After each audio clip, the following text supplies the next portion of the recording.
not, and I think there are two dimensions to it. First of all, individually speaking, some players have fallen off, definitely. Of I mean, course. when FaZe were in their prime, I would pick Rain as one of the best players in the world. Gordon was extremely impactful, famously very good at the majors, always there when it was needed. Olofmeister was being Olofmeister, which is one of the best players in the world when he was there. But all these players, they have kind of disappeared, or they have slowed down at least. Yes. And the other part of it is, tactically speaking, I'm pretty sure that Janko comes in with like an idea, like a principle of how to play Counter-Strike that differs a little bit towards where they were playing before, and I don't feel like they have established their identity right now. I feel like they are in the middle of transitioning towards another style, and it's very complicated to just, you know, do it like that and change the play style. So they are not a finished product yet. That's how I feel. I mean, that's the same argument we could have had for MIBR, right? And it is. These are two totally different teams. But does it feel like FaZe is a much more likely candidate to actually reach that final form? You'd hope so, because it is literally Janko's mate and former teammate that he's trying to convince to do these things. Whereas if you saw at the end of his time in MIBR, they even admitted in interviews they didn't want to implement some of the things Janko was bringing. So I can see why it was an appealing move for him overall, but we've got the maps on screen here. One of the things we were discussing actually just before we went live is it's so tough to know where FaZe wants to even go in the map pool, because they don't seem to know themselves. Like, you look how evenly they've distributed across all 7 maps. Like, they've even played Nuke a couple of times, a map that they don't really play generally. You look at the win rates, they're all over the place. Like, Mirage used to be the best map. I always thought that was the home map when they had Carrigan. It's actually their worst map statistically now. Train is the map they've played the most, but they've lost loads of times, and they're still not good on that. They're famously bad on the T side of that one. Okay, Inferno's there. Do you want to play Inferno against a team like Renegades? I don't really think so. So Cash might be the only strength they have to play here. There's not a lot of options, is there? So, and I have to say, if you know FaZe Clan, they're also not the team that has the best veto. Like, they're a team that absolutely will go into a map that you're strong on if they believe that's a good map for them. And I always, just like when MSL used to do it in North, like, if you win it, that looks great. Like, fine, no problem. But if you lose it, people are always just going to say, why'd you play a map that they're good at? It's always going to be the question. It's always that question of, wow, that was ridiculous. Why would you do that? It's a true gamble in all senses of the word.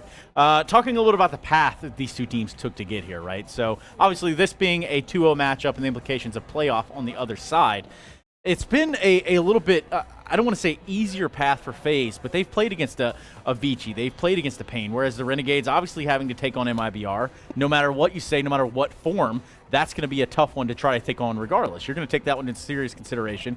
You have Tai Lu, another contender for a tough matchup.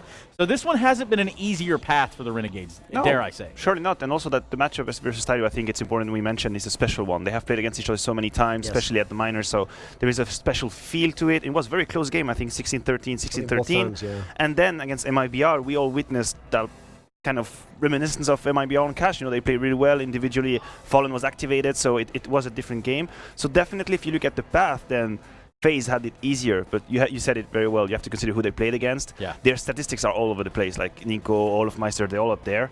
But let's take who they played into account. Yeah, and you know, we could talk a little bit about that depth of map pool. We did just look at FaZe. Now it's only fair to look at the Renegades. Duncan, dissect it. Of the 6 maps they play, they don't have a losing record on any of them. And remember, this is not a team that's going. Remember, they don't play the minors anymore.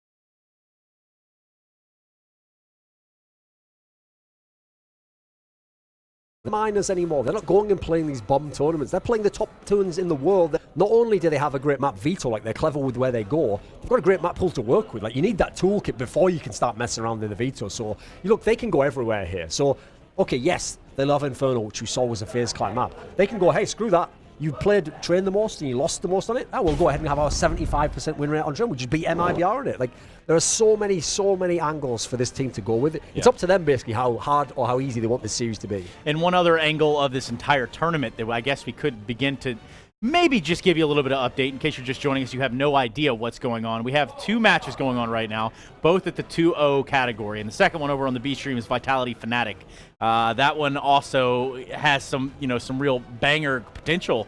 But the reality is, as it started, it's Fnatic up 1-0 so far in the maps. Well, that's a series. Fnatic is up 1-0? Yeah. What was the score? Well, not the maps, excuse me, in the 1-0. round. Gotcha. Made you think you twice. got me thinking like, wow. So we've got the veto here. Yes, we're going to go to the vetoes. Faze and Renegades, though. That's where we're at. Train being the first map. Let's kind of start to center the conversation around Train. This is a good pick for the Renegades. We just saw that it's literally statistically the worst map overall for them. Renegades, though, replies with Dust 2. Like, you saw that was a very good win rate for the guys from Faze clan. Faze, rather, picks that. And actually, Renegades, if you think back, that's actually a map they've had losses on. Lost MIB out the major on it. Nuke banned from Renegades because, bizarrely, Faze is at least testing it out, which means we end on Inferno as the last map. Like, Inferno, we saw that was another map that had a decent win rate for them. I'm liking this veto overall if I'm Renegades. So I feel like Train and Inferno, real nice. Are you not surprised by this Faze cash veto at the end? I would have thought if they can have cash, they would take it, because Renegade doesn't have a magnificent record on it. They've showed weaknesses against MIBR. Sure. And you go on Inferno, which is, we always say it, like, a tactical map. Still a tactical map. I'm surprised to see Faze shy away from cash. I thought they would jump on the occasion. And perhaps, I mean, obviously it's being used in this tournament. Perhaps it's something where they're looking forward. They just want to just drop it off completely if they have the option. But here against the Renegades, I don't think that they're necessarily the high-held favorites that we kind of gave to them. But we do have on Train as a comparison head-to-head here of the Renegades and Faze and what they've been able to accomplish over the course of the past 3 months. Now, is this graphic, I guess, true to what it is that we're about to walk into on Train? Here's what I'll say is, like, Big has always been a team that played Train pretty well, and that's a close loss. NIP, it's arguably their best map, and it's an overtime loss, so they can play it. So there's a little bit of context there. Even so, 37.5% win rate, that is pretty bad. Like, as we saw, Renegades had no losing records entirely. So when you consider the caliber of player on Faze, I have to say, I actually contextually judge them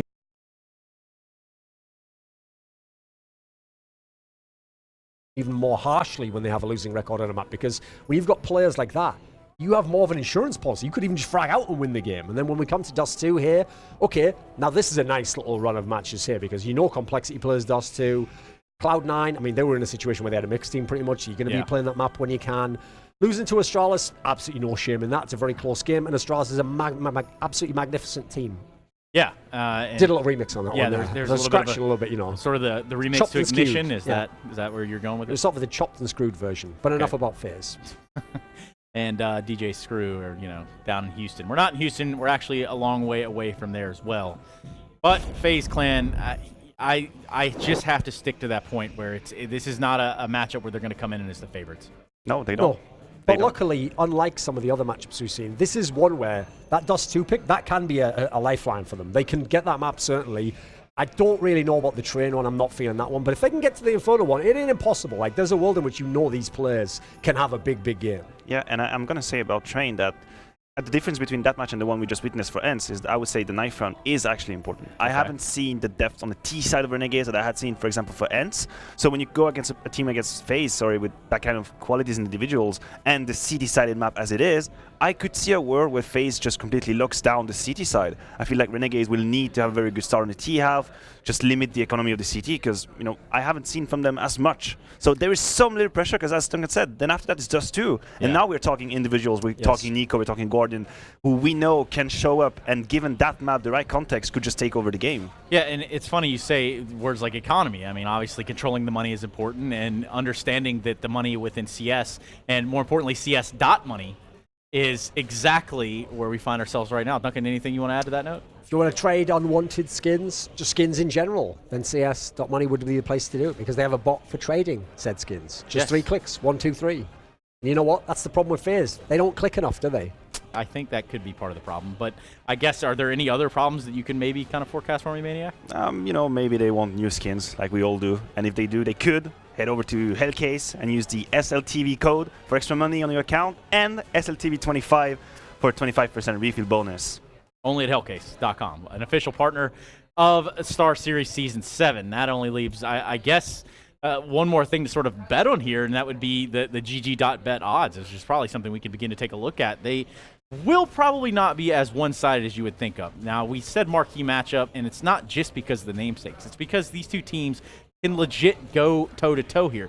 And again, the odds, well, Duncan, what do you got for me? If you decide this is a game where you would like to make a wager, look at the odds are actually in favor of the Renegades being the underdog. Like, I think that's crazy. I mean, I know that, I don't know if that's calculated after the veto or whatever. I'd assume it's based on betting over the last few hours or something, but I would personally have put Renegades as the favourite here. I think they're looking like a much, much more sturdy team. Faze Clan's the team where, except for Nico, I don't know who's going to turn up in this game. Nobody might.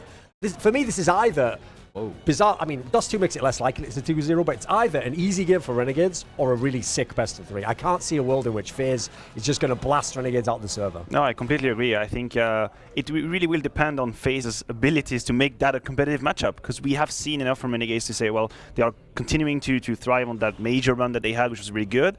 On the side of Faze, we have seen weaknesses, we have some shakiness, so they need to show up with their game to make it a competitive game. And of course, if so, they can win. Obviously, we're not saying that's impossible. Faze could win that best of 3, but Renegades are comfortably installed in that favorite seat, I think. How about the op duel that we have on our hands here? Is that going to come into play in a big way in this matchup? Well, the interesting thing is, historically, one of the specialties of Guardian was he was like the op versus op duel guy as well. He wasn't just the guy who kills your whole team. Because he was such a quick, like, instant fire shot guy, he was a nightmare if he could go head-to-head with someone. Instead, you look now, Gratisfaction, he's not really going to be that kind of AWPer, and they're not going to go and put him in all the aggressive angles. He's going to like hold his spots, he's going to hold his angle, he's going to do a good job with it. He's going to play around teammates with comms, I would assume. That's one of the reasons he went back to the All-Australian lineup. So I'd give the edge to Guardian. He's still a very good player. He can still be a great AWPer. I have to say, in this tournament, I haven't seen a whole lot from him, but he's also someone I expect to come online sooner or later. So that's actually one of the small edges that you can perhaps get in Faze Clan. Oh yeah, definitely. And then I think the similarities between these two uppers is their ability in clutch situation. Guardian, famously one of the best clutcher with the AWP at some times, never really making mistakes, always making the best out of these situations. And I have to say, Gratisfaction, he impressed me. He really impressed me in this clutch situation as I still use the title rookie. I don't know how long I can use that until it becomes unlegit to say, but Gratisfaction really holds his nerve in this situation, so both ops might be required to clutch. Yeah, and one thing that we could actually note on is some other key players that we could point out here.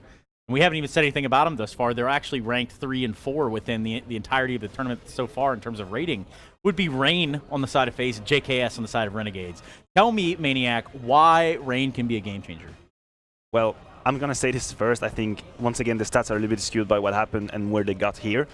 But let's just pretend that Rain is back at his top level that he was. Okay. He was one of the best anchors there ever was. First of all, on the CT side, he was always good for 2 to 3 kills, and that is immense to say about a CT player. Notably on the A side of Mirage, for example, that's where he made a lot of marks. And then his entry fragging ability on the T side were very key. You know, in rounds where when Faze was really winning all these tournaments, Nico would be on the side of the map. He would be more like a reacting lurk situation. As soon as Rain had made a difference somewhere, Nico would show up and close the round. But Rain was instrumental in opening the rounds. So this is the scary Rain version. What about the JKS side, Duncan? Well, JKS is someone where he initially made his name off winning clutches. This is a guy where it's like that get right factor. Like, they just look so poised in the clutch. They never seem to get intimidated by the man advantage. They can create the small 1v1 duels within it. And what's great is when you get good at that, you get like an aura around you. And then what happens is the opponent starts making more mistakes because he's trying to outthink what you're doing and make one step ahead. And so the difference is he was just the guy, kind of like a Zipnix, etc., where that was the main thing he was famous for. But no one was talking about him as one of the best players in the world. As you saw in the MIBR series, this guy can absolutely top frag with some of the best players in the world in the server now. He's really gotten that like extra star quality that you never had within the Australian players in Renegades. Yeah, they had NAF. Jacob came along, was nice, but this is where they're now starting to get, like, as you say, players that can be top-rated. Yeah, sure shot, sure to make the body drop is something JKS is known for. Looking at a little bit more head-to-head here, they even take a peer back into what was last year. Yeah, that's quite some time, but nonetheless, it's, I guess, still applicable. Somewhat. Could be close, yeah. It's more Faze that's changed to me. Like, I know Renegades has gotten better, but still, there's the same core players, except obviously they brought in some of the Australians. For Faze Clan, they've kept more players technically, but they don't feel anything like the team that was playing in May of 2018, when obviously that was back when even with standings they could win a tournament. They were so dangerous back then. Like, you knew Nico was going to be an MVP. Guardian, you have to worry about him on certain maps. Nowadays, you wonder who will turn up on maps. Now, speaking of Nico, in one aspect we haven't covered is the leadership of both of these teams. We've seen Azure come into the fold here. Yeah, and I guess maybe over on the Faze Clan side, it's supposed to be Nico, and then you have Yanko behind, and they've got this structure that they're trying to implement and make it all work. Is a leadership quality here on either side going to be a determining factor of this win? Well, I think it's really hard to judge NiKo. If you go from just from the outside perspective, it doesn't look like at the moment Faze are able to find the tactical weakness in their opponents and just, have that magic call at the right timing. Sure. One good thing they have, though, is that NiKo can frag, being an in-game leader. Yeah. That is a very rare quality, and he definitely had it. He already had it in Mousesports back then. He's, as you said here, again, one of the best stats of the tournament, so that's a good thing. But obviously, it's like a work in progress. It has to be like Janko and NiKo building the game together, and then we can say, okay, this was their philosophy, this is working or not. Yeah. But it just feels like it's working in progress, yeah. You said it was important, and I'm going to have to agree. The knife round is upon us, and again, if you've never watched a game of competitive Counter-Strike at the professional level, this is how we're going to determine sides on this matchup. The knife round on the outside of Train Yard will be what determines the side. Obviously, everyone wants that coveted CT side. They want to grab an AUG. They want to do the things necessary to getting this started off on the right foot. Duncan, anything that you can sort of give on that note, except for, I guess, everybody standing up? So we're going to have a repeat of Kane. Just get up. Just everyone leaves. Just that. Right, we didn't get the right side. I'm off. You win. No, the thing is, if you're going to compare leaders, at the moment, Az is killing NiKo completely. In fact, even in terms of fragging, as you say, like, it's not as though Az is like a bad player himself. Like, he still gets his frags, but he also leads the team. And then other players in the team are playing better than we've seen in their careers. So again, I don't think that's a coincidence when you get all those factors coming together in one. And I don't know who decided, I don't know if it was Azza himself, whoever decided to swap him to the in-game leader role. That is a move I would have never expected. It's completely out of left field, but what a find. This is like one of the revelations of the year. Well, guys, I'm going to have to ask you for your prediction. Because, that's how these things Sure. work. I need to know who you think is going to win. Train. We'll start with you, Maniac. I'm going to have to go for Renegades because I believe in their ability to win T rounds. Even though Faze could have a good start, I think Renegades should have the depth to win round on the T side. If they do, then they're going to clean it as CT. So I'm going to go for Renegades. Okay. Yeah, I'm taking Renegades. Like, this is a map where I feel like if you're Faze Clan, if they don't get double digits, it's over. I've almost never seen them have really strong T sides, so I'm not a believer in NiKo calling on this map. I think this is Renegades to lose. Yeah, and that is a strange, eerie feeling, but that is where we find Faze at right now. Taking on the Renegades on Train, the first map of this series, playoffs on the other side of this series. And well, to deliver the entire action to you will be that of Matthew Trivett and Chad Birchill. Take it away, boys. Thank you so much. We are going to get into it. Back-to-back Train matches, as a matter of fact, but different series, obviously. That goes without saying. You can't play the same one twice, Chad. Maybe we could change the rules, and we can. Yeah, it's April Fool's. We can do whatever we want. Imagine you just play the same map 3 times and see who's the best after 3. I guess that's okay. That could work. But we're not doing that. We'll just play Nuke 3 times. Or Inferno. Sure. They'd be happy with both those, and apparently Device, by his tweet, he's pretty happy with Vertigo as well. All right. Get rid of both their auto bans. Give them a 7-map pool for a while. Why not? Yeah. Liquid, on the other hand, got wrecked again. They could get good at Vertigo. Faze Clan, Train. That's a map in the past that was not bad. They could get good at Vertigo. Was not bad in their history. Obviously, things have changed. They talked about leadership in NiKo. I'm not convinced by him as an in-game leader. I know that Janko said he was impressed, but let's not forget they're good mates from days gone by. I don't think he'll say a bad word publicly about him. But if he genuinely believes that, that's great. The problem is, for me, I think he was still fragging at a better rate when he was not leading. I think the idea is that a player with NiKo's caliber, you want to be able to do whatever he needs to do without the restrictions of thinking about how his teammates need to react. Obviously, for Janko and NiKo, the synergy right there, they can communicate quite quickly if they have to in their native languages. But if we look at this Train map right here, the first map of the series, the pick of Renegades, if you look at HagerTV.org has a stat line, it's FTU, it stands for Firepower, Teamwork, and Utility. That's the breakdown. Renegades wipes the floor with Faze in the round win percentage, the opening kills, the multi-kills, the ADR, the trade percentages, the 4v5s, the 5v4s. The only one that they don't is the flash assists, and the flash assists are actually better on Faze than they are for Renegades on this map specifically. So I don't feel that is one stat line that's going to differentiate you into a winning formula against the Renegades. However, I have a gut feeling that Faze are going to be coming out pretty hot in this one. They did lose to Renegades back at the Major on Inferno 16-14, where Azza dropped 27 frags in that best-of-1 scenario. Yeah, that's pretty spectacular. I think Renegades, the way that they've been playing lately, and obviously this being another situation where they could go through 3-0. Yeah. This one actually advances you to the playoffs, just as in the Major they went 3-0. I could see them taking this, and the other aspect, we talked about Janko already a little bit, he's going against Kassad, who's good mates with him, so it's a bit of a coaching battle between the two. A fun one there as we see the smoke and flashes come over. Very similar pistol to what we saw from Renegades earlier in the tournament. They used this already once here, and they're going to make it work again. Barreling out onto the site, lots of kills for Gratisfaction. Wow, stuck inside of the smoke, wants to get back inside of the site. That's not going to happen. Look how fast Renegades have gone. Bomb already down on a 4-on-2. Grat getting shot by his teammate as he slips over inside of the ladder. He lost 3 HP. I don't think he's too worried about it. That'll be checked by Guardian. He's lost a lot more now. Headshot lands from the USP. And Adren searching forward in the site, trying to give his teammates some space to get on the bomb, but the problem is there's so many nooks and crannies. JKS finds the kill. Guardian gets one back, but it's the man that I didn't mention that gets the final kill. Aza, he was waiting, even if they had 2 players survive on Faze going forward, he was always ready to watch the bomb. Do you think Adren took his inspiration for his hair from you and Trace? How the dye? I didn't see it. He's had it for a while now, but I figured, maybe maybe. he saw you Probably more thought, so Trace. Yeah, you guys really rocked that. We're talking about similarities. Weirdly, I hated it at the time, and then I went back and watched reflections, and I was Yeah. like, I wasn't that bad, actually. But when you actually have it, I was like, this is so bad. The similarities between these 2 teams in this tournament so far, they've both played against a Chinese team. It was Vici for Faze, and it was Tyloo for Renegades. And then they both played against Brazilian teams. So Faze have actually 2-0'd both their opponents, Pain and Vici, whereas Renegades, they had to beat MIBR in a 2-1, and Tyloo 2-0 in a close affair, at least on the scoreline.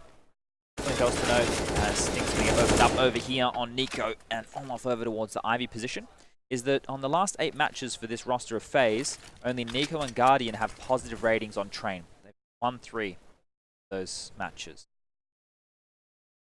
Not fantastic stat lines. I think it's actually more than 8 games, but not looking at all like a cohesive unit. The stars of the past, the Olofs, the Reigns.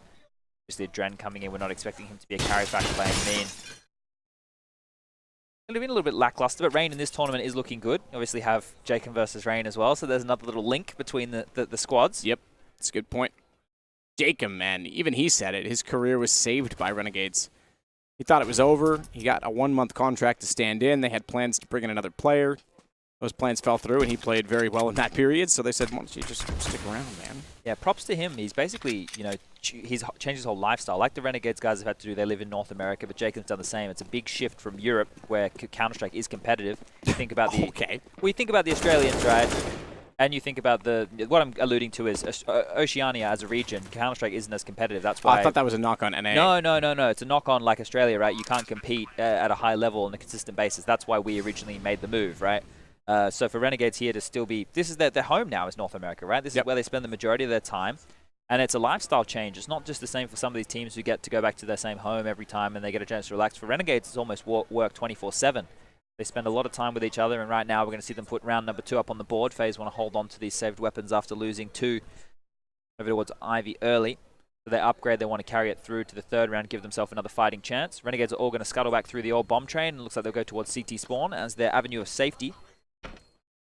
Gratisfaction made a tweet after they were able to beat MIBR, saying, he didn't feel that he had a great individual performance, but that's a really good sign. If he doesn't need to have a great individual performance, and the likes of the other players can step up, Liaz was doing really good things for them on Mirage over towards that B-bomb site.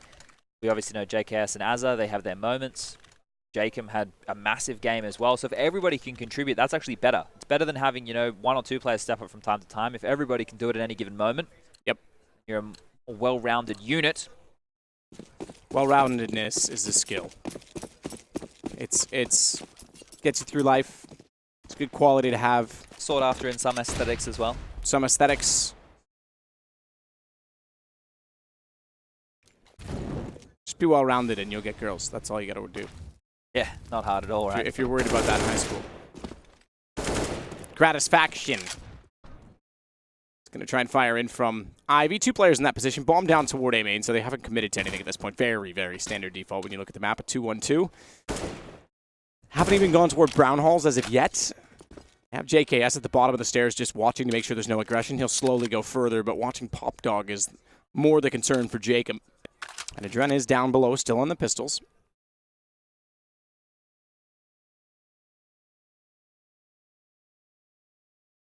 CZ75 to be specific. Any stats in particular you want me to keep track of this, Matthew? No, I think we'll go with it as, the opening pick is always one that's interesting for me. That's one that's worth always noting. Round conversion off of that is another exciting one. Well, that's why, right? That's what I'm essentially alluding to by keeping track of it, right? When they convert them when they lose is a big, more when they lose when they get the opening pick that I get worried about. Oh, this is dangerous. Go finds Azza. They have to go in. They have to. Well, and you're dangerous because the rotations come around. Nico gets in and back out, finds the kill on Jacob. Down to 3 remaining, and Liaz is low. This is certainly a winnable situation. Olaf hasn't even been detected at the bottom side of the site. Easy kill on Liaz, low HP.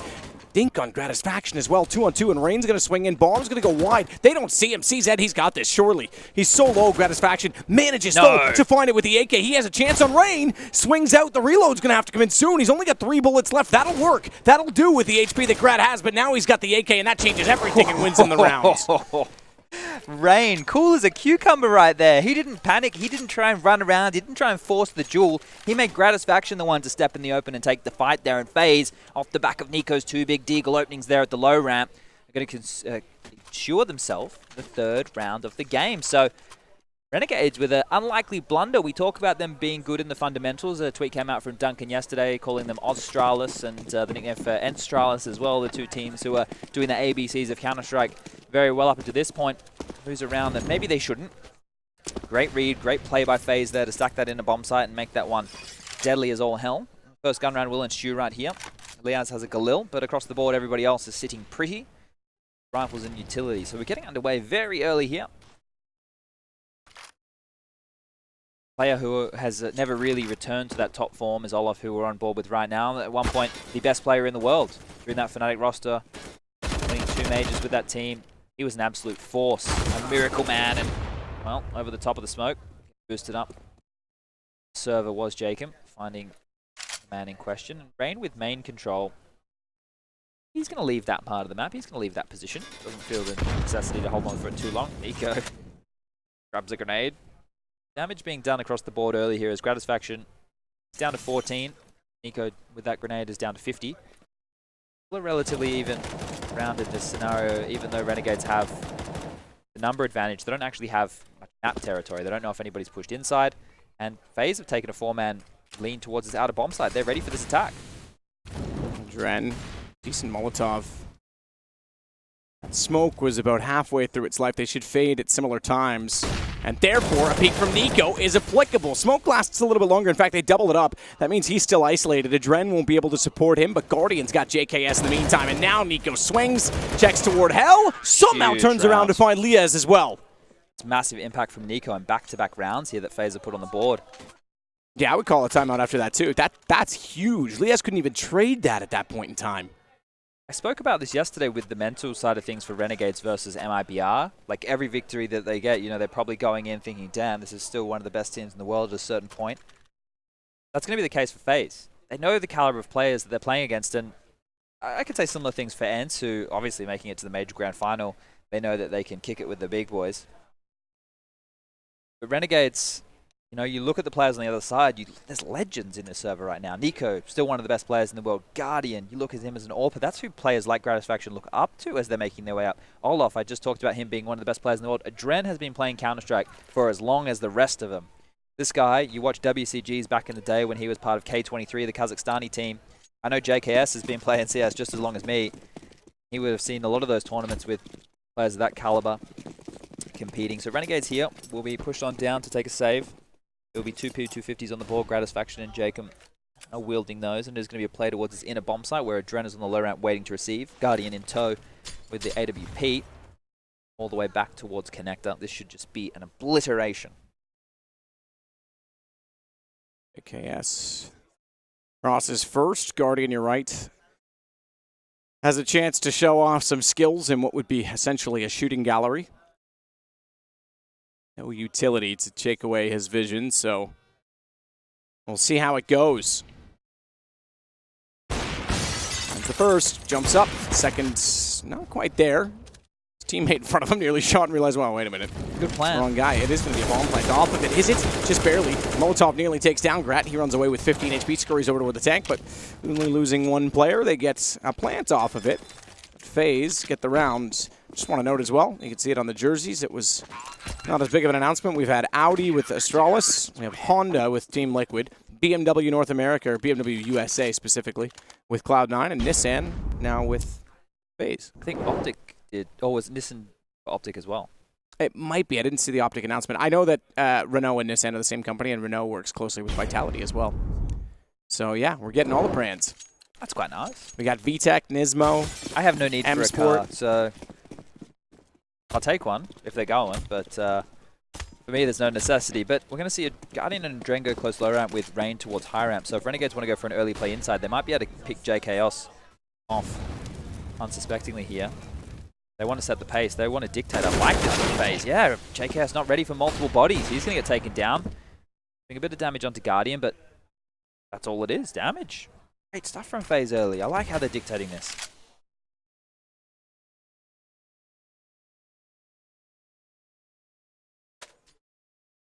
Works his way back in.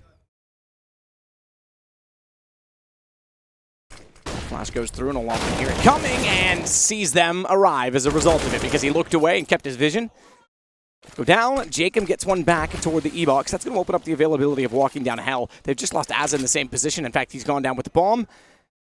Now it's all on Jacob and a 1-on-4. I think he'll back out of this one. Faze going to go up 4-2. At 4-2, they can start to build up that economy again because there's not a lot of money left over for Renegades.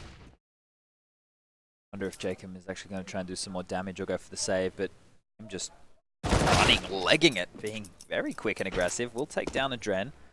If he can find any more, there is 34 seconds left on the clock, so if he wants to continue forward, might be able to make a few more kills, but this off angle that he's taken next to the spools inside tells me that he's more than happy to wait and see if they want to hunt him down as opposed to him being the predator. He'll remain the prey in this situation.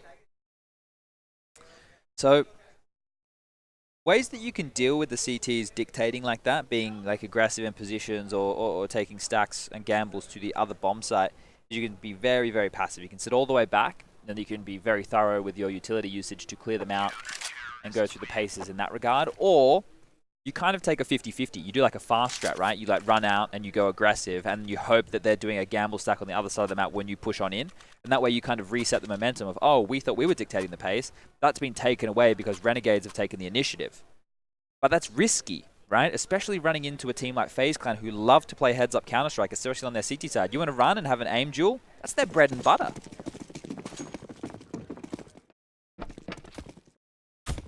Guardian and Rain to go through Z-Connector and try and get up close. Guardian jumps across and gets into Sandwich. Rain up close on Pop Dog. Doesn't know that Jacob's already down there, so you want to see a Norwegian battle.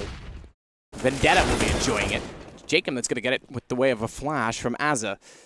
Pulls Guardian's attention back over toward the E-Box, knowing that the inside of the site is a problem. It's not alone, though. Dren, Nico, rather, excuse me, pushing up, does get the trade-off. There's a rotation. Now Olaf and a Dren get toward the site as well. They'll try and hold off the entire play. Nico's doing it himself so far. Doesn't get time for the reload, goes to the pistol, and still finds the kill on Liaz, who's, to be fair, gone down to Nico twice when you think that he might have had the upper hand. 4 kills once more for Nico, just as it was last time when that happened, and it's 5-2. So out of the 5 gun rounds right now, or at least the 5 crucial rounds, because that one did get dangerous off Jacob, saved AK, Nico's had huge impact in 3. We spoke about him being one of the highest rated players for them. Actually, I think he is the highest rated player on Train. It's either him or Guardian. And he's doing work early. Olaf has also had some impact as well. One of the things that I'm noticing here is FaZe are more than happy to give up the inner bomb site. They rotated very early there after losing that opening kill. They didn't even have anybody up close and personal. They didn't have anyone passive spotting in case there was an inside play. So Renegades, it's going to be difficult for them to identify this unless JKS goes for a lurk play in that part of the map. But there the call was to go outside, so they don't know how quickly they're stacking yard and how quickly they could actually take inside and set up for a post plan. We have the guns back on the board here. Right now, it is a 3-man inside lean. So this is what we're talking about from FaZe. They are doing a lot of gamble stacks early. They're doing a lot of things differently than what you would expect from them. Normally, they just play a very static style, right? They go, we have really good individuals, we'll hold our positions, and we'll lock you out. But here, they're being dynamic, they're changing things up, they're rotating proficiently. I feel this has to be the influence of Yanko. It's like, let's add a little bit of spice into our life, because your fundamentals, your fallback should be the individualism. As Nico on top of the train, spoke about his impact earlier, damage done in this round. We'll need to do more because that lean towards the inner bomb site. Now the nade's coming onto the side. He has to go big. He goes ready for it. They almost lined up. If he had got the headshot off on one, it might have led to 2. That gets the kill instead. JKS swinging at the bomb. Clear out everything. Olaf still worried behind the smoke at Ivy that there might be someone pushing through. He's got to keep occupied, but flank coming out from Rain. Still has to get down the stairs and around to A main. No ways to go just yet. They're trying to buy him some time and space. Guardian will do that by getting Gratisfaction down, but the HP certainly favors Renegades at this point with the bomb planted. They've got great positioning. 2 players out from Ivy might be able to get the trade. Oh, the timing! That is unfortunate. As I was ready for it, Rain steps out. But Liaz, I was about to mention it. Based on his positioning, one was low on HP. He could have easily found both. He does. JKS compliments. And it's 5-3. They get another one, at least on the T side. Oh. That was huge timing. You got to be really frustrated with that. You sat, you waited, you thought you had done enough, and just as you turned the corner, peekaboo, there comes Rain in the back line. It wasn't enough. They were able to swarm that side. The spacing and the way that they peeked onto Nico's position there was fantastic. Obviously, the footsteps coming close was expecting him to have to take a duel on the close angle, and then the AWP is picked wide from the back of the 5 train and be able to get that kill, but we will get another gun round on the board here. Round number 9, the score is 5-3 in favor of Faze Clan. Just a single AWP for both teams, and Org in the hands of Olaf Meister. He's converted. Probably still a little bit of stubbornness in the Faze camp. Feels like the Org's here to stay, boys, so at one point I'm sure we'll see them have to start using it, but opening up the account, AWP onto AWP, you don't often see direct duels in that regard, but Guardian will take down Gratisfaction over towards Ivy. Liaz, he's going to back on off, just in case they want to continue forward. JKS and Jacob on board with now clearing out the box holes, and Azza, he's going to group on in 2.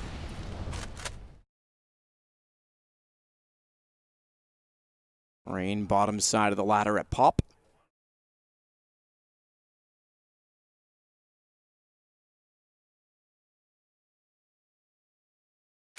Guardian that works his way up on top.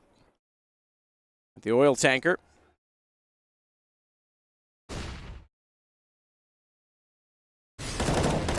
Still coming out, though, back from the M4. Adren knows he's under pressure, tries to play the headshot angle. He goes down. In fact, Jacob's got a kill as well. So Leas with 2 has the advantage now for Renegades. 37 seconds to work with bomb. Not yet being planted, but in position to do so now. Still, trying to find something to cut off the re-entrance from Faze, and he does through the gap. Gets the headshot on Olaf. Rain's going to bow out. They don't have any money left over, so it's going to be 5-4. And as close as the score indicates, it possibly could be a tie afterwards. Strangely enough, well, maybe not strangely enough, Renegades look very aware of the utility that everybody on their team is throwing when they do those executes. Because you shouldn't be able to isolate kills that easily without the complete knowledge of what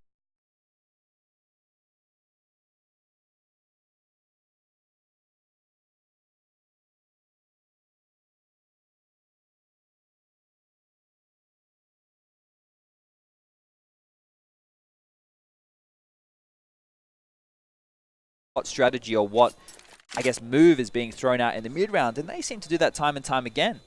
They were down in the number disadvantage. They were executing into, not a stack, but a stronger hold than what you'd normally see towards the end of bomb site, and they're just able to melt away that defense, so props to them for putting the 4th on the board here. Spacing is very good. Their trading is obviously up there. We touched on some of their stat lines earlier, at least the fact that they dominate Faze across the board other than flash assists on train. So right here, the only weapon to carry on through will be the AWP of Guardian. Nico leading the way on 12 kills, just to note Guardian there in 7. Renegades have a chance here to tie things up and get us to 5-5.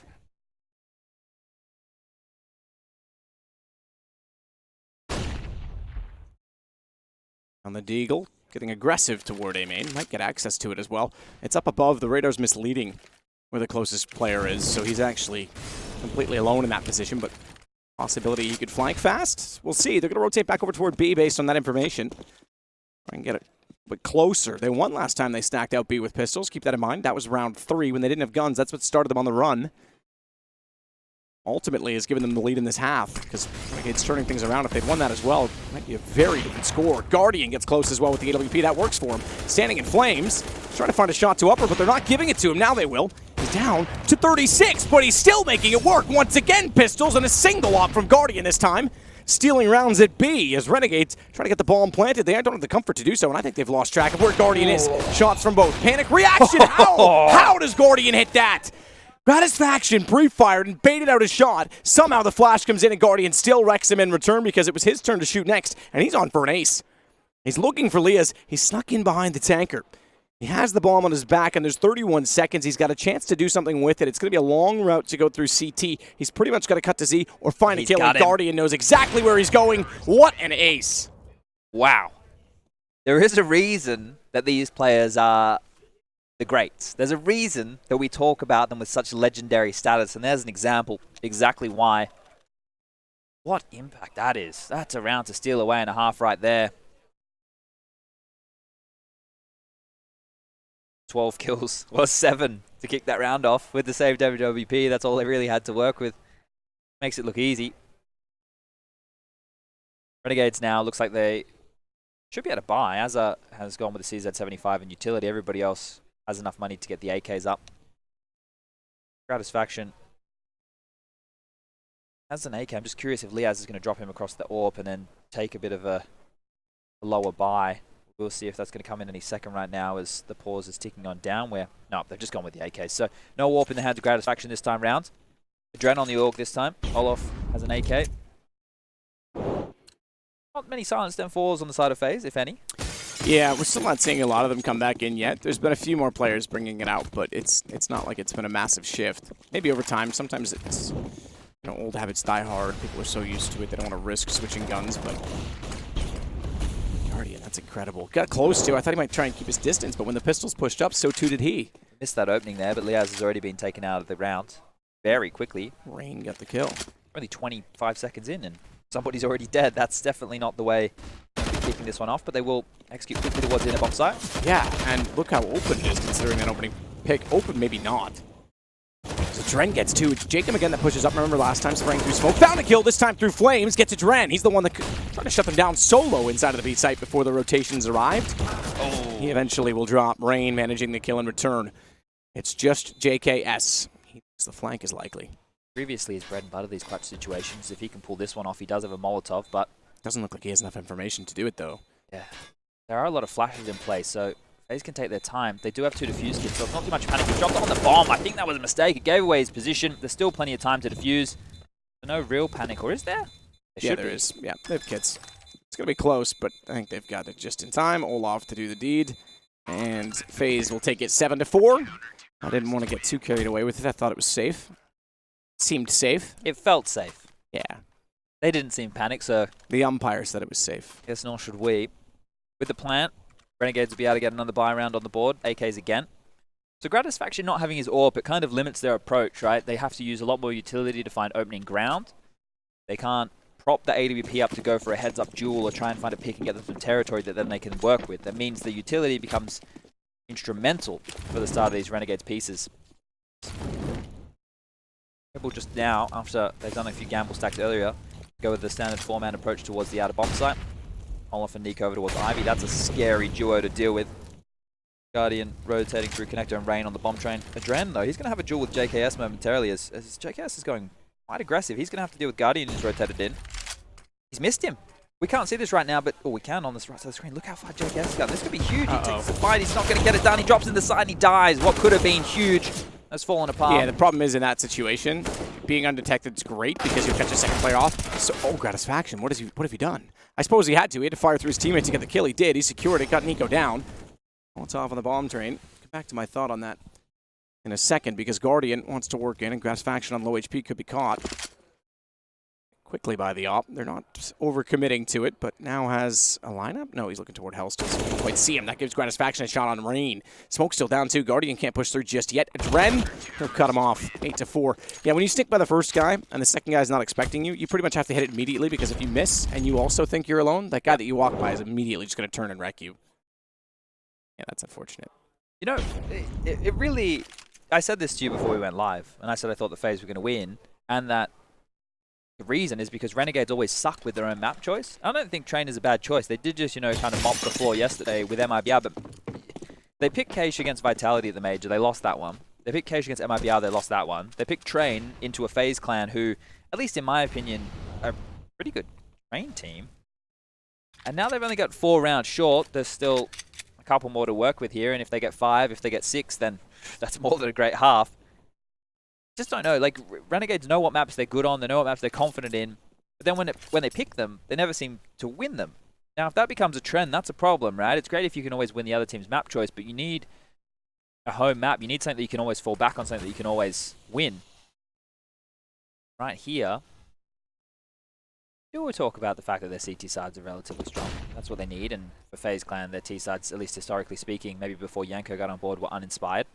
Now that he's there, we've already seen what kind of tactics he can deliver, certain approaches, and maybe T side will be bolstered by that too, but we're going to see a set piece towards outside. Smokes and flashes coming over the wall, more of a vintage smoke wall towards the bomb train.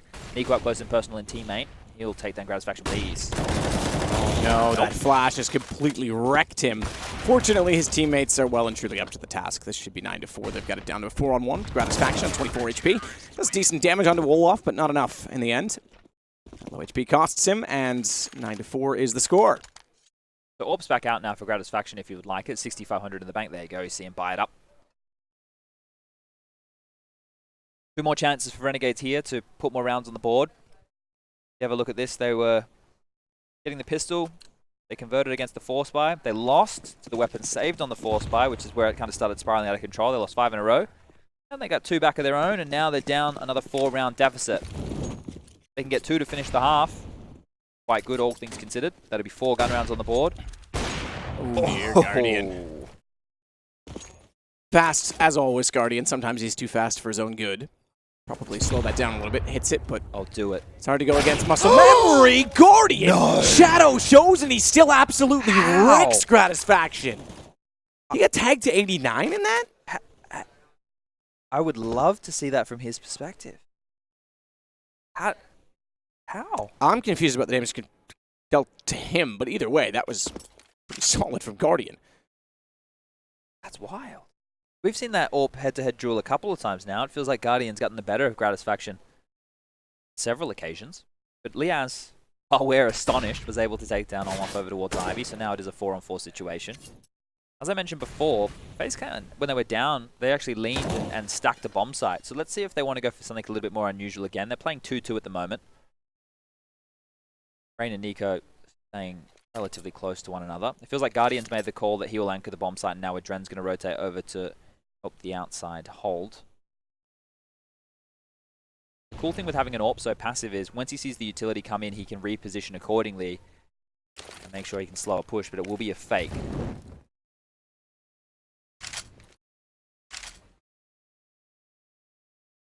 Four with Nico up close. Good timing. Gets the bomb down, knows that it's committed to A, and he is looking for more still. He's had great multi-kill rounds. I think he snapped away from his intended target on the third one a little too soon, but no time, you're right. Flash out doesn't really bother Adren too much. He just hides and lets Guardian get the kill. And to 4, so Renegades, it's 2-5-2-5. Yeah, I don't think Renegades are calling a bad game by any means, but they're getting multi-fragged everywhere, right? We spoke about trading being one of their best stat lines, or at least one that they should have over FaZe, and if FaZe are going to continue to multi-kill you and your trade potential's not there, you're losing 2 for 1 in every single occasion, well then of course you're going to lose the rounds. I know that their CT side can be strong, but I get a little bit worried for them if they don't have a big enough buffer. I think Renegades change their approach depending on opponent and maybe depending on map as well, on if they want to go for the Force Buy after losing pistols. Here with the scores coming on up.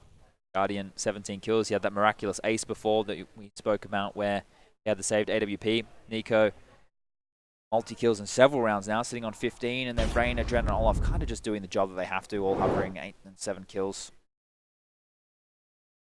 There we go. We got that from the perspective of Guardian, and that was just Gratisfaction not hitting the shot that he should have. Simple as that. No utility on the ball for this last round of Renegades. Smoke and 3 flashes. 17-6, by the way, for Guardian. It's quite nice, First half as an AWPer CT side train. That says all we need to know about the score. Rain with 2 inside ladder, finally getting that position to work as it normally does for him. Yeah, 17 for Guardian and 15 for Nico. I think we don't need to say too much more, to be honest. You said it. It's between those 2 for who's the highest rated on train. Well, how about both? Why not both? It easily can be both, says, right? Yeah. Olaf behind smoke, just hanging out, waiting to see what's going to happen.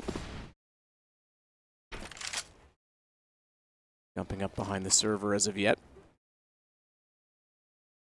Just to note, Matthew, I have a little bit of lulling gameplay. Vitality lost the first map to Fnatic 16-6. Oh dear. 16-6. Wow.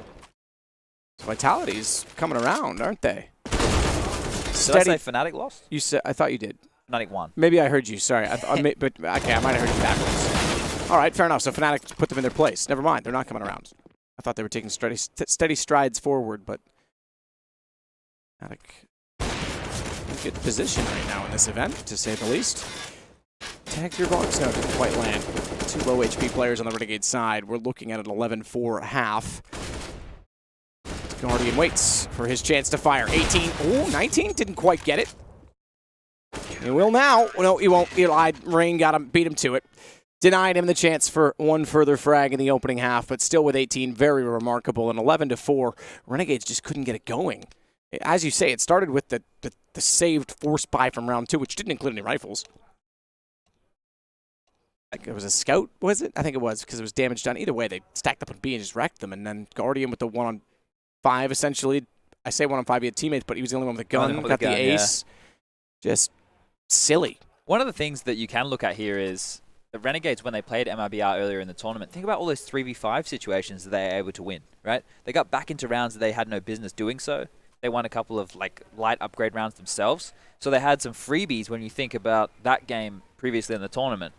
Here, they haven't been offered any freebies whatsoever. They've actually been the one giving them away. So we're going to get second half underway. FaZe Clan Renegades 11-4 T-side now for FaZe. They have a smoke and a Molotov on Nico. That's the only utility they're working with. They're going fast inside. JKS, the only man to receive. We're on board with him now, and they're straight down low ramp. He's going to call the information.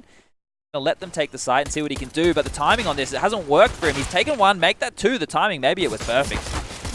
Almost getting the 3rd. He's just going to stay alive, call out the position, and Gratisfaction will finish him off. So between the two of them, that's a wipe right there. And to notice the players that weren't in any of those fights and didn't take any damage, these are little details of Counter-Strike, ladies and gentlemen. That means to upgrade their armor, it's much less of an investment. So for them to go from Kevlar to head armor saves them a lot of dollary dues. It means that maybe they can buy other bits and pieces, even rifles if they wanted to. But as I say that, 3 of them are going to have UMPs. Liaz will be the only one working with an AUG, and Gratisfaction has the M4A4. Do have enough utility, and FaZe, they're going to keep this one honest. They're just going to take a save round here. Just the 5 Glocks, not even a flash to help them get on out into position. So when you have a round like this and you are FaZe Clan, if you get a plant, if you get a kill, that's fantastic work. You've done more than you should. Glock's weakest pistol, priority of the game. Yeah, it's true. I think the only way to fix that is the same way you fix the FAMAS. The burst fire. Just fix burst fire. Don't make it a laser beam like it was in the opening. Yeah, that was wild. It was, Glock was the most powerful pistol in the game when this game started in beta. But just give it a little more accuracy, and I think both those guns actually have situations where they can be powerful. Everyone needs a little bit of love. Well, speaking of burst fire, Rain's trying it right now, jumping on top of the ladder. Best of luck to you, mate.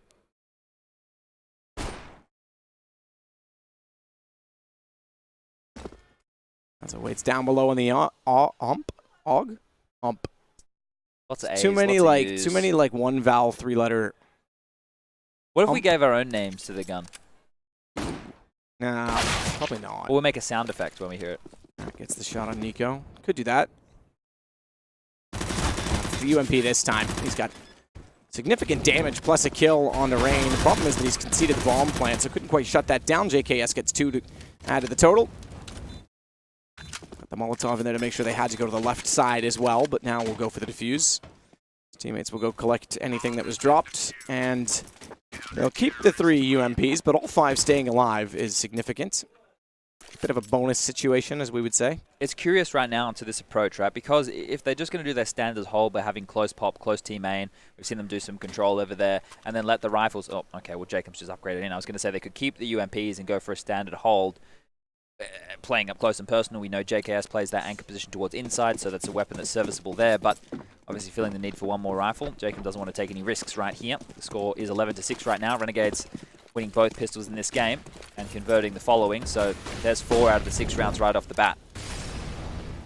Opening smokes will come out to the yard from the FaZe Clan roster. We see this almost every game at the moment, but they will be heading inside. The only player off over towards Ivy, trying to just keep Liaz distracted for as long as possible. AKS is waiting here. Either he's going to wait till the nades come over, or He's going to wait till he feels, and that's a feeling. It's just a tickle of damage onto Guardian and Brent. JKS. Okay, Guardian, hi. How you doing? And with the AK gets it done. Got his faction.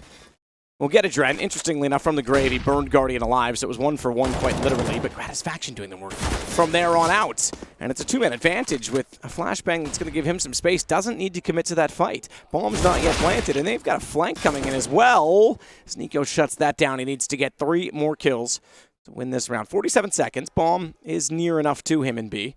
He's not concerned with that just yet. He wants kills first. Perhaps even anticipating that they knew where the bomb was, he leaves it there so as not to indicate where he's gone. Doubled up towards CT, though. That's a difficult position to try and take back, isn't it? So tradable. This is winnable, though, considering the HP of Jacob. Liaz is going to win this duel. I really do. He's got it lined up. Nico wasn't sure where to look.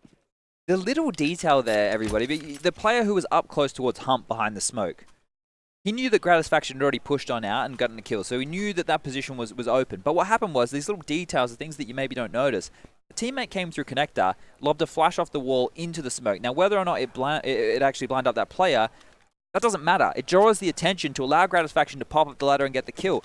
That's fantastic micro teamwork from Renegades there in a situation that becomes very dangerous. That's super scary. Anybody up close to Hump, anybody up close in that position, regardless of how many players are alive, has a chance to multi-kill. It is going to be an inside rush, so pressure on JKS again. Nade will come down low ramp. It's too early. He has to spam. We've seen him do this before. This time he only gets 2.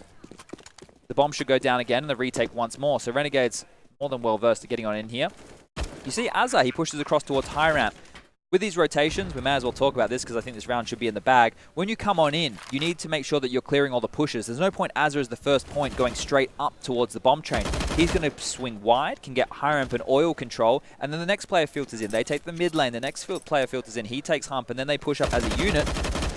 Make things nice and easy, the communication, the protocol, the little details, the understanding, the theory of Counter-Strike. Seeing it at work here as the defuse will come in here. That kill is cool, I guess, but doesn't really offer too much for FaZe Clan as the score now 11-8 in favor of the multi-national squad.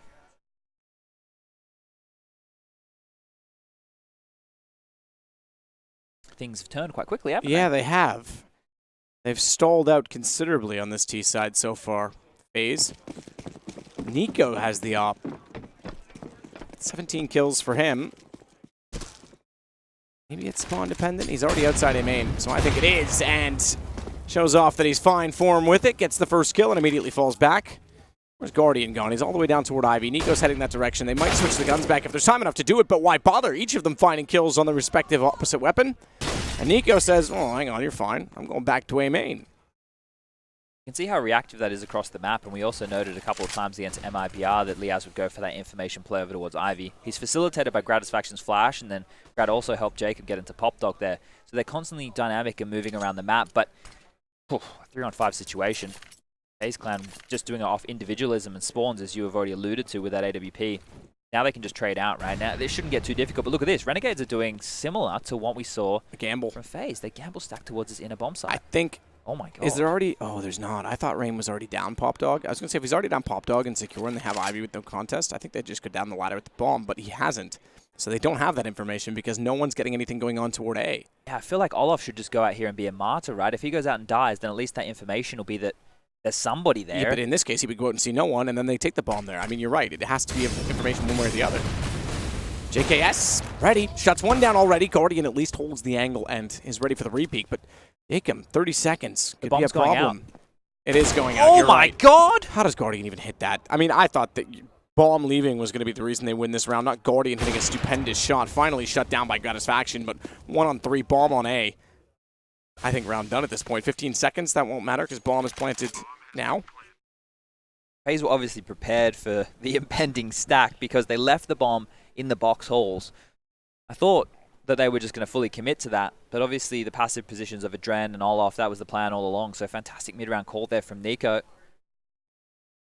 I thought they were going to need to get these T-rounds on the board by inspired calls from Yanko, but that was just the individual brilliance of an opening kill, and then just playing the number situation. Renegades bounce back, try and get information of their own.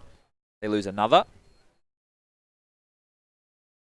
Obviously, the round seems closer than it may have seemed from the beginning, but, you know, a 3-on-1 situation at the end here with Grat probably not going to get a chance to hold on to the ZWP. And as I say that, Olaf blows his head to smithereens.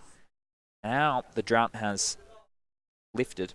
FaZe Clan have put their first T-side round on the board here, so Renegades. I'm getting dizzy.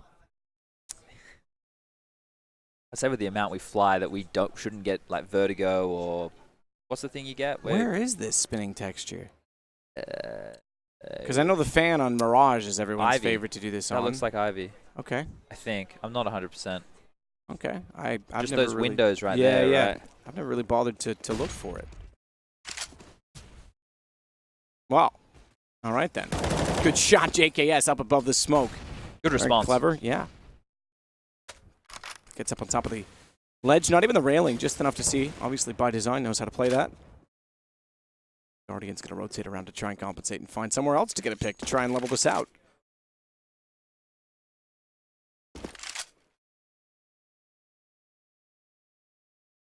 Over by himself at Brown Halls.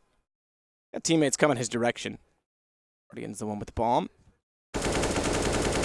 There's no really fast rotation to JKS right now. Jacob is the closest, but he's not in connector. Yeah, that's going to be an issue for JKS. Jacob's watching A main to protect Az's position. Grat, okay, he's going to move now. That makes sense, because that's by design. You've got one holding out toward Ivy. Gratis Faction is the one with the least amount of pressure in his positioning at A. He gets inside of Z. B side Z. Zed. Here I go against Canadian. Zed. That's dead, baby. Action's going to transfer all the way around with that AWP as well. On top of yellow, no smokes and no Molotovs to deter. He finds one already, but Nico's walked out and found them both. Problem is, sitting up there, you're extremely vulnerable from so many angles, and I think he overstayed the welcome. But still, though, they have the advantage. And all due to the early pick. No kit, Matt. In towards B. You're right, no kit. 3 Augs. We're getting back to that meta. As Lias finds Nico, it might be a winning meta. Guardian already getting one back on Jacob. No way. He might. He might. It's Guardian somehow. Stayed alive longer than I thought, as it was on him no matter what. But if he found the shot on Lias, would have been interesting. Guardian in this game right now, every time he's alive and he has the big green in hand, I'm a little bit nervous. The defuse will come in. And they might be able to scavenge a secondary AWP if Liaz can find it. Unable to. Oh, no, he got it just there in the end. So they're going to give the one to JKS and one Gratis Faction. So just to note, I really liked Gratis Faction moving to that mid-train position because unless Nico pushes the high ramp smoke, he can't actually kill him because he smoked himself off, right? It just, he had time to kill JKS, drop into the site, reposition, and then take down Grat. So really good stuff from Nico there. And the plant, they can get another gun round on the board here with all the goodies. Nico has the AWP again, and he's going to try and get the pick. This time round, he's done it again. So he's 2 from 2 going for that opening. Obviously identifying that Renegades like to play close towards the Evox, like to play close towards the Pop Dog. They can't go for their same information techniques. They can't have Liaz go for an aggressive Ivy play again. Gratis Faction instead is going to get up close and personal towards team main. Can't really be aggressive on Ivy with Olaf standing out there, can you? You've got Guardian there. Yeah, give it a miss, I think. Yeah, it's probably for the best. It's just, JKS, though, that's a huge duel to make. This time on the AWP, that's twice he's found B picks.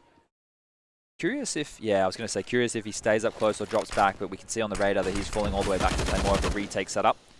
Azza now has gone forward into Pomp late in the round, and Gratis Faction still being able to AWP into team.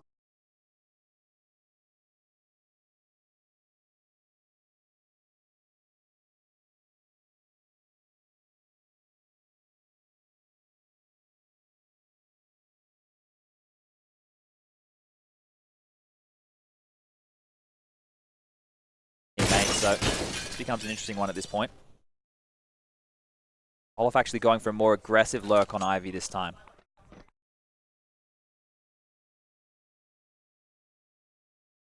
Again, down and around the stairs at B. Is Azza going to push here? This could be a fast flank. It actually could be, because Olaf's not in position to do anything about it yet. I can make that very clear, yet. Ladder jump, baits the shot from JKS. That allows the second with the bomb. Nico to get across. As it's going, Olaf's there. As soon as he comes out, Olaf's got him. Olaf's got him. There's no way. He's made a lot of noise, though. He's dropped back. He has dropped back. All right. Well, Azza got very lucky there. I thought he was going to push him out. Nico's got the kill, I think. They're going to rotate. Oh, yeah, the regular way. If Azza was up before Olaf came down the hall, maybe there's a chance, but I don't think there really was because Olaf wasn't making any noise. He was walking, and that means his back would have been exposed. Adren, meanwhile, on the site, finds only one. Azza still makes this possible. It's a 2-on-2. Molotov So it's the right call to work together. You're right, though. There is a Molotov. It's gone now. No smoke to extinguish it, excuse me, but they get the kill immediately. They have to save. It's too far gone. Yeah, no kit. They have to. Olaf could jump down, easily take the diffuser. And with that, Faze find number 13. They've only got 2 in this half to Renegades 5. But they're getting closer to the end with 3 left to 16. Yeah, Renegades' money's in a bit of trouble right here. So these saved AWPs again, they have to come out on top of these opening jewels. They can't keep getting picked off trying to push up towards E-Box or Pop Dog, because that has been a huge opening from Nico in 2 rounds in a row. We spoke about his impact in the first half with a lot of multi-frags, while his impact in the second half, he's found the opening kill in both of the rounds that they've been able to convert. So when we talk about impact from the analyst desk, when we talk about it while we're casting, that's what we're talking about. It's not just as simple as, you know, having a lot of kills on the board. It's how valuable are those kills in rounds 1. And this time it's a 3-man Ivy play. Grat completely blind. He's going to grab 1. We'll be able to smoke himself off. Up at the ready. Shots out through the smoke, can't land. No one there on the other side. He's not directly in front of him.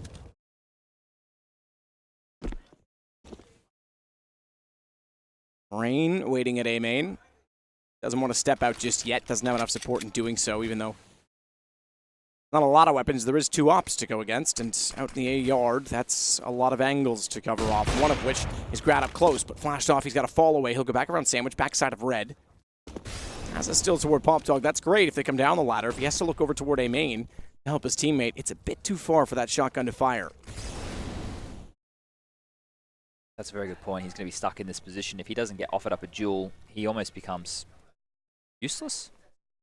He only has a USP as the sidearm, whereas you look at Jacob, he has a Deagle and a UMP, so... Okay, never mind. They're not needed. The AWPs are more than enough for us. JKS and Grat continue to light up the scoreboard. Yeah, and the fact that he was traded immediately and the second op was able to find the angle still. Olaf's tagged at 28. This looks like a round to Renegades again. 13-10. We're not anywhere near done. You said it, Renegades, this is their map choice. You're not always convinced by their map choices. Well, this is slowly coming around for them. We'll back off. Bombs down A main. He's just trying to save the gun. There's no way you can do anything with this. AK will be held. A lot of money available. Keep in mind, it's not a full reset. If this is the situation I talked about the comeback, right? Yeah. This is where the full reset to Faze right now. Renegades goes to 10, maybe even 11, yep, depending on the situation. With I'd have to do the math to figure out where that would leave them. Chances are if they get a bomb plant, you're only going to get 1 save. But you get to 11, maybe 12, I should say. Now, where they still keep most of the bonus, this is a prime example of how the new money system works. Yeah, and the problem is not necessarily that FaZe get more chances to buy and be competitive. The problem is that Renegades are the ones who don't actually have a loss bonus built up. So when they get reset and they're down in the rounds, it's so much harsher for the winning team, which is not really something that I think we should be promoting. We should be promoting the better team, but this is going to be a relatively quick play towards inside from Rain this time round. He's going to make his default amount of noise while the rest of his teammates actually walk, not to give away the fact that this isn't just a default. Yeah, it's almost like saying, it's a good point actually about the CTs, or in this case the CTs Renegades, but the team that's coming back, as soon as they lose 1, they only get 1,400. Yeah. So they better hope their wins are efficient. If they're scrapping out 1v1s, v1, v1s, v1, v1s, boom, all of a sudden, they lose 1 and it's done. The other team has more money instantly, and they're already ahead. Jacob, he's not going to allow that this time, though. Switches to the Deagle even to find Guardian. And it's 3 kills to his name, 2 to find. Nico and Adren. He won't be getting the ace because JKS has already contributed, but Adren's walking out. He might find a 4th. It's Azza that gets the punch instead. Still, though, they're back to within 2 rounds of Faze. So right now, just to keep building on your point, you can see the Renegades money guys on the right-hand side of your screen. The most that anybody has was 5,300. So their money, they don't have a huge bank, even though they've been putting in a haul of rounds in the second half, and that's because rounds have been kept close. They've had to save guns in certain situations. They haven't actually had an opportunity to start saving those pennies. So FaZe, even though they just TK leaving spawn, are still in a pretty good position. This should be 13-12. This should be a scenario where Renegades are now in striking distance to tie this one up, put themselves back in a position in the game, which they haven't felt since the 3rd round, to actually be in the lead. So JKS with the AWP at low ramp again. Lots of pressure, but Nico The opening factor, it's already been felt with the AWP. Now it's felt with the Deagle. He did this in the first half. He's given them a chance, a real opportunity here for Faze to steal this one away. This one should have been sewn up. This one should have been done and dusted, but... Oh, Rain's in a great spot. Again, he runs directly up just enough on the railing to not be shot at that. I thought he might even get a chance on the reload to go after it. All right, Nico has opened things up. As it gets one back, it's the man we mentioned. Rain, though, finally gets one after being in that position for so long. He swings back out, looks towards CT right, finds Azza. Jacob goes after him. He's on 22 HP. He and Leah's to try and win this back, and I don't know that they will. The AK just leaves him in the open to Guardian after the first duel, and you're right, there is no time. It's Renegades now with 12. Oh my god. Or, excuse me, Faze with 14. What am I saying? The other way around.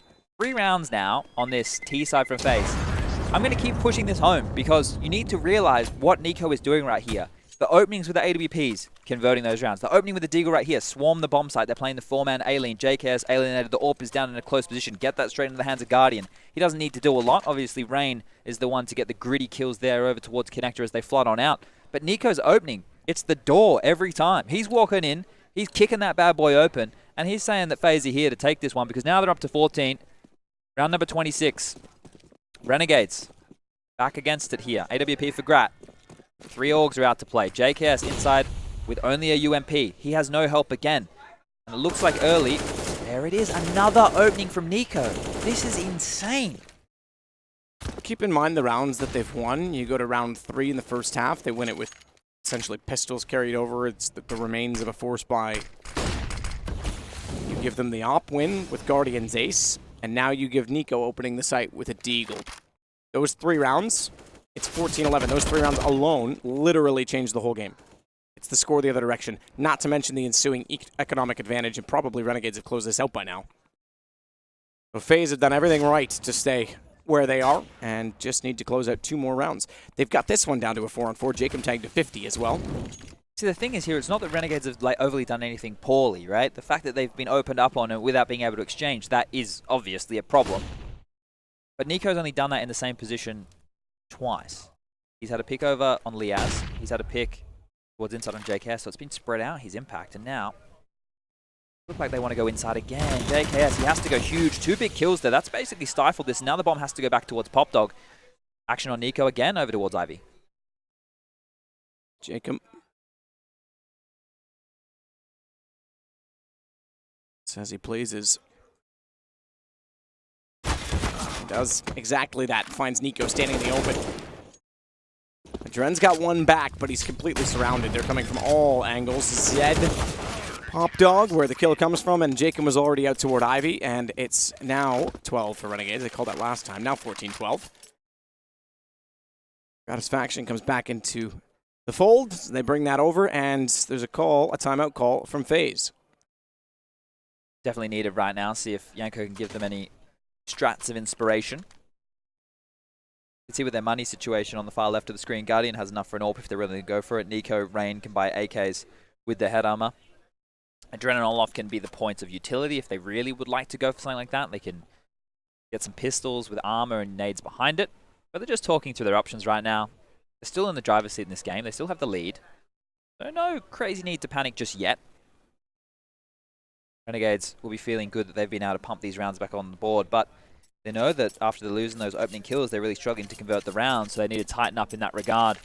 They can't give it away. Their mid-round aggressive plays for information have really just fallen on deaf ears. So we're going to get back underway. Guardian has bought into the AWP. He has enough money, residual cash, to buy again in the next round, so he could be the factor. We've already seen a round like this in the game, Matt, where he's gotten it done, and this time he's going to get boosted on up, see if anybody wants to be linking over towards the top of the 6 train. He's not going to be offered anything at all, just yet. Guardian waiting to work out with the AWP. And slow but sure, he gets an angle at E-Box. That could cost. The C, oh my. CT's deer. The fact that his teammate got out toward Olaf, Adren jumping across, Guardian, you would have thought that he knew to cover the left side. Caught out when he peeks to the right. Jacob. Stick shot, but all falling apart. 14-13, Renegades making this game more and more likely. We did say 11-4, they gave themselves a chance, but now we're looking like they're in full control. the next gun round, let's assume this one's done, right? Let's get one step ahead of ourselves, which you should never do. You make an ass out of you and me if you... Assume. Yeah. But I'm happy to go with this one right here, unless... Okay.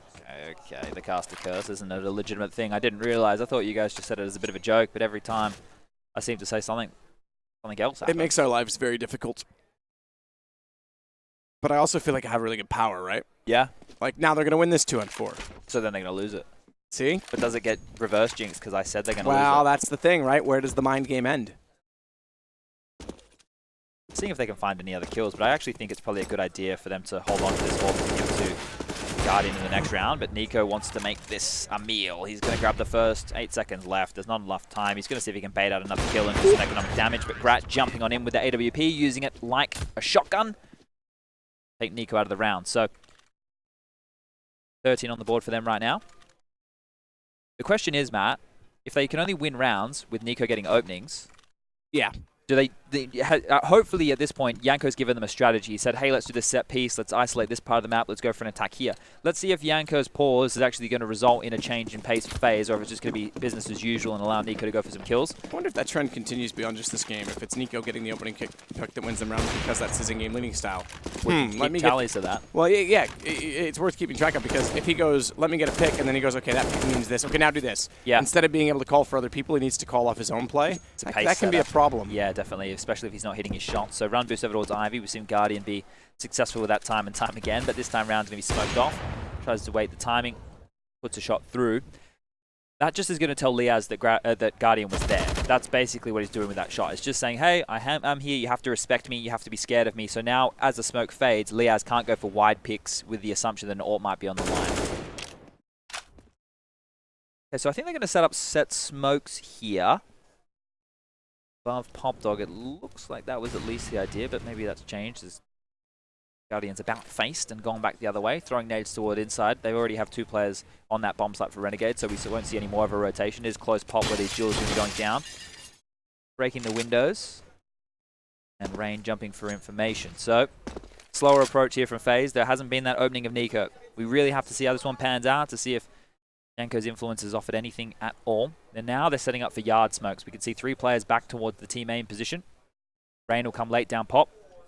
And Olaf will be pushing Ivy. An up close and personal play here from Renegades could absolutely stifle this before it gets started. And that smoke is perfectly timed.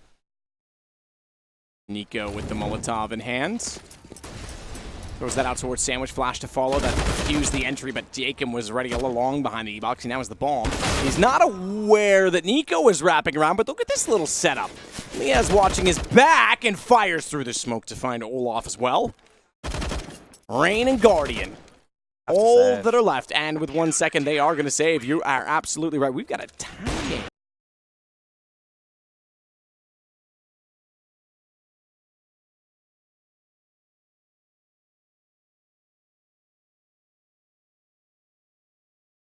Look, I've seen teams do it before, but when you're at the danger end of the game like we are right now, it starts to get a little bit more difficult. So once again, no Nico opening, no round on the board. Pause will come in again. You can see the back and forth, the discussion between Yanko and Nico to see if they can come up with a new idea. Renegades have to be swelling with confidence now after being able to string these together, even in the eyes of adversity, even after some rounds that maybe they shouldn't have lost. Swarmed by pistols. Think about these 2 rounds. The inside opening with Nico with the Deagle, they lose that round. In the first half, Guardian with the saved AWP. Those are pivot rounds. That's what we talk about. Rounds that can change the game. If Renegades hold on and they still win, even in the eyes of that, they've done fantastic on these gun rounds.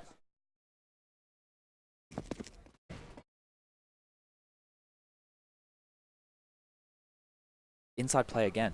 Look at this. So many players just tunneling towards inside of the bomb. It's going to be super late. Molotov down, smoke extinguishes it, but JKS knows that means they're going to push through, and they want to continue pushing through. Down 2 kills now as he gets up close. Jacobs followed it. This is going to be map point for Renegades. Wow. It's all on the Guardian. Convincing as well. Good hold from JKS. Good shot from Guardian, but 5. Does he get a 5? Second ace this time in a 1 verse? I don't think so. Bomb down. They're swarming it already. Tries to fire into the smoke. That puts nades on his back, and Az has already pushed up. That gives him the angle. Guardian goes down, and Renegades with 1 to go. Suddenly making this real. It was 11-4 at half. Kassan's going to get the laugh over Yanko. I can't believe that they've battled back into this. This is their map choice, right? That's the panic light that's come on, the alarm for Faze. Feels like it should have been going off a lot earlier. But I thought that FaZe would have, been able to close this one out. Their T side's really lacking inspiration here. Still get to overtime. We can still give us the bonus rounds. We can extend this game, or Renegades can completely lock this one, get it done and dusted. You can see the round timeline right here. Renegades, at least in the last few rounds on the trot, have been able to keep enough bodies alive, and that's not going to factor in anymore. The money, it doesn't matter.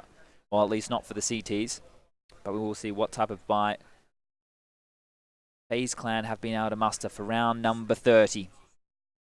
Haven't had too many games that have gone down to the wire, especially in the opening that we've casted here. Most have been blowouts. Yeah, we've seen, you and I certainly have seen the blowouts. We've seen a few go to overtime. The Spirit game. Yeah, triple overtime, what that was. Spirit Pain, was it? Yeah, that's right. And then, there's been a few, but not a ton that have gone this far. Well, all-off and all-off, unsurprisingly, and Liaz.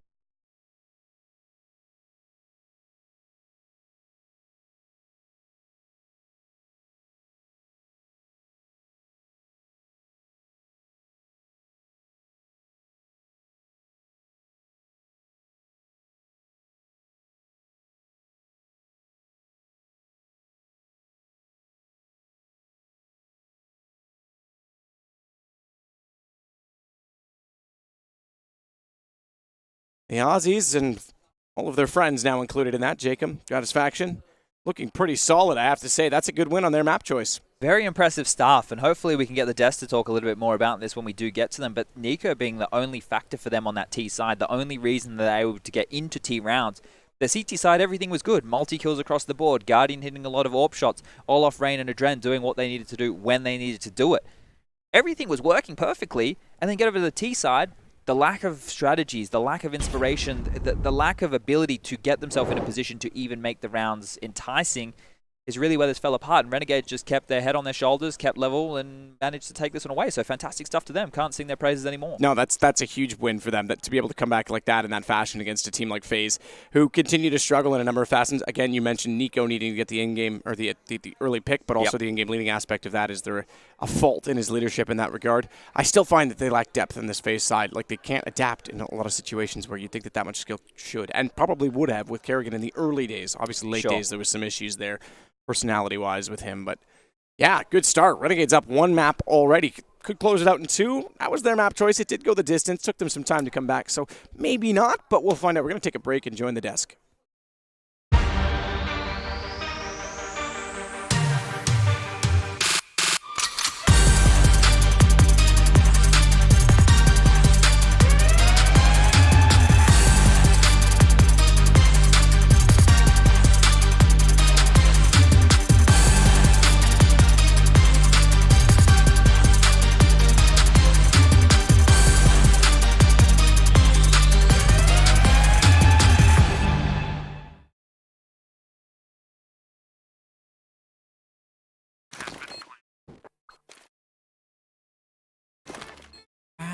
Cool, right? Want to know where I got it? Well, look, go to cs.money. It's a trade platform and a marketplace at the same time. Just choose, click, and get. Good luck, bro.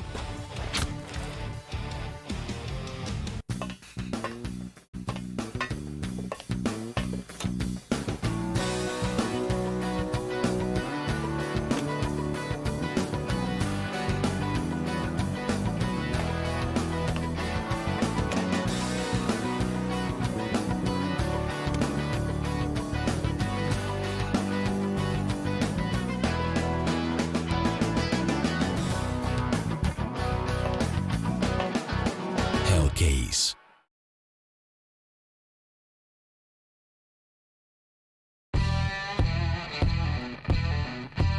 Big update and new features in the case battles. Updated and convenient interface with new options. Up to 4 users can participate in one battle now. Create and customize your battles, any number and any type of cases. Choose the number of participants and invite your friends with a unique link. Watch the best drop and win everything. Don't miss epic battles on Hellcase. Place your bets at gg.bet. Most popular esports titles. Deposit with convenient payment options. Cool mini games. And 24/7 support for players. Sign up now for the best esports bets at gg.bet. Round after round after round mounted on the side of the Renegades did net them success here on Train. In fact, after what was an 11-4 first half showing, this one spun around right on its head, which is what I'm going to do in this chair. They've given us these kind of cool chairs. So I can do this, spin to my analyst, and start to talk about why this one did not end up in Faze's way. I've got Maniac and Thorn here. Guys, this one looked like it was kind of in the bag. Couldn't have slept on the Renegades, but Faze were in control of this matchup to begin with.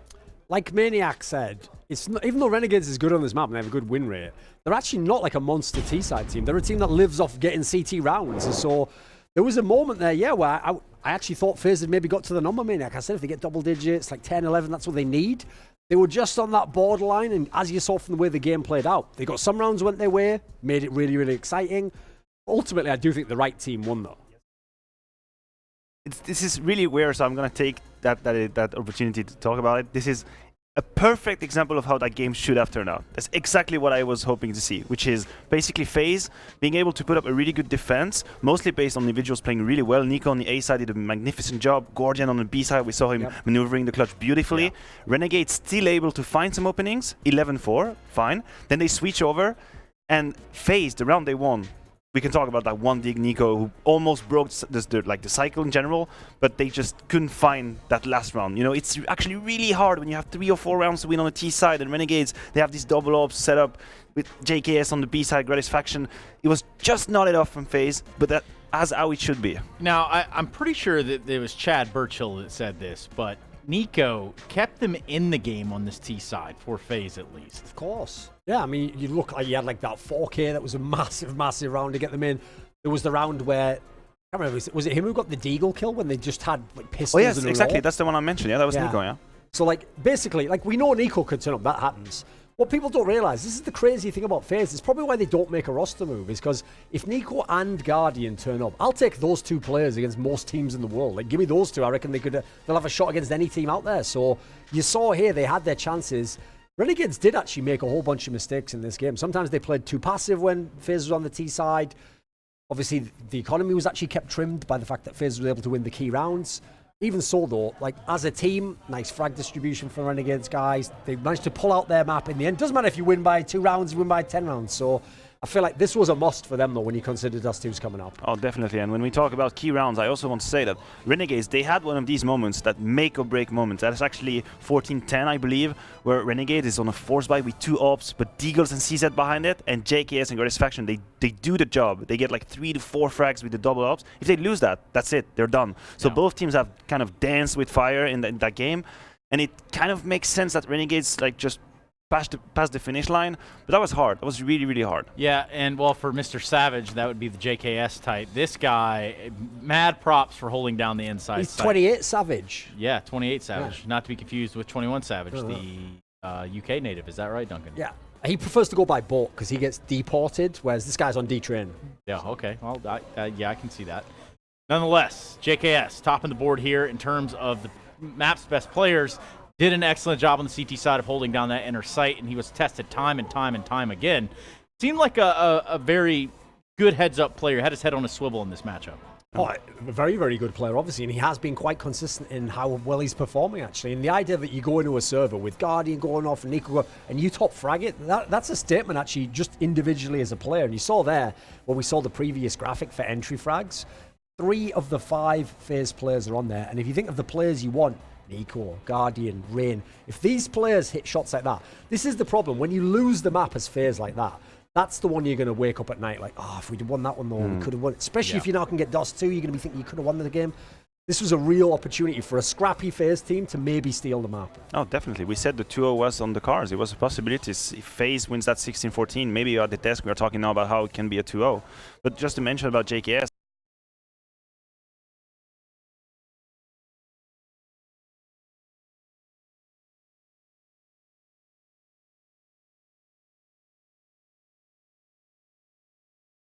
one interesting fact I think is that he was always a very good player, But he had to wait for Renegades to be really relevant for people to realize how good he is. He was always really good, but obviously the result of his team weren't up to par, and we weren't really talking about him. But now he gets to shine, but his team is also doing really good. So I'm glad he gets his recognition. But also the biggest missed opportunity in terms of an alias in-game, I think. Obviously, with the last name Savage, he should have just called himself that. But then again, there is also other players named Savage.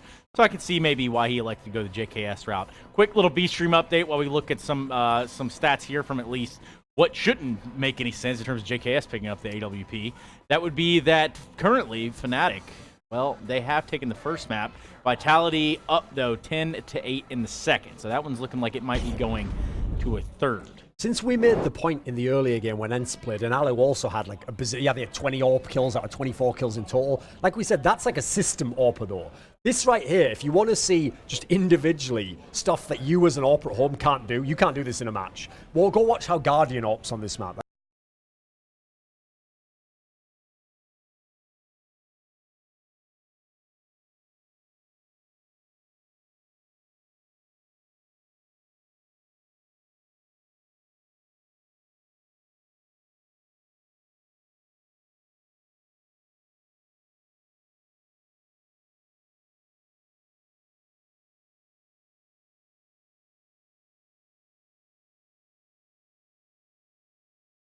As Dust2, you know, so he's gonna be put to test. I also think that Nico being in form is gonna be really important because we know his entry fragging ability is insane on Dust2.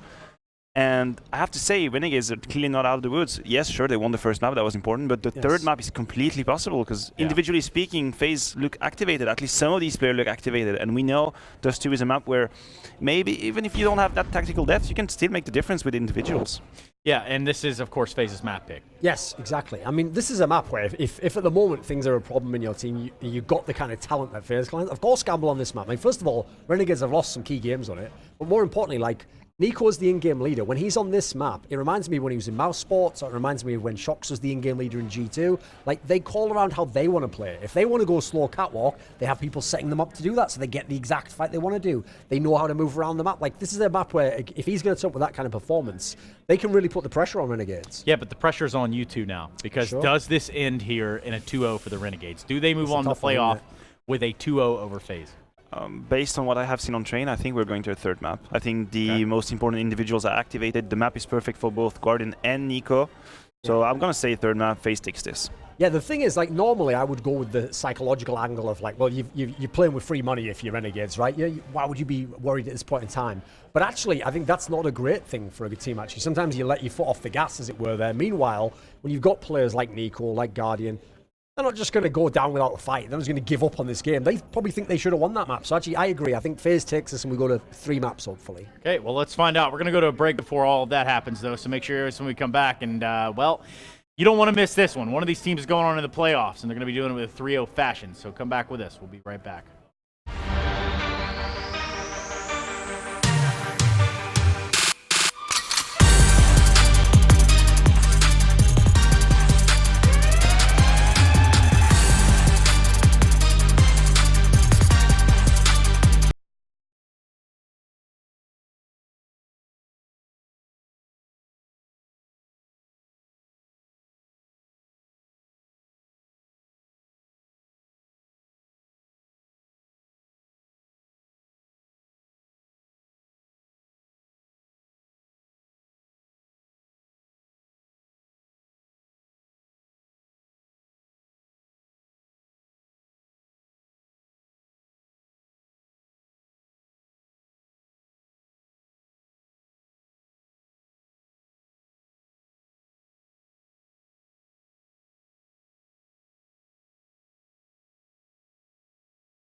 Can they come back?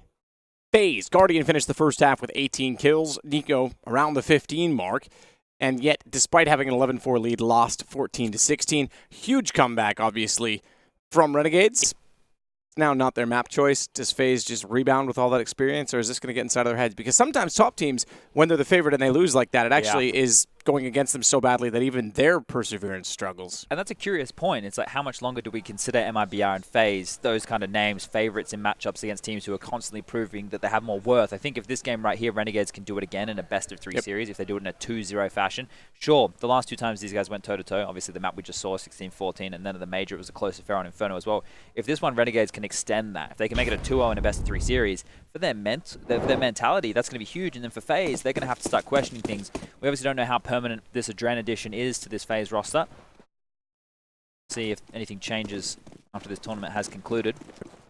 Just having a look, obviously we had the stats from Starlighter up on the screen before, talking about, you know, matches for these teams. Obviously for Faze, they haven't been together for very long. They've only got 4 games in total on this map, and the only time they've lost it was actually to Australis, 16-13. So that's not a blemish on their record. For Renegades, they've played it with this roster 12 times. They have a 10-2 win streak, and if you look at the last 3 months, they beat Tyler on it, they beat Vitality on it, but they lost to MIBR in that quarterfinal match of the major, quite significantly, 16-6. And I spoke to Gomez, the team's manager, after that game. He said, look, you know, we didn't know a lot about MIBR at the time. In practice, it was one of our best maps. We picked to our strengths. It didn't work out. That's just the way the cookie crumbles. So here, for Faze to pick against Renegades, either they think it's their best map, or they think there's a weakness in this Renegades Dust 2 that they might be able to exploit here. Looking at the names, no surprise that Nico is the highest rated player for Faze on Dust 2. Coming in at second, though, is Rain and Adren. So not Guardian on the AWP, more Riflers getting a lot done. And then for side of things for Renegade, JKS towards the top, followed by Jacob and then Gratisfaction. So it's surprising not to see an AWPer. I guess JKS is a secondary. Nico also, you could argue, but not the primary, being within the top players on a map that we can tout as one where the AWPs can really take over. And for Renegades, Jacob needs to continue a big performance. He's the leader for them, statistically speaking, with opening kills. So see how he sets the pace for the boys. Liaz, however, he's down the bottom. Not a map where he does find a lot of impact, but he has been given a lot more of this supportive role. So we're on board going into Upper Dark right now. Bit of utility in the hands of Gratisfaction that'll be limped on out towards the B bomb site, and that's going to put a lot of pressure on Guardian, who's met with Olaf over towards the B doors. They're just going to attack. Flashes come in, and here they go. Good shot, Guardian. JKS, the one he finds. He's not done there. Oh, maybe he is. Jacob from the car gets him down. Olaf, what an entrance. Ouch. And Rain's going to follow that up to get Gratisfaction. As Nico wants desperately to hold off the window and make his way to find Leas. He's the only one left. They all come through. Leas has nothing he can do about it. Leas goes down. So Nico finding that kill. But Olaf, man, oh man, that was stylish. That was a very fast flank through Dark. It means once you're in that side as Renegades, you have to stay, you have to fight. And it just pinned, really. The number disadvantage, there was no ways to take the jewels. And Faze grabbing a pistol. They got 0 in that first map. Things are changing. It's Faze Clan here, buying into the second round to defend against a full eco from Renegades. No one is upgraded other than Jacob onto a P250. Guardian prodding up mid with the scout. Shouldn't be too difficult for them to get anything done. We speak about these rounds, so you have a couple of options if you're going to go for a full eco. Just go for a full-on rush and hope that you can overwhelm a player who's stuck on his own. Play very slow, force them to bait out utility across the map. You know, run around, shoot your Glock, make it seem like you have a presence everywhere. Maybe you catch someone pushing. Renegades just want to go late through long here, and as I mentioned, there is no utility on the board, so they're going to have to hope that they can swarm Adren, maybe when he pulls out a grenade, maybe if he gets caught looking the wrong way. I mean, it is an MP9, and it's a mid-range fight, I would call that. That's not super close up, so pistols, multitudes of them, could still win that. As well. Yeah, exactly. There's no one there to trade off of it, so I would say he's good for maybe even just one if they come out flying and fast enough toward him. Have changed their tactic though. They're going back towards Catwalk. Maybe they'll try and swarm Nico at middle, who only has this USP, but Cat, it'll be the play, and that's always a curious one because now you get opened up to a long range. Range have a field day here. A fantastic job getting 2 kills. Has a chance to stat pad with more. Well, only get 3, and JKS will finish him off. So no plant here. I don't think you'll have time. I don't think they'll give him that liberty, and Nico will finish him off. They've picked up that M4 as well. Nothing lost. Renegades, they'll buy on in. Have enough for AKs and utility. See if they want to take this as a fast-paced approach to kick things off, or if they want to go a little bit slower in the start of Dust 2. 2-0 for Faze. Again, they had a tremendous start on Train as well, but that didn't amount to much. +2. Guardian, AWP, watch for him to be around the mid doors quite a bit. He's on a scout right now, but he will be on the AWP when the time comes. For now, Nico's got it instead. JKS down to the underpass with Jacob. This is interesting 3-man B play from Faze early. It's maybe going to help ward them off as the game progresses. Oh, they've done a 3-man B stack early. They've done a 2-1-2 instead of, the standard 2-3 split. So if Renegades go for the B play, which it looks like they're going to do, and they're unable to punish this stack, that's definitely going to play into their minds in the later stages. Mid to B smokes coming out right here. They've done the double. One towards CT, one to cover off B hill, so they can push it out and get a little bit more territory without too much fear. Obviously always having to be scared of the player on top of the CT spawn box, but nobody there. And meanwhile, Adren is getting sneaky towards the long push, so watch for that on the radar for a potential flank as they hit the side. A double smoke angle allows him to walk in further. Olaf's got Grat. He's got 3 in the round. Finally gets silenced by Liaz, and then he's suddenly finds himself alone because teammates have all gone down. It's a plant default. That one's done for sure. The smoke on window, they can't really afford to push through one by one, so Rain will wait for his teammates to get around into better positions. And they'll go together, not together enough. The smoke at door gave him a place to hide. Rain thankfully solved that, as he did do damage onto Adren. Aim stars get their AKs. They scavenge, well, they don't need to scavenge, or because Nico had it the entire time. So no danger right now for FaZe Clan in any regard. The plant has allowed Renegades enough money if they want to go for a buy again. You can see they've opted just for the pistol upgrade with utility behind it. They don't want to take the aim jewels with AKs alone because they could have all had an AK-47 with head armor. It just wouldn't have been brought with any utility to actually open up jewels. They would have relied on pure aim. Pure aim up against FaZe Clan, who are fully stocked. You've got 5 kits, 5 sets of head armor, 2 AWPs, 2 AKs, and an M4. And over towards Upper Dark will be 3 players of Renegades again. Going quicker this time for this mid approach. They don't seem as fearful. Catwalk, as you can see, Azza's already jostling for position over there. Here's the early side of the map that Renegades want to target here. Weren't scared by the fact that there was 3 FaZe players there. First gun round of the game. They're happy to go again.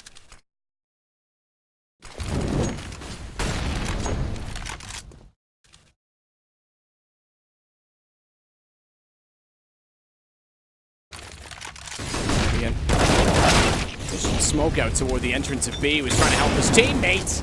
Olaf, but he only got 1. Guardian's done the task since. Couldn't flick fast enough to find JKS elevated by the stairs. Meanwhile, in middle, Jacob, he's got a shot on he's getting away. a deagle to Nico, and you're right, he has got away. Rain's gone by. He's got 15 HP. He needs to be very careful here. Rotation goes back to tunnels. They know that's the case. Rain knows he can get in. Rain knows he can sneak into the site, and he'll be alone. Timing is read perfectly, and Adren is able to trade just barely off JKS. 9 HP. But Rain read that so well, knew that the rotation had to go back from mid to tunnels, got inside of the site, but then, without being able to find the kill, turned around perfectly to find the player that was rotating. Jacob would have got the shock of a lifetime there, not expecting anybody to walk through the smoke like that. That is a balls-out play, but a very well-educated one, right? You're bang on there in breaking down that situation. He's made a risk, but a risk with the knowledge behind it, and here, now Renegades have a buy on the board where everybody has the goodies that they need. Gratisfaction, the main AWP, will have the big green in his hands, and we're on board with Nico here. He's spreading down to lower dark with his AWP. Renegades, I know they're going to be very thorough at clearing this out with a flash, but if he steps like that, he's able to get a freebie. So it appears that FaZe have done their homework on how the default unfolds for the Renegades, using the utility against them. Was the signal to peak as opposed to hiding into their base and close doors. Olaf there to continue to dictate this pace. We spoke about this early on that Train game. Doing inside stacks, they were doing gambles, they were doing aggressive plays, and well, they were able to get an 11-4 first half versus Renegades on Train and still lost. So we have to see how this one plays on out. If they continue to have whitewashes of rounds, if they continue to make Renegades look silly and struggle, then we can start to get excited about going to that third map. Remember, this one, we've actually got something on the line. The winner of this game, straight through to the playoff bracket, 3-0. A couple of days off here in Shanghai, China. Explore, not only that, get to practice and watch.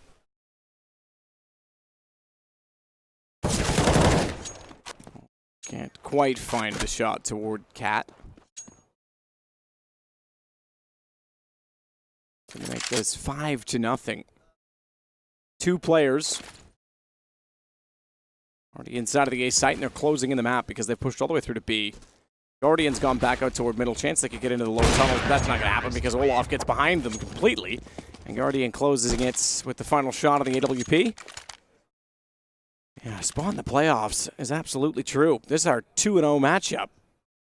The other one going on right now is Fnatic taking on Vitality. Give me an update. Well, the first map did go in favor of Fnatic, and I know Nuke was getting very close there for a moment. I haven't actually checked back in a while, so let me just get the telephone device out to see what's going on.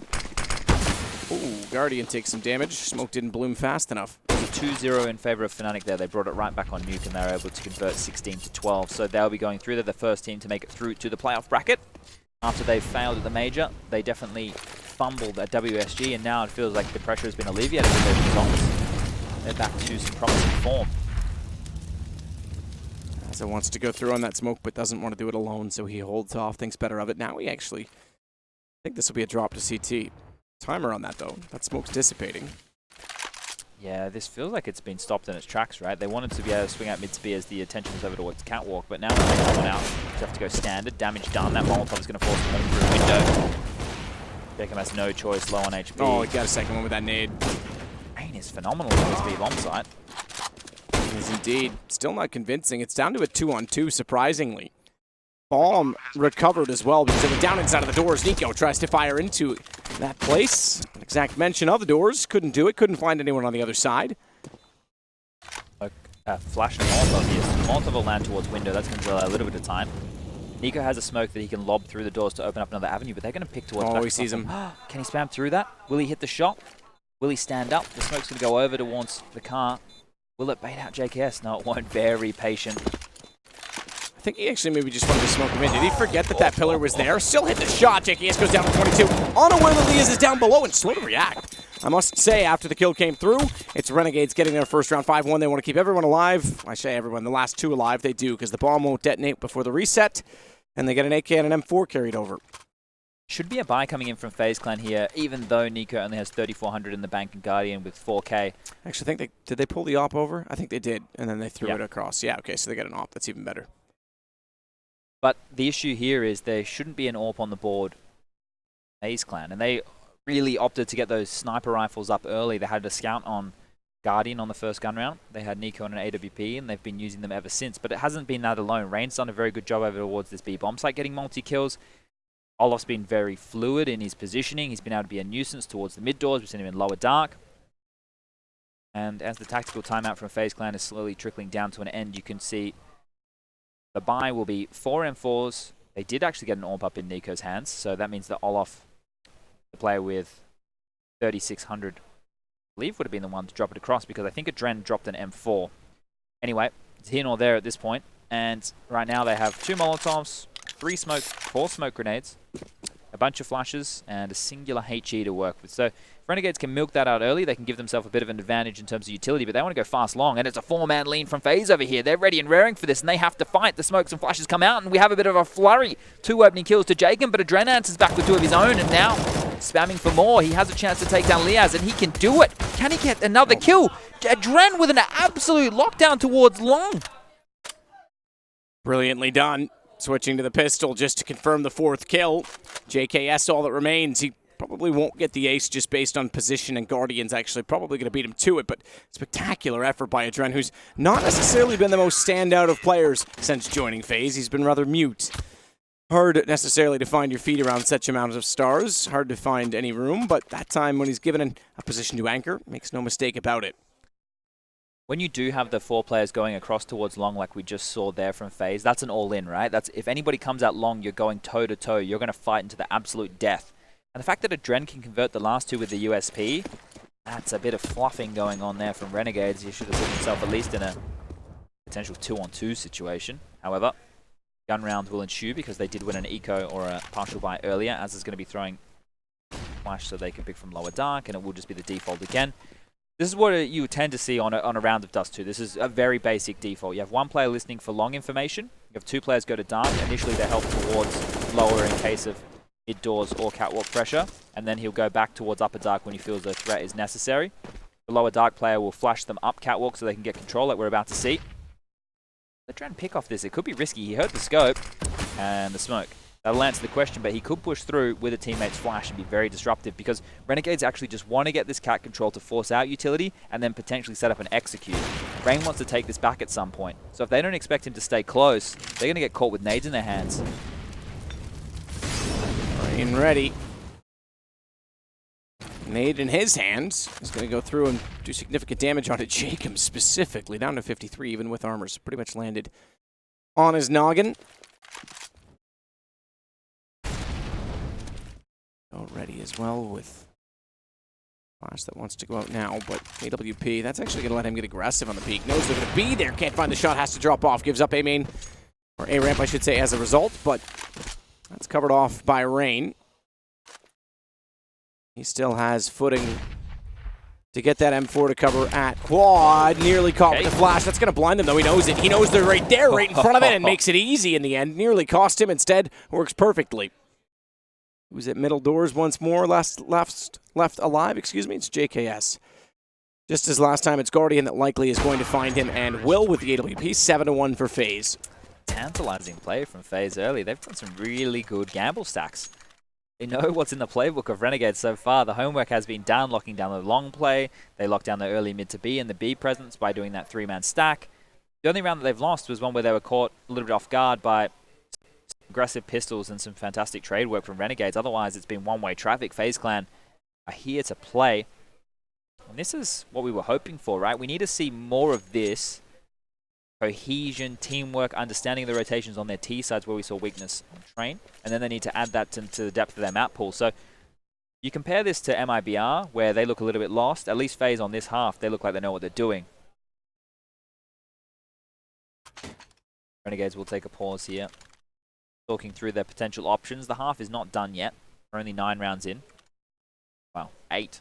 About to go into the 9th. And another pistol upgrade with a little bit of light utility behind it again. So far, their set plays, their set pieces haven't really worked. Maybe they can go a little bit more free-flowing so that they could... Oh, it looks like we've dropped on out of the Go TV there. I've still got it operational in front of me. Yeah, exactly. And they're very quick up catwalk this time. So the more free-flowing play, the territory they've been able to take. They're already up cat. Azra is selling a bit of a fake right now, and they do look like they want to go for a mid to B. There are 3 players from FaZe Clan playing over the B side. Yeah. Same play they wanted to do with the pistol. This time Azra actually gets into CT. He couldn't drop off last time because they weren't ready. This could work, but Rain outside of the doors at B, at the box, is able to cut them off.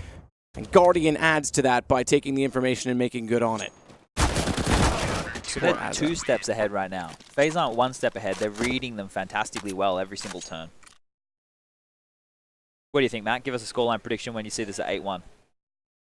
Well, the last game was 11-4, and at one point, like 8-2, I think it was, maybe? Yeah, but... So... I don't know. Oh, Gratisfaction 0-9. He's been solid on the op roll. So that's a battle that they're going to need to start winning, or at least getting kills for. You're right, 1 kill as well for Azza. This is not looking ideal. I don't know. I think FaZe are going to wrap this one up pretty quickly. I'm not going to lie. Yeah, me too. I don't think they'll make the same mistake twice. It doesn't have the same nature about it as Train, because their T side, they can't get locked out in the same way, right? You think about the contrast of Dust 2 to Train. Train is a map where you can't really get out into the choke points to find jewels. There's so many more avenues on a map like Dust 2 for them to be able to do that, and they can just stand and fight. Whereas Train, you need a little bit more to set your teammates up to find the opening picks. I spoke about Jacob needing to be an influential factor in terms of opening jewels. He is normally the player who's finding the majority of opening kills for Renegades right now. He has only 4 kills on the board, and in this round he's dead. Long explosion coming in. Nico. I wonder where the pit. They now know exactly where he is, and his shot, needing to rebolt the weapon, gives him away. Azza with 2. Now he's getting alive, but goes down to range just after. His 2 still very important kills because it gets them in a 3-on-3, gets him a bomb plant down. Molotov in the sight, doesn't go far enough to get Leas out of position. Rain takes the battle, though. 20 HP. Leas, 32 for Rain. He takes JKS down to 29. That's going to help him further with the retake as Gratisfaction needs to get on the board. Tough position to be in. Finds the kill at Car. Otherwise, he was a sitting duck. That brings them into the advantage situation. JKS able to trade off of him. And on top of the site, he trades yet again off Liaz. Good rotations from him. Able to have his head on a swivel, and it's now 8-2. And they got the AWP as well, so Grat can get that. Otherwise, they wouldn't have been able to buy it without Azza dropping it and then having nothing left in his name. Jacob will have to have a scrappy purchase coming in here. Maybe Grat can drop him a Galil. Yes, he will do.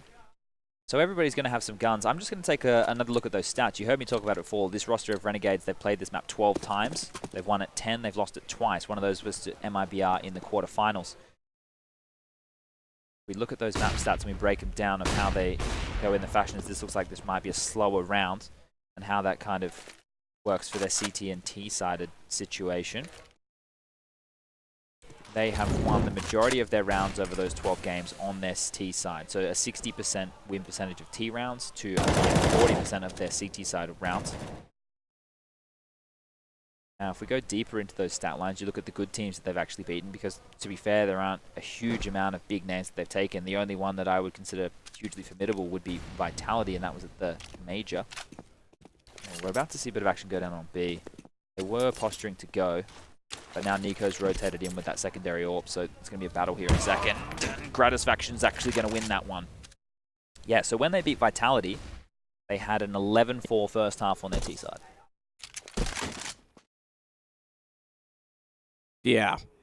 Well, they're going to need an 11-4 T side this time as well.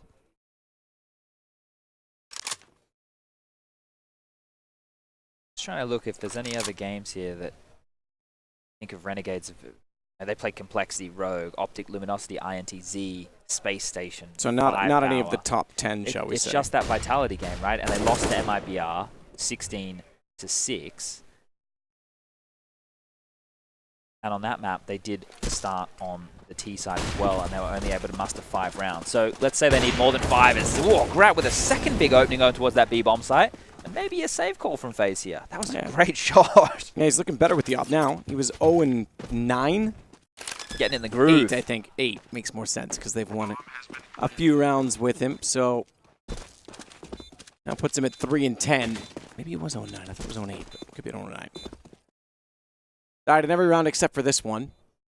That's always a horrible feeling. Yeah, when you're dead every single round. Yeah, I've always used to be dead. I mean, if you're the entry fragger, it's one thing, but as the opper, that's another.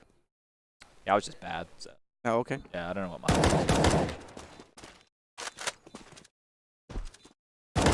Jacob just spamming everywhere. You're right. The save call was made very early for Faze. Necessary as well. Look at their economy map. Yeah, this is Renegades making a case to get back into this game. And just as they made it 11-4 after being down 11-2 at a point. Wow, Rain has 17 kills right now. It's been a while since he's had these kind of performances. He used to. When the team was made, it was the dream team at the start. He used to be the top fragger. Unexpectedly. Consistently. Yeah. He just showed off the fundamentals. It's nice to see it's working out for him yet again. As I was saying, the Renegades, they had a late little surge of momentum to get a few rounds in a row on train. Maybe that's what they're doing now. Maybe they're posturing to make this a 2-0. Inferno is the third map. You can see it underneath the radar on the left side. You could even put in brackets after like trains finish. You could put the score there in brackets. Yeah. Some potential with that graphic. You could have the logo pop up underneath to see which one's whose map pick. Lots. And then it could go away at the end of freeze time. Rat. Oh, he spotted it, but Nico did in turn. Clever little boost, but Nico firmly on his feet and on his way because he's got Catwalk killed. There's no need to stick around. He'll rotate immediately. Actually, I say that. Okay, he has. He's down below. I thought he was up on Catwalk. He is down below in CT, so he's going to watch the mid doors instead. Surprising when they know that there's only one player over towards long, because that's a Catwalk stack, right? They know that there has to be 2 players there. They don't consider going and trying and pushing a Dren at pit because he's solo, right? I know that the long anchor position, you Molotov the doors, you smoke the doors, you can hold them off. Yeah, he got 4 kills there last time. Yeah. Well, that's when they tried to rush him. They tried to take his territory swiftly, but like Liaz has an opportunity there to walk out and have a 1v1 duel. Maybe that's something that Renegades could look to identify as they move forward. 7-2 at Dren, by the way. 4 kills in 1 round. It's not like he's had a lot of action, so you are right. They're not really doing much to take that position, and it is a very crucial one. And now that they go in late, Nico's in a position where he can rotate. There's no time left really on the clock. They have to go towards A, and if Trent just stops this with 1 or 2 kills, that should be more than enough. And that's 2 big frags. You see the flash from Nico come in, more than ready to help. And Adren is doing a fantastic job at anchoring this pit position. And that's the round. Yeah, bomb down, no one to recover it. JKS gone. Just as the left, and he's found by Rain. I think you're onto something. If you don't put pressure on A-Long early in rounds either, it means you don't have to go for... I mean, some teams used to put 3 players there at the start. Yeah.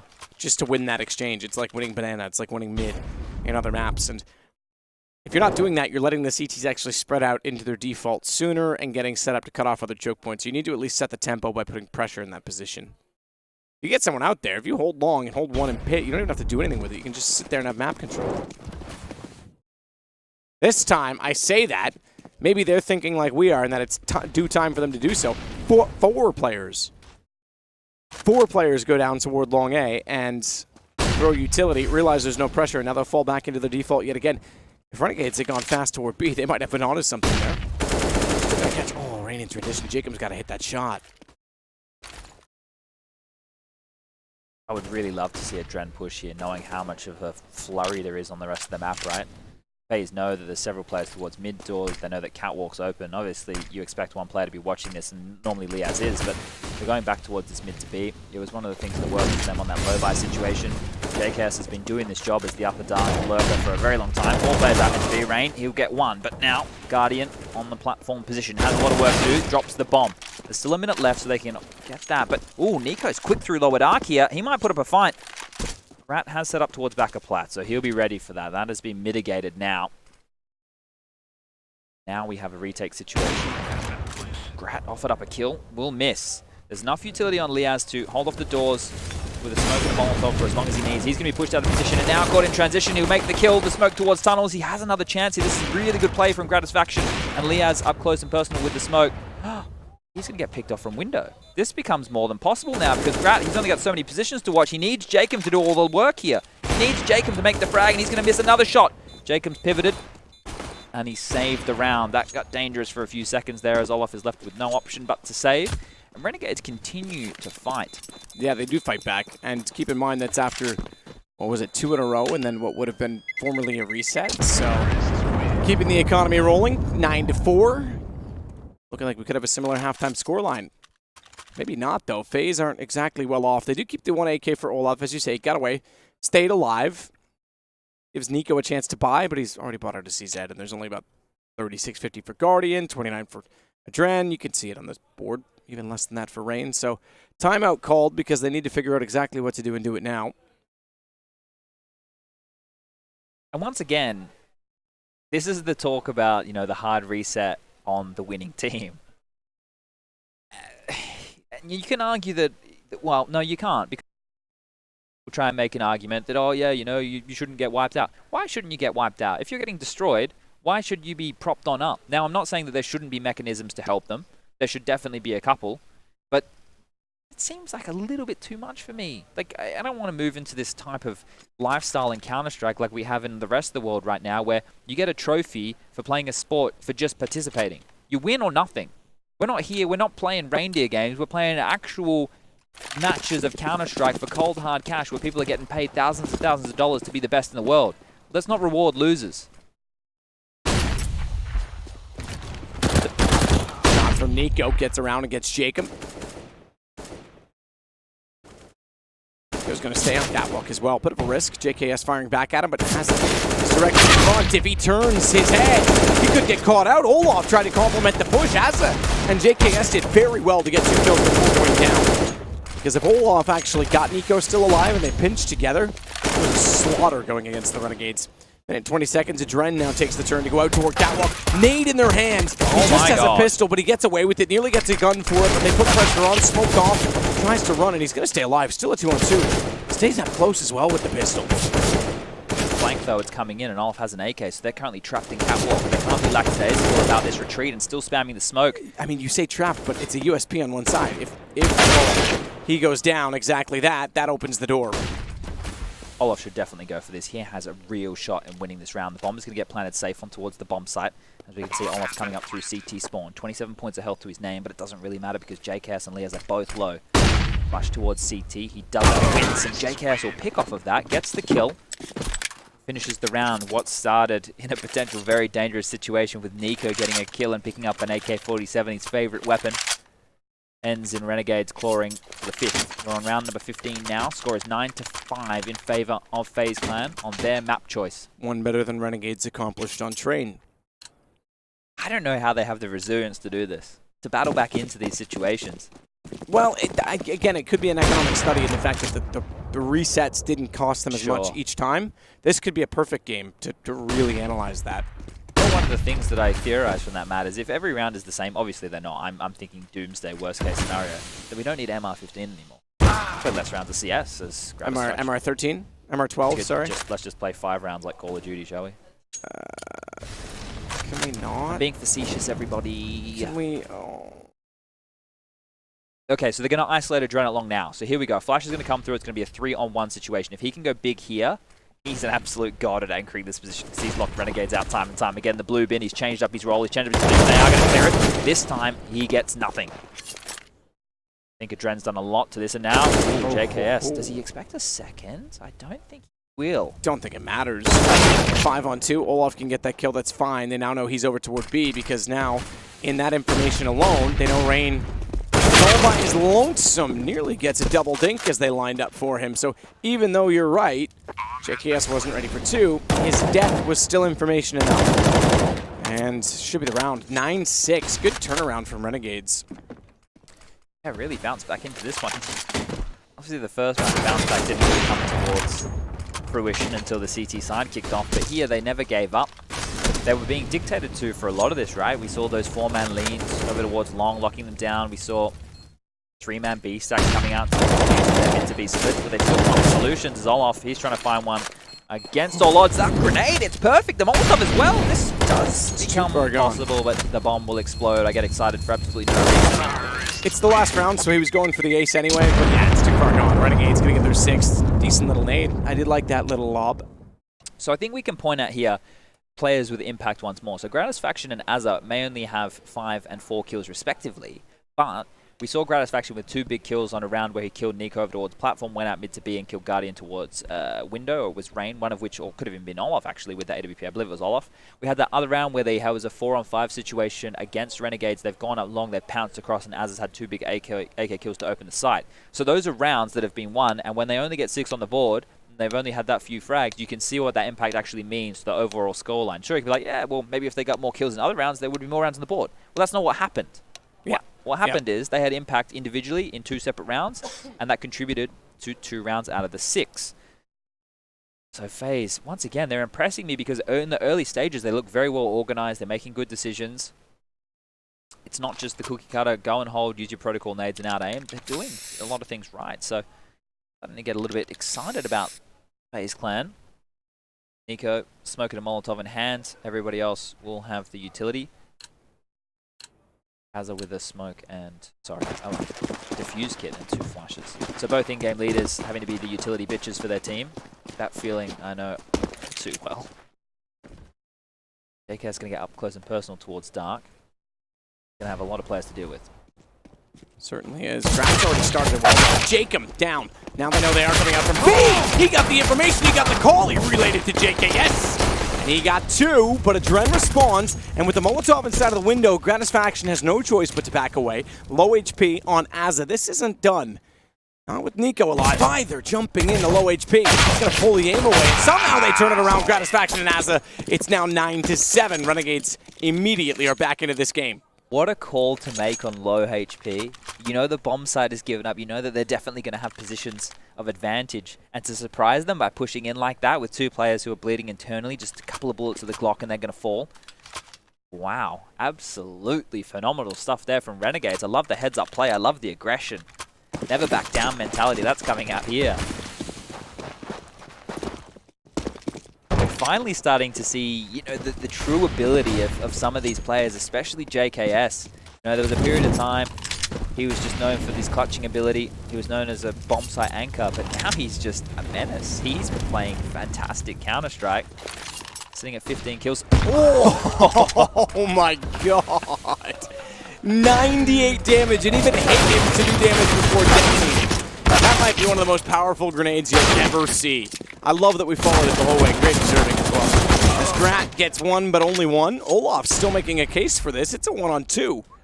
And he has the bomb. He could make this extremely awkward. Jacob knows that he can rotate back in the map, so he tries to divide it by going straight up the gut. He'll spot him in spawn. Oh, there's a chance. There is. And they'll shuffle by rotating JKS back to mid to make sure he doesn't go back the other way. Olaf has gotten to the tunnels, but he could swing under. Oh my, if he goes lower right now. There are gaps. It's not even the gap. It's that JKS wasn't looking that way. He is now. Still got a headshot onto him, but it was through the wall. So just to note, Matt, we're just talking about JKS and his impact.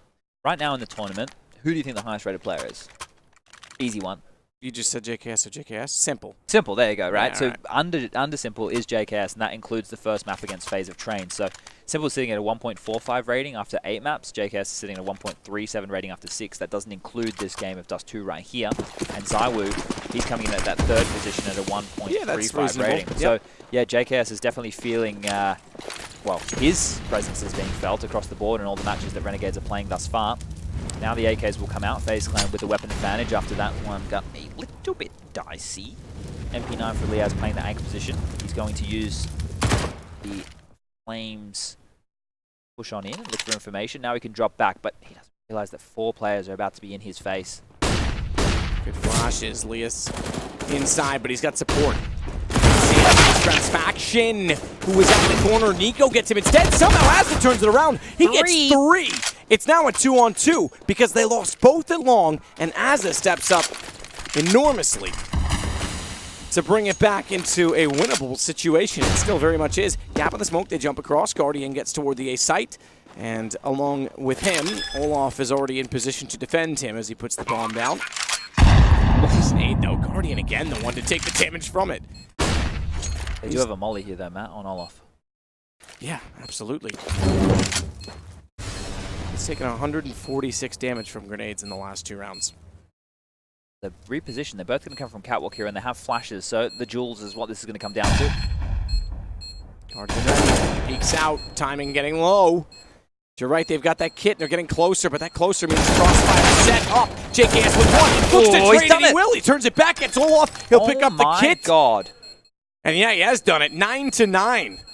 Renegades are making so many good micro decisions. They knew that they spotted a player towards CT spawn, so they have to worry about that position. They both regroup towards Catwalk. The first flash comes over, forces Guardian off the line. He's not expecting a second. That one lands, blinds him up completely, still has an opportunity to take a jewel, but how does JKS pivot and get that second kill?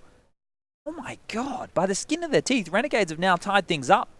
9-9, and they are looking very threatening here. You can see the scores right now. Rain, huge impact in that first half. 20 frags to his name, 18 for Olaf, 12 for Guardian. Nico, I said that he's normally the highest rated player for FaZe Clan on this map. He's only sitting there at 10. Ran with 11. He did some good work over towards long, but he wasn't actually needed for that many rounds, especially on that CT side, having to retake several times. The frag lead is going toe-to-toe here in terms of their stats. Rain is leading the way with frags, assists, and doing a much better job on the entry or opening kills. But that's easy when they're coming your way on that B-bomb side, right? JKS is more the lurker. He's not necessarily a first-in kind of player. That's reserved for Jacob and Azza. Obviously, Gratisfaction with the AWP. So, poof, here we go. AK's out. No AWP on the side of Renegades. So, they do have 4 scopes.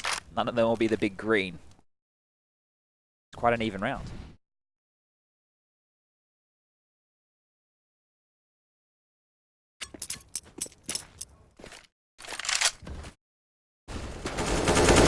Go. Does get up on top of Catwalk. That's good because Rain's already opened up the A sites. Now they can all work together in that direction. Should they like to do so? They want to slow it down. Take the time with the lead they have. Tries to get a clever little angle on top of the sandbags, but cut off. Gets one back and smartly looks toward long, but can't convert as Adren wins the exchange. That should be the round. It's going to be a save over toward the B site. So FaZe maintain or hold on, regain the lead, reclaim the lead, 10-9. FaZe should hunt, definitely. They should apply a lot of pressure here and see if they can take these guns away, because Renegades will get that reset. Yeah, nice shot from Nico there, taking down JKS. It's just Jacob to find towards the back of the platform, and as the bomb ticks on down, they get closer and closer. They're going to find him. Yep. Just whether or not he can convert these into kills, or if he's just going to get flat. That'll be enough. Nico will take the next important hunt there, because the money for Renegades, the most they have is 2450 on Liaz. Everybody else sitting at around 400. And when I say around 400, I mean 1400. Azza will have a scout, and he's going to be able to buy armor behind that. I think it's actually dropped across to him. So they want to continue to fight for this, because there would be a double eco that would have to ensue anyway. So they want to continue the brawling, continue the fighting. And when we think back to that round, JK, sure, he did clutch a big situation there, but it was actually Azza with a 3-man long spam down from the A ramp that was, I guess, the real winner, or the real factor to even give them an opportunity back into this. Tagged up early is Nico, but they barreled up Cat quickly. Niaz up close and personal. He's going to pick one out. Not able to land any damage here, but he's still hanging around. There is a second flash on Gratisfaction. Is it going to come on in? Ooh, it will, but too little too late, as Liaz has dropped off the ledge. Now Faze have to consider their options here. They know there's a scout. They know there's at least a deagle with another player flashing. Azza, he'll find success over towards long, so ooh, bit of blood in the water now. Nico waiting. Missed the chance to catch the cross. They can push long and get this AK for free, and they have. Gratisfaction's picked it up with a Molotov. This would be heartbreaking for FaZe. Surely not like this. Would be exactly what the doctor ordered for Renegades.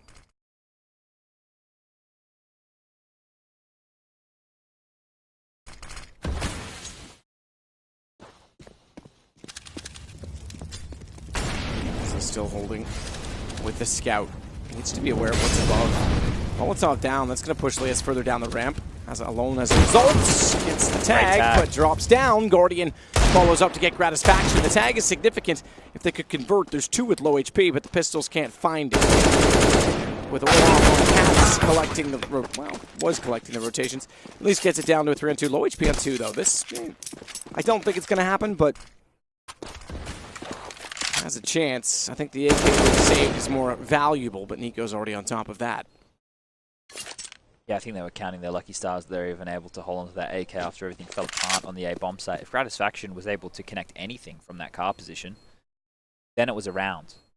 They did a good job of softening them up, as they did a great job of finding a kill, but FaZe, they didn't wince. They didn't waver. They stuck with their plan, and they used their superior weaponry, armor, and utility to make a round which for one point looked very scary. An easy conversion up to 11, and now for sure should be 12, as Renegades are left with just over 2k per player. Grenade's been brought in with Azza, so maybe more will follow suit. Nope, it's just the in-game leader who's getting the HE out. JKS is going to be kept on notice as he jumps across. Guardian tagging him through the door, down to 27 points of health. Yeah, USPs on Dust 2. Not a likely combination for winning.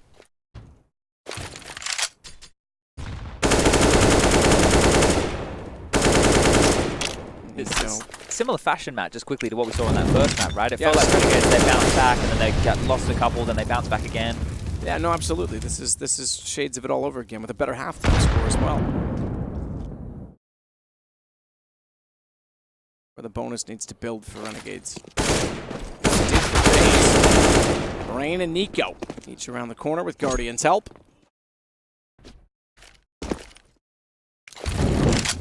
It's off just to hold off the door, make sure no one can push through.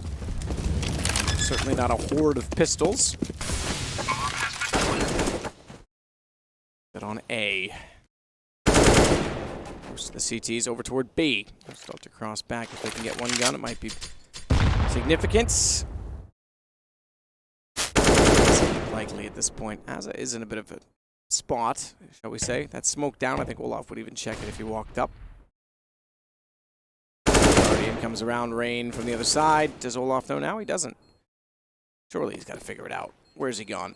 There he is. Smoke down. There was a smoke there for a reason.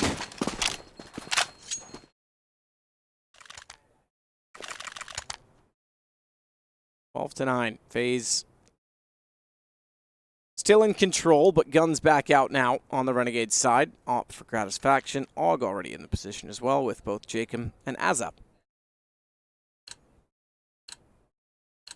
Thus too. Brawly map. Let's get into it. Let's get those brawls going. Guardian. Waits for the jump in the back lines. It happened, but he was looking low. 2 players get across. Oh, I love this from Faze. JK has to take it back and try and hold off the door. He's a split across the map with bomb rotating back through T-spawn. Wow, that's such a scary position to be put in very early from JKS, and just a defensive flash was all it took. But it does mean that they have to be wary of the mid doors early, and cap presence as well. So a very good job from Faze here at getting real estate early into the round. And that's forced out a lot of utility from Renegades, who we can see only have a smoke and a flash left in the hands of Liaz. They have long control. They have fear of mid presence. They know that there's action on Cat. They actually have to take a fight. They have to go aggressive somewhere, and they're about to be forced into it over here. That gives Leaves the chance to walk back out. He gets 2. 1 better is exactly where it sits. That's the only flags so far, all on Catwalk, and that's got a lot of positional control from the CTs. Down below, there's 2 more coming from the same position to watch the cross at long. Big gap in the smoke. So a run boost in order. It's Nico they want to send. That's not the bomb. Bomb will stay on the long side. Run boost actually just to peek above it. They wanted to peek above it to see Catwalk. JKS gets 2. Smoke must have been fading. Both of those came through where the smoke was positioned, but they were near enough to the corner that it could have favored him. And he follows it for a 3rd. It's 12-10. I was just singing the praises of Faze. I thought they did a really good job there of making Renegades sweat, right? You think about how much pressure is applied to you when you don't have a huge amount of utility. It means you can't use protocol nades. You're really scared of rushes, especially if you're getting caught out of position. Like a mid to be like that, when you just gun straight down the mid corridor. Wow. Okay, we're going to get JKS's replay just here, I think. So he's just spammed on through, killed Guardian back towards the car, and then got lucky with the follow-through. He's just held the trigger down, finishes off the 3rd. So, yeah, a lucky spam or intuition, one of the 2. Again, they'll do a similar thing. They know that this mid-to-B corridor is left open. And Rain getting up there when they want to rotate back, Azza will be one of the danger men who have to come through CT spawn. Probably enough, Rain's already out of there. Mate, if I'm getting mid that early, I'm probably hanging around for a little bit longer.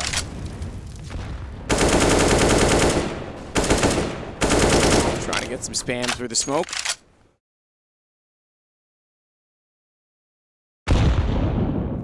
Free the Cat.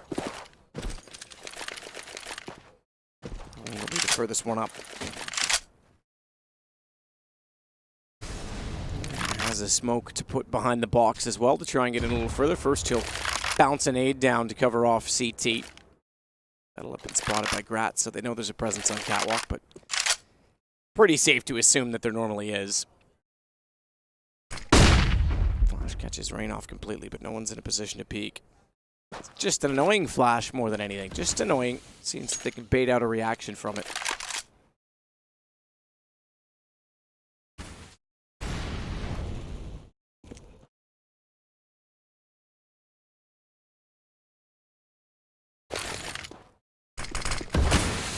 Smoke's above and below. Yep, it is. Rain's already down. He's in CT as well, and I don't think they're aware of it. 2 out mid. They could split B at this point in time. JKS downed already by a Dren. Great setup.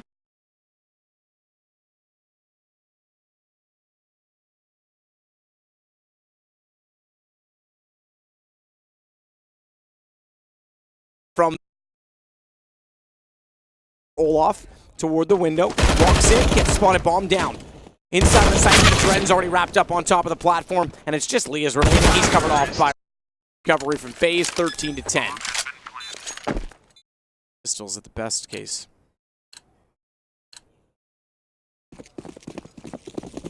Well, it's not looking good now. We've seen a couple of miraculous rounds come out from the Renegades. You're only getting 1900 that round, so. Yeah, cruel mistress at this point in the game as have realized the default hold from Renegades quite early. They've been exploiting all the territory that they can take. And now it's going to be maybe too late for Renegades to adjust. Because even if they want to play on Catwalk or they want to have, you know, maybe double off so they can be a little bit more aggressive in middle, maybe go for an upper dark push, something along those lines, FaZe Clan are going to be considering all of those options. They know that they can only get away with this for so long. We are on board with Jacob right now as he's About to have a member over the top of him, and somehow neither player was aware that that was a possibility. So I would have thought Jacob heard that. I would have thought that Olaf would have cleared straight down, but Yeah. either way. Fair enough. Both relevant points. 14 rounds still looking to be the case. Yeah, indeed. So round number 24 looks like it's going to be more than... Oh, how does that miss? Hit the wall to the left of the arch. He must have started moving before he shot, or scoped out too soon. Pistol still works out. JKS goes down. And with that, not much more to really do at this point. Just find Azza, and I think Nico will. Map number 3 will be Inferno, assuming we get there, and that's looking more and more likely now with that 14th round on the board. So this is where you look back to the major, where Renegades were able to beat Faze and the Swiss in the best of 1. It was 16-14 on Inferno. Azza with 27 kills leading the way for his team in that matchup. So in a game of 16-14, that's the tiniest of margins. Here, it doesn't feel that Gratisfaction's been able to get going with the AWP. And I wouldn't say that it's necessarily, JKS has been let down by his teammates. He's just done some very filthy things. Been able to win some rounds that maybe he shouldn't. The ult will come out. More ult to follow, and there we go. So there's aggressive cap presence. They know they can't keep giving it up for free, and Gratisfaction will find the kill. So the adjustment has been made, but is it enough?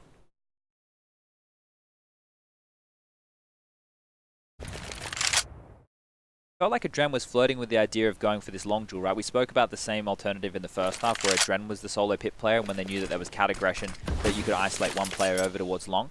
Now that Gratisfaction is relocated, he's going to get another shot. The Molotov's going to land. Burning it. Millisecond later, and he might have landed that kill on terrain, but now that information has been removed from the Renegades system. Ooh, he's going to continue forward. Flash will come in. This is dangerous. So waiting. Hog. Just swing out, wants to get an angle, but just costs him indecision, and then he's just left sitting in the open for Rain. Lias has to roll back to long as a result of it. He can't find Rain either, who goes down to 37 HP. Adren's coming as well. And this could be that point. Molotov's going to force him back in at no man's land. He's got to the baskets. Thankfully for his sake, no one pushes through, but you're right, Adren's out toward long. They are going to go this way eventually. You catch them off before Adren spots? I don't think so. I think he has to know that he's gone that far. Surely they're going to look straight into this corner. As a result, he gets one, but that should be all he's good for. The flash coming through. Olaf answers the call. JKS gets on the ramp after they've already crossed, but JKS is sitting in the open for Adren. Did find Olaf ahead of time, so a 1-on-2, but Jacob pretty much has to win this. 6 seconds. Bomb's just barely going to get in position. He's not close enough, Jacob, to do anything about it. And this should be map point for Faze, but 1-on-2s have been won many times. He's got a kit to work with. Underneath 5 barrels, spots Nico. Those will absorb most of the bullets, however. And Jacob's waiting for the response that's going to garner from his teammate. Now knows they're both in one position. High flash will at least give him the confidence to peek. Doesn't go fast enough. They look away. Damage was there, and it was near enough. 2 HP and 28. That's what they survive with, but it is map point. And that right there, ladies and gentlemen, should be the game. FaZe Clan bouncing back on their own map choice here, so we will be going the distance. We will get all the rounds, all the maps at least. Renegades, they have to buy whatever they can. 2 scouts, 1 for Azza, 1 for Gratisfaction, a shotgun in the hands of Jacob. You can see Lias and JKS, UMPs. Wanting to be aggressive towards middle with that scout, continuously picking his Azza, and he's going to get punished. You can only pick Guardian so many times before he's going to land some damage on you. Still trying to flash and still trying to be a bit of a problem, but now that he's on 30 HP, much more susceptible to going down through the doors. And on this last round, FaZe haven't actually gone for the mid and the cat control as quickly as what they did in the previous. So we will be expecting them to respect Renegades a little bit more, because they know that there's a chance for more aggressive players on the last round of the game. This is what you see from a lot of teams. You know, you either go for an all-in, you just rush somewhere and try and get it done and dusted straight away, or you... There's the spam. Through the spam. Azza will fall. Take your time and you wait for teams to make mistakes like that. Lias wants to work back onto Cats. 3 defenders there. Good flash for the UMP. Only good for 1. Nearly snapped back to find a second. Drops position for Gratisfaction. Wants to try and get that scout all the way back around to long before Nico gets around the corner, and does. He'll call where he's gone. The AK spotted JKS, but Gratisfaction got him. Smoke came out, took the vision away from Nico. He'll be frustrated by that. The AK dropped down? I don't think it did. Adren has anchored in pit. Oh. Well, they have no idea he's there. Gratisfaction's about to get killed in the back any second now. Jacob, shotgun. Yeah, AK down. They know Adren's on the site, and Rain will plant the bomb. That gives away the position for the other two players. So the AK picked up. Adren's gone back out toward long to hold this. This could be interesting. There's no kid in play here, so... And no smoke. Yeah. Smoke diffuse at that range, you might be able to hold him at bay, but Rain's just going to wait it out, and the fact that you say no kit means time is a factor. Grat's got the AWP. AK as well. They might be better to save them, but they've got to go. They've got no choice because it's round 15, so JKS gets one. Adren, immediate shot back. He's got a smoke. He has picked up a smoke. He doesn't have a kit, though. I don't think there's enough time for 10, is there? Oh, this is tight. That smoke changes everything. No the way. fact that he found it. Got it.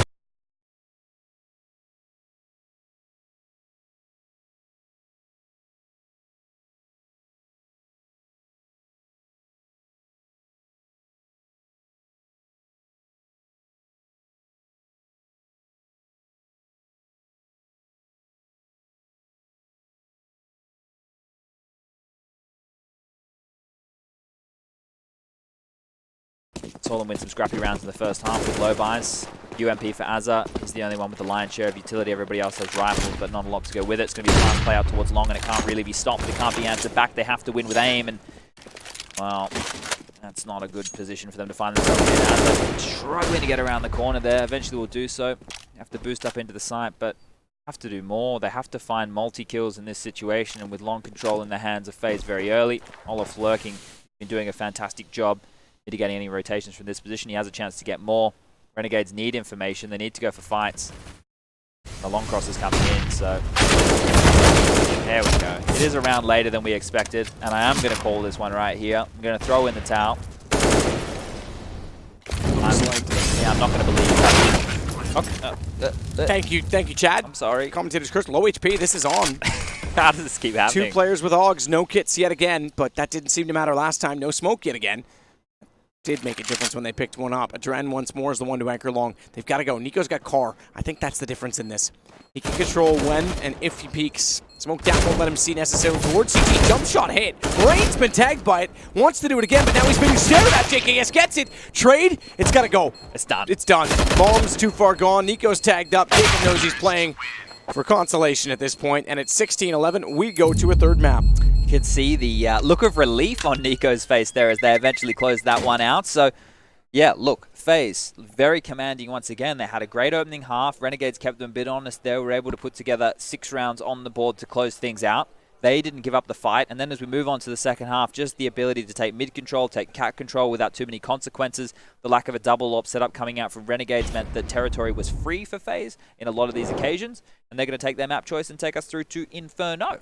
Yeah, not bad at all. Inferno's a good one to end on, as we always talk about. It's just a great map that everyone plays. Yeah, lots of good reasons. Retakes, clutches, utility, nades, headshots. I don't even know who I favor. I think both teams have put enough on the table for me to be convinced. Faze hold on narrowly, but Renegades still had a comeback in that game. Obviously did on the first. I kind of want to still lean toward Faze. Yeah, Faze is going to win. You love to do that. Yeah. Let's see what the desk thinks after the break.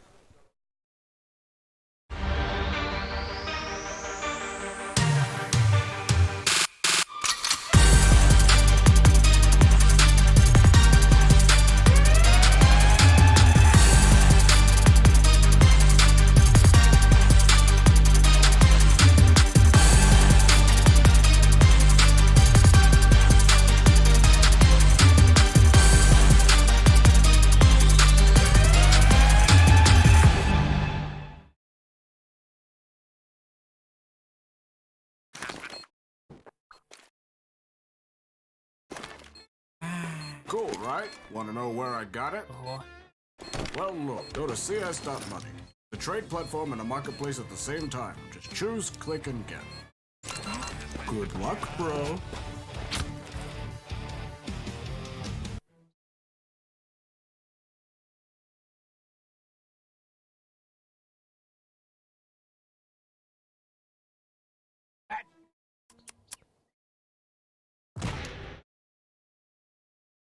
yes. Hells yes.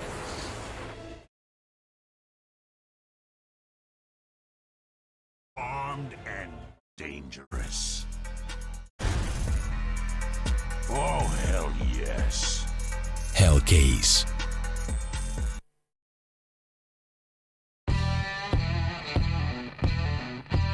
Big update and new features in the case battles. Updated and convenient interface with new options. Up to 4 users can participate in one battle now.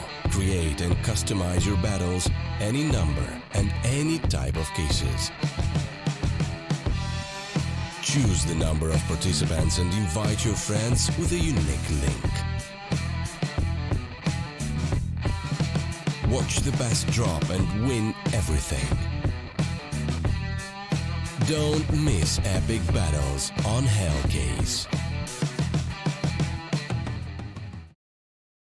Place your bets at Gg.bet. Most popular esports titles. Deposit with convenient payment options. Cool mini games. And 24/7 support for players. Sign up now for the best esports bets at Gg.bet. FaZe Clan dominating the catwalk will be the story that is remembered here on Dust 2, able to put Renegades in the dirt. That is right. They have secured the second map, and we will be moving to a third of Inferno, but not before you hear from us here on this analyst desk alongside of Maniac and Thorin, and we're going to try to walk you down what was the path that the FaZe Clan put Renegades on. Well, it started really as a, I would say, continuity of training in terms of like individual skill. FaZe started firing on all cylinders, mostly Rain. He was amazing at the beginning, he was amazing the whole map, right? But FaZe went on a tear, 8-1 lead. Then actually Renegades fight back, and it was a team effort, I would say, in terms of entry fragging. Both Azer, JKS, obviously, even Gratisfaction, they really put a lot of impact. So they came back into the game. They really had a shot. They win the second pistol round. You think that's it? They've done it. They win the first gun round. Azer was amazing. JKS continuing his monster performance, but then it just crumbles. And mostly what could be frustrating for Renegades was, I think it was only about the catwalk situation. FaZe had it all the time. Rain was supreme, and Gratisfaction never really stood his ground with the op. And the reality of this is we saw them time and time again try to use a pop flash to get a teammate there and maybe grab 2 frags. Not always the case, though. It seemed as though that had been exhausted to all effort. Well, look at the difference, okay? All the highlights, okay? Nico's here with an AWP on the catwalk. Yeah, they play passive on the other sites, but they lock off that middle area. So at least as a result, you know, can they do a split to mid? Can they go into B? You have a sense for that. The Renegades guys just played off the whole time. It's like they thought they were just going to be gifted the game by the guys from FaZe Clan. And obviously the guy who really has changed things up is Rain, because Guardian, okay, he's hit and miss. Nico, you know, is going to turn up generally, but Rain's the guy's been missing, at least coming into this year. We hadn't seen him in the FaZe Clan doing much at all, actually. So that's one of those ones, actually, where I wonder. It's very easy to like bag on Nico and say what a bad job he's doing. Like on this one, for example, they didn't have any tactics. They just went catwalk a million times, shot people in the head with AKs. But at the same time, when players regain form, sometimes you've changed up what they do a little bit, or you've instilled some confidence in them, or maybe you've changed up the order of when they go in a site. I don't know what it is, but as an entry player, I mean, Rain was tearing them up today, as you see in these clips right now. I mean, you talk about instilling confidence, and putting the confidence back in Rain would be the fact that he rocked the most kills, 31. He rocked the most damage, 120.3 ADR. That's a boatload, we'll just say it that way. And we could talk about him also having the most opening kills. But in all reality, this was his playground. He ran around this entire map doing whatever he wanted the entirety of the time. Also to note that JKS having another performance here from the side of Renegades. Something about him rolling and stargazing, Got me stargazing, at least. Exactly. No, the thing is, when you saw him in this game, if they went B, he'd tear you up. Yeah, he'd be getting 1 million kills. If in this scenario, I think one of the mistakes Renegades made here is if they're not that great a Dust 2 team, in that kind of a scenario where you've had the same look from FaZe Clan over and over again when they're on the T side and it's working for them, switch up some of the positions.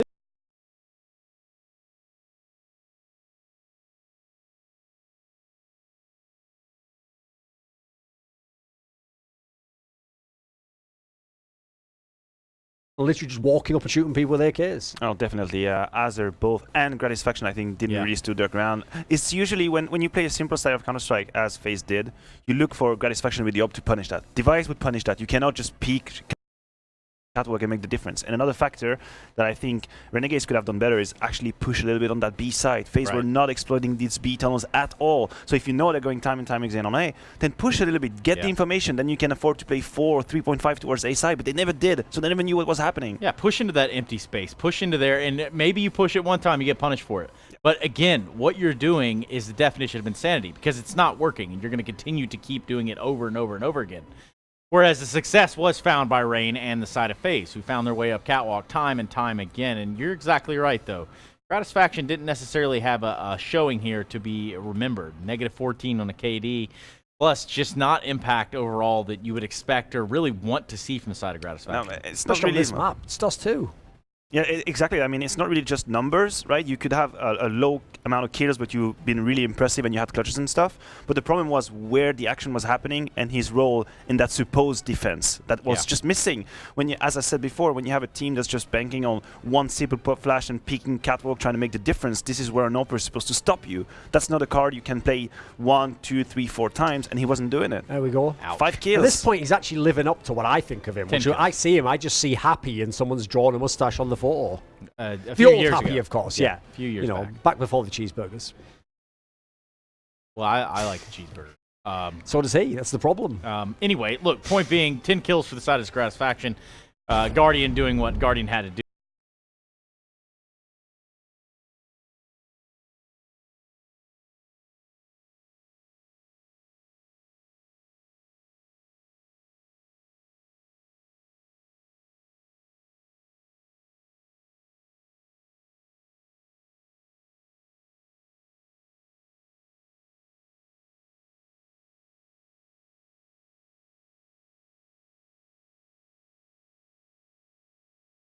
Renegades when it was back at the major, 14-16 game there. The key question for me, it's on Faze Clan. If someone like Rain's going to turn up like that, if Guardian and Nico are in the game, forget tactics. You can get rounds out of that.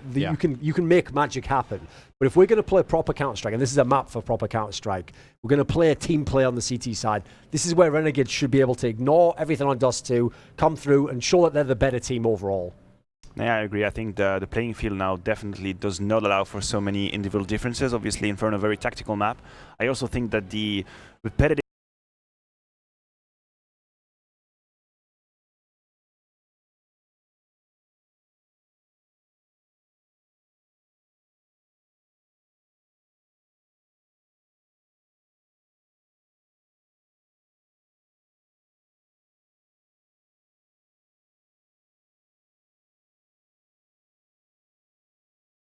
kind of Counter-Strike that Faze put up on Dust 2 is not necessarily going to work on Inferno. You need to be a little bit innovative, you need to be aggressive, get the information, maybe fight for that banana side. So, but the other question on the side of Renegades is, do they have it in themselves to bounce back? They had that 2-0 possibility on the cards, they lost it. Can they come back? It would be like a new challenge for them. We shall see. This is actually reminiscent of what we already saw from ENCE, where, ENCE is looking like one of the better teams in the world. They've got this nice map pool, but the problem is, the map pool of the maps you like is really great, but you have these weaknesses where if someone goes into them, DOS 2, Cash, it's the same for both teams if you notice. Those are the maps where the teams with the more skilled players, the superstar aimers, they can just get a map right back. You did all that work to win the first map, they just come back and smash you on the skill map, and now you got to win it on the third. So you're still under a bit of pressure even though you're supposed to be a better team. Pressure's on you. Who wins, Duncan? The thing is, Faze Clan, each map have surprised me so far. They've really turned up with more than I expect, but I still think I'll side with Renegades. My bias is always the more tactical team. I think it levels out. I still saw some good play from them on Dust 2. I think they get Inferno. Okay, Matthew? For the same reason, that would be Renegades. I just don't see how individual difference is going to make such a difference on Inferno. I think the map is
create and customize your battles, any number and any type of cases.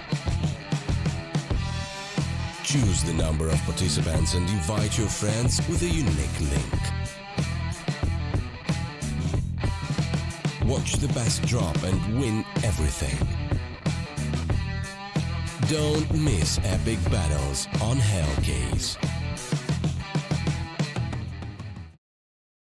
Place your bets at gg.bet.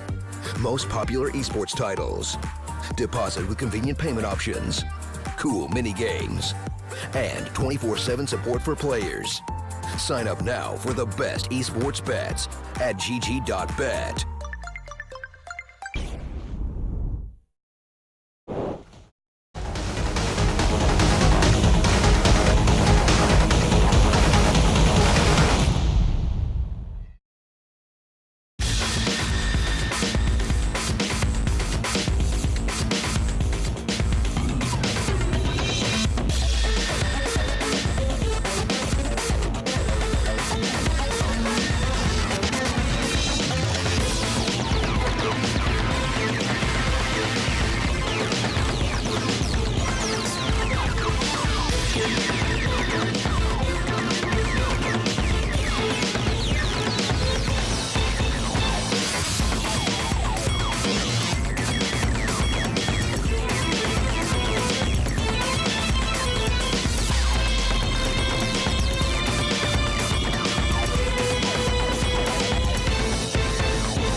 Well, we are ready to roll. Hi, Chad. Welcome back.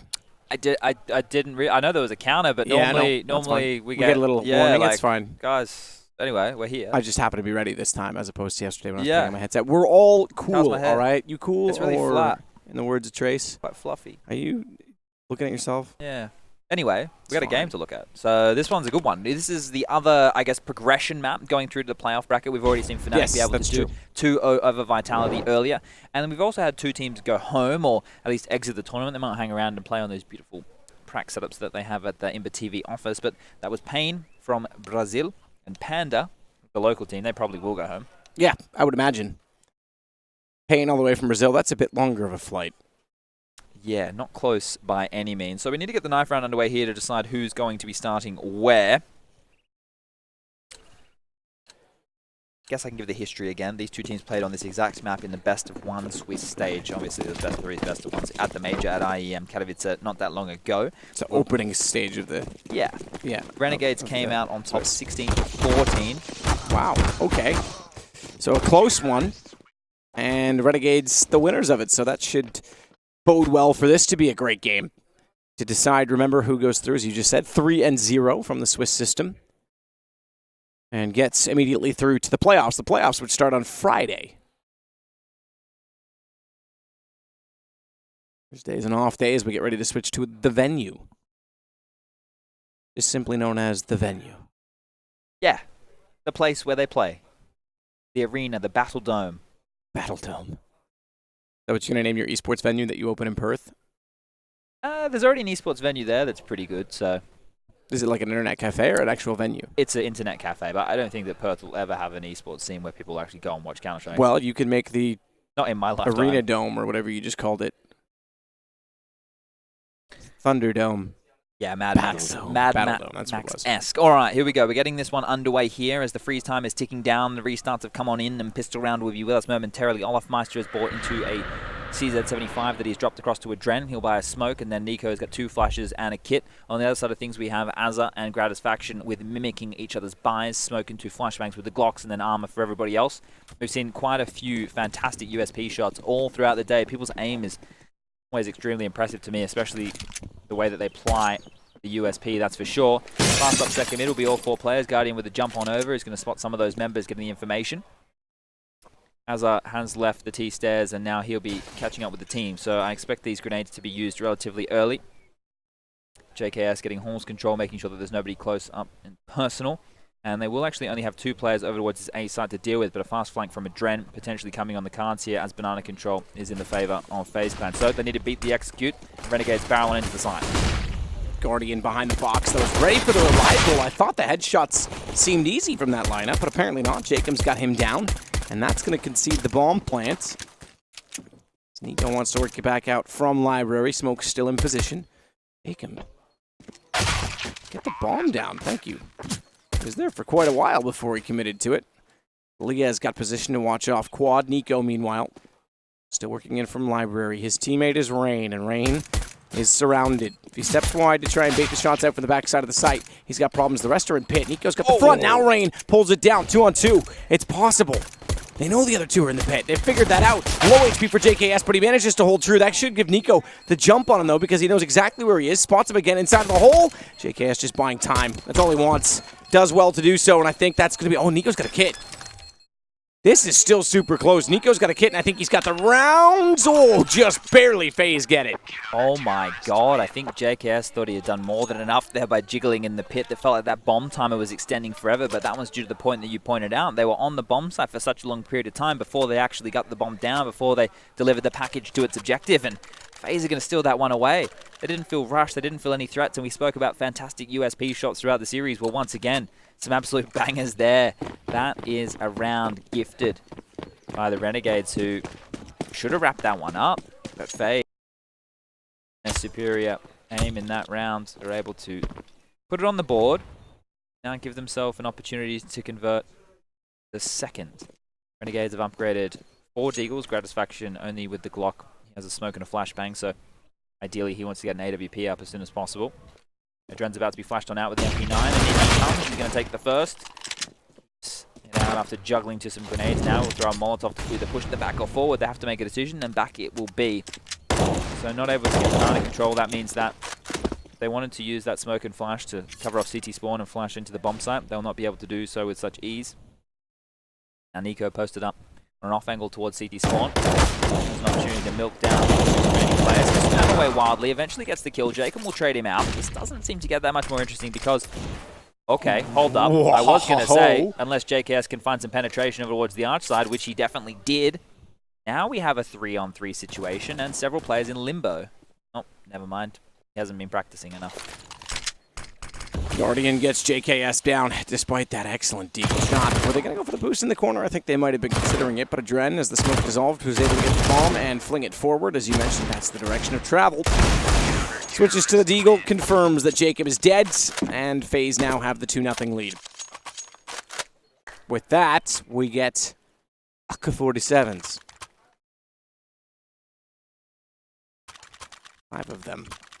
Famas still for Olaf and Rain. Guardian, what's the call? 3650. Is there a gun down for him? I didn't see one. He's bought into an M4. Okay, that makes more sense. I was going to say, I don't want to spend enough to buy an op, so there's not one. All right, so the buy comes in. Let's start to see, because I think Faze are the ones who will have felt the need to make more adjustments off of their loss of the major, as opposed to Renegades, who did get away with that victory, even though it wasn't the tightest of margins.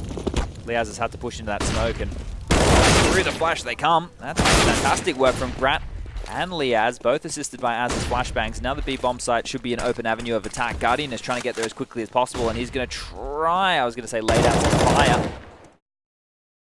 everyone looking towards that up and over position now. It is very powerful, especially for the teams when they want to clear the site. But I think they're starting to learn that they shouldn't stay up there too long because the CTs will always be gravitating towards that. And the save call will come in very early. So I like the response there in Banana. Quick flashes through the smoke, in their face, make the trade. That one can easily go wrong, right? That can fall in either direction. But this time around, Renegades will come out on top of it. And that's only off of 2 kills in a round. So you can see just how much you can get done with very little. Now JKS on the hunt. He wants to get some weapons away. He thinks better of it. So 2-1 instant response. The guns they save are not the M4s. There's one of them, but it's the FAMASs from Olaf and Rain. They didn't want to get involved to try and change that. There's not a lot of money built up with only 2 rounds won. Renegades suddenly in the better position. Yeah, if we just quickly look at this last matchup they did have at the major, Matt, and break it down a little bit more than just the score line. The first half Faze started on the CT side. They were able to pick up 9 rounds to the 6 of Renegades.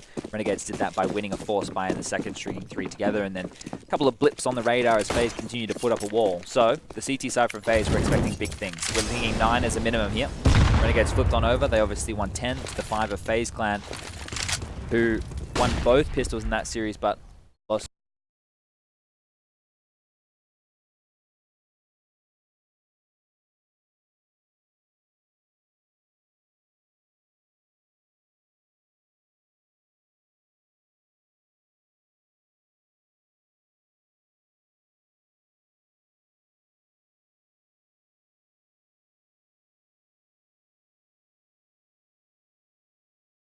For everybody's teammates been lost and there's no flashes in position for them. In fact, no one even available to throw them. And look how fast Renegades get to the back of the site. Jacob gets a Dren down. Guardian is already bailing. They're going to save yet again. You don't really have a choice, right? What can you do? Not even too much damage has been done. Sure, Liaz on 38, Jacob on 63, but otherwise relatively unscathed. And then you think about the utility they have as well. Wanting to chase and hunt again, we have JKS. If you look at your mini-map, he's clearing out the T housing area to make sure no one's pushed in there. As all coming through middle, Gratisfaction and Jacob going through the library and arch positions to slowly collapse on CT, saving towards the side and pit. Enough utility on Jacob here to try and flush them out, use flashes to push them back, Molotov on Azza, so they can work with some nades if they want to go for the chase. Guardian just hanging out in the pit, making sure he stays alive. You're right, though. The chase was on. Won't quite get there. They'll keep the 2 M4s and the FAMAS, building up a little bit more money with a second round loss bonus added to the mix, but not really enough at this point. Guardian could drop. Yes, indeed he can, and Rain could even buy a UMP and drop that one across as well if they want to get a Guess not. Yeah, that's weird that they're playing super conservative right now. CT side earlier, you're going to be going to a 3rd round bonus. Yeah. $2,400. You're going to save. Okay. I guess. Now it'll be 24 guaranteed buy next round, and they've got 3 guns, so maybe that's enough. Maybe that is the right call. We'll see, because one gun already finds a kill, but the flash down Olaf can do no better than that. As Leia's already comes around, and we'll close out on the... Close down, I should say, on the A site. Rotations down to the bottom side of Banana, gets a lot of map control, pack a lot of information. They know it's going to be on A after that kill, but they can't really do anything with it with the pistols, and smoke down as well. Renegades looking to try and just get the bomb plant, close this out. They have allowed them to get a lot closer on the Faze side before the bomb was planted. Remember, the late plant costed them in round number 1, as it were, on the pistol with Nico.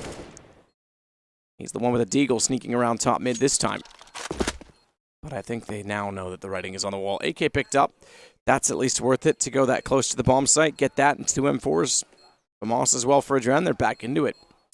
We'll use these early stages just to really keep tabs on the money for everybody, because if you're not familiar with the changes, then maybe you aren't too sure on how things are panning out just now. So Renegades, by losing the first 2 rounds in a row, obviously with the pistol round change, which we had previously before this whole counter situation came on in, they skipped straight to 1900, then 24, so they're able to get a buy-up. But now that they've won 3 rounds on the trot, their loss bonus has gone all the way back down now to 1400. So if they lose a round, they're not getting a massive loss bonus, right? Over on Faze, they've managed to build up 3 in a row right now, so they're sitting at that $2,400 loss bonus. Yeah. So for Renegades, obviously we're talking about losses even though they're winning, but it's this counter situation. So we're going to see how this plays on now. At least we'll give it, a good look on in for the opening stages of this game. Keep track, we'll keep tabs, and we'll keep everybody up to date for as long as possible. So now, gun round will come in for FaZe Clan. AWP in the hands of Guardian here. We were just talking about how much of an influential factor he was for them the previous times they went toe-to-toe. Yanko giving some orders here. And now we're into freeze time. The timeout has tickled on down and trickled. Quite fickle.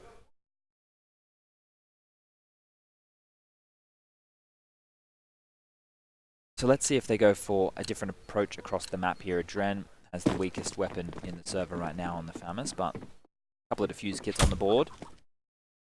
Lots of utility. And it'll be a 4-man B-play coming out here from FaZe. I do like to see this. You might see a different exchange of grenades here back and forth. Renegades might think after that early punch has gone down that they're safe, but there will be a second wave, and get ready for that because it comes on out now. Go throws another Molotov. Dren has one of his own. Smoke's going to go deep. This is a great way to hold on to banana control. This flash bouncing back at them. Smokes and Molotov still in play, though. Nico is able to get Gratisfaction trying to sneak past logs. So the advantage to FaZe to start it off. You mentioned the 2400. Keep in mind they carried 4 guns over. Guardian has the op. There's still a little bit left in reserve, except for Guardian, because he spent 5150 to start off this round. Couldn't get the shot toward Boiler. Jacob got out the door, couldn't pursue him, getting back inside of the site, so nothing changes. Aside from that, FaZe has to go slightly more passive as a result. Lose the control of quad. They do have a lot of map territory right now. Obviously, we can see them top middle, but Liaz is still positioned towards top of banana, and we can see that nobody from FaZe is down, and ooh, bit of Norwegian on Norwegian action there as Rain will take Jacob out of the server, and that is a great start to round number 6 as we have 25 seconds left, a 3-on-5 situation. Renegades have no option left but to execute onto this B bomb site. It'll give them a 2 versus 3 duel in their favor. But they have a position for being up top, and Adren and Nico combine and lock this one out. It is a clean round. 3-3 now, so now a round of loss bonus will be taken away from FaZe, just for everybody playing at home, so keeping tabs, and 1 will be added to that of Renegades. So they have built up a bank here, as you can see. But with that round loss, they only managed 1400.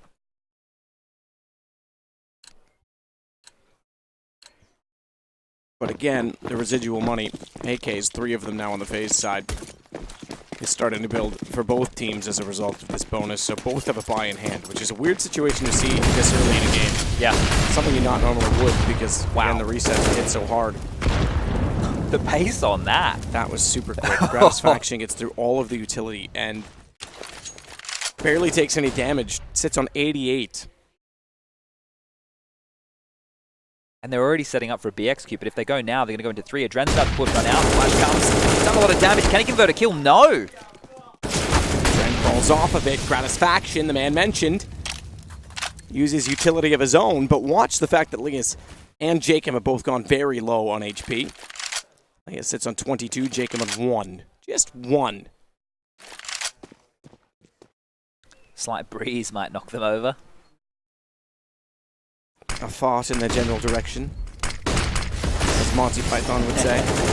Brain goes back in, flashes down. He was blinded, so he had to turn around and go back the way in which he came. Managed to find his way back into safety, but he'll rotate around with very little to work with. Only 2 seconds. Watch the pinch play. It's Banana. It's JKS that's going to watch it, though, and he's got 96. He's the healthy of the 3, which means he's got the prime position, but he needs to win the duel, and Guardian takes him down. That should be the round for FaZe when you consider the HP on the other 2. Azza, he'll do what he can. Boosting above. Oh, no. He could get both as a result of this. Jacob's down. They surely have to know he's faded in the smoke. They surely have to figure that out, and Rain has. Where else could he have gone? FaZe will get number 4. Got a little bit dicey there for a moment, but that damage of Adren was more than enough to help them across the line, and you were definitely right there. That duel with JKS and Guardian towards top of Banana was the key. JKS wins that. The round is more than possible. No risks have to be taken. Asa maybe doesn't have to gravitate towards that smoke. Pressure is alleviated, and then they take the 2-on-3 duels as a unit. Instead, having the flank come in, when you're having multiple players pushing through that CT spawn position, it becomes more and more difficult. Renegades are talking through their options right now. Faze have been able to get a full buy on the board. AWP obviously would be picked up and continued through as Guardian, a key player in that flank role that round. Moving into round number 8. I guess they were talking through if they wanted to go for an AWP on Gratisfaction as he was the last player to buy. Everybody on Renegades has a substantial amount of money, and when you consider that they're going to get 2,400 in the next round, all should be able to buy. But let's see, this time round, not such a fast approach to Banana. It's default spread. Less damage than I would have thought from a nade that went off pretty much just in front of him. So Gratisfaction sits with 75, and once again, he's the one that pursues Banana. He's already up toward the half wall.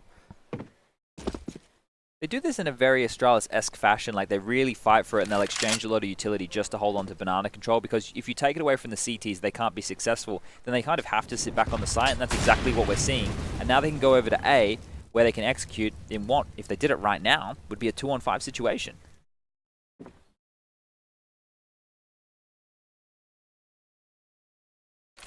Guardian backs away again. Doesn't want to take the challenge toward quad side. Rotation already at a B.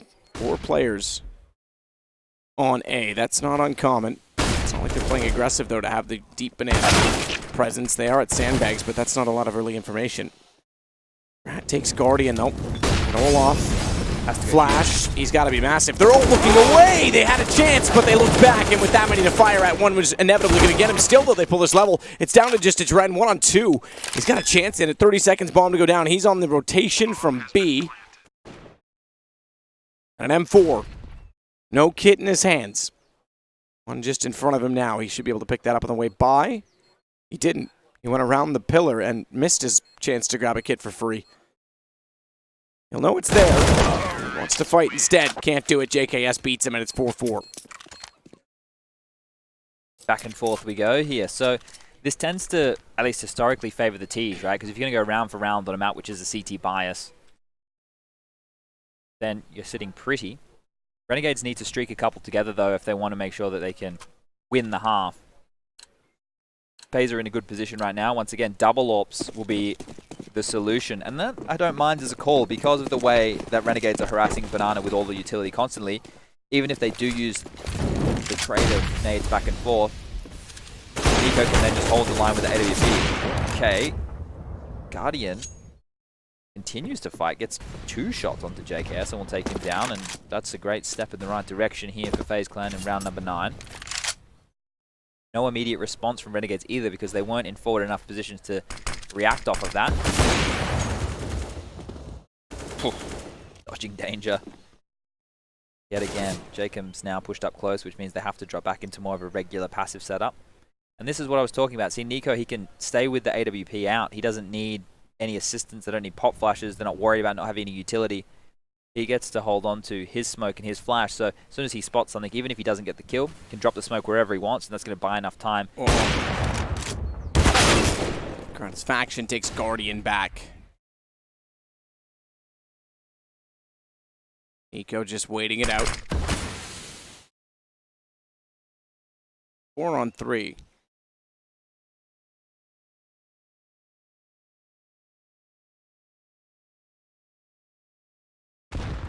Bounce toward quad, no one there. Az is already deep enough past it. Gratisfaction gone. Rain removes him from pit. Now he can start to focus elsewhere. Crossfire set with Olaf. Bomb never even gets planted. Renegades suffer the fate of Faze, but it's only a 1-round game still. He's not ideal, although JKS has 74. Grat's got, yeah, they got enough. They can drop. Yeah, indeed. But they've been conservative before. We've seen them when their money's been at a similar level on this on other maps, and they haven't actually gone all in, right? They've done little upgrades. This time around they will. And I'm curious if we'll see a change of approach, because they can just throw those default grenades towards Banana. They don't necessarily need to fight for the entire... They just love it. It's just friendly. Bit of friendly knifing in the back. Carry on. So So you're just going to see one player from Renegades throwing utility over towards Banana. The other 4 are going to go towards alt middle and see if they can take control or maybe pounce a little bit quicker. And it's not that they were necessarily losing the Banana duel. It was very back and forth, but you can see how many players that means that FaZe is still leaning over towards that side of the map. Adren, Nico, and then Olaf throws a nade, and now he drops all the way back. There is early pressure to be applied on Guardian and Rain. That timer is quickly whittling down though as Olaf, he's got his skates on and he's already over towards Library. So 3-on-5 situation over towards the site will be a full execution. Rain inside of the smoke uses the bike to elevate himself. That even takes his feet out of the picture because there might have been a gap for that. Smoke knife couldn't do it. Jacob does get the trade though. Olaf's going to try to get to Graveyard. Good thing. Means the pallbearers don't have far to carry him after JKS gets the kill. Azam follows that up. Adren's down, burning alive. Guardian has to smoke himself into the corner, but that means no vision for the AWP. Okay. Yeah, okay, that's one way to find vision. Just get above the smoke. I was going to say all on to Nico, but Guardian manages to stand tall, and now with 38 seconds, bomb's not planted. They can hold the site. Misses the shot on Aza. Nico, though, is getting closer by going around the other direction toward the mid wall, but unfortunately, he may not be close enough. When the time comes. Well, the fact of the matter is, though, they still have to plant the bomb, which means he can isolate this to a one-on-one in the process. Sneaks behind the barrels. The one-on-one against Aza succeeds. Knows Gratz behind the box. Nearly gets caught jumping onto the hay bales, but he still has the angle. Gratz trying to do what he can on the AK-47. Now he stops. Doesn't need to overplay this. Doesn't need to move too much, because if he does, he goes back into the direction of Nico. Gets a reload and somehow has the distance between them to get to the wall, but Gratisfaction has the round. It's tied again. Oh, dear.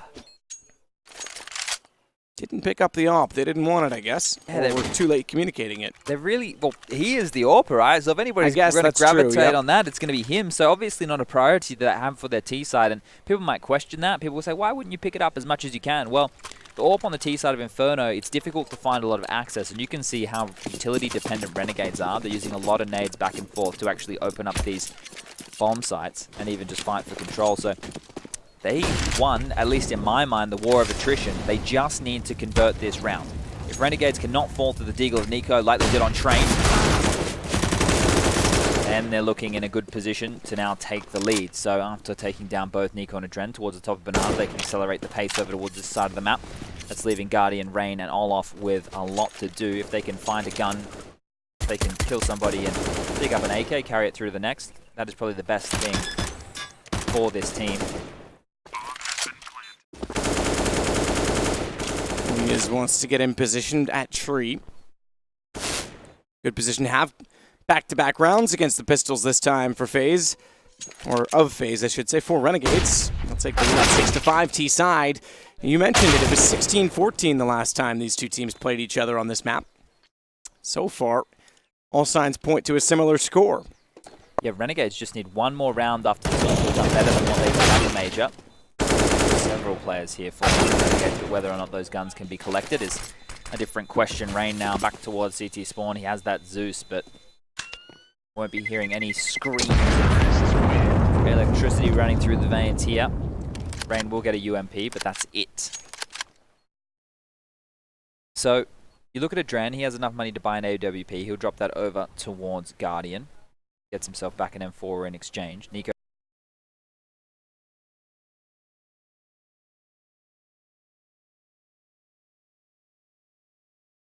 has a choice. He can go glass cannon with the AWP if they still think that's vital to hold Banana, but no, the buys come in now and he's gone with an M4. So across the board, a decent buy for that of FaZe Clan.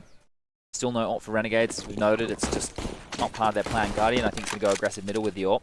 Doesn't over-peak, he just holds this line if anybody wants to be lackadaisical about their swing for mid-information. Now he can look towards ult mid. So we're back to the stand of what we saw within the first 5-6 rounds of the game. The tussle for Banana has continued, and this time Adren is up close. We'll get the first kill for more, and that's huge from Adren. Gets two. Did he see the player move across to logs? That is the question. Not really an issue, as he will drop on back towards the site. Now Be Conservative has done enough. Jacob and JKS react by taking mid control here. They're going to have to hope that players from FaZe walk into their crosshairs if they want to find any kills. FaZe have been doing a very good job after getting these openings of not making sloppy mistakes and giving away excess frags. Guardian waiting over toward Arch side. Up at the ready, sees the bounce flash, stared into it, goes back before the smoke blooms, hits Jacob. The man's quick. Too quick. Gets back to the site, he'll concede that he can't see enough to stay at Library. He knows they could push through Arch and wrap in behind him, but 37 seconds. 2 against 5. Renegades looking to be finally halted. Which means once again we'll have a tie game.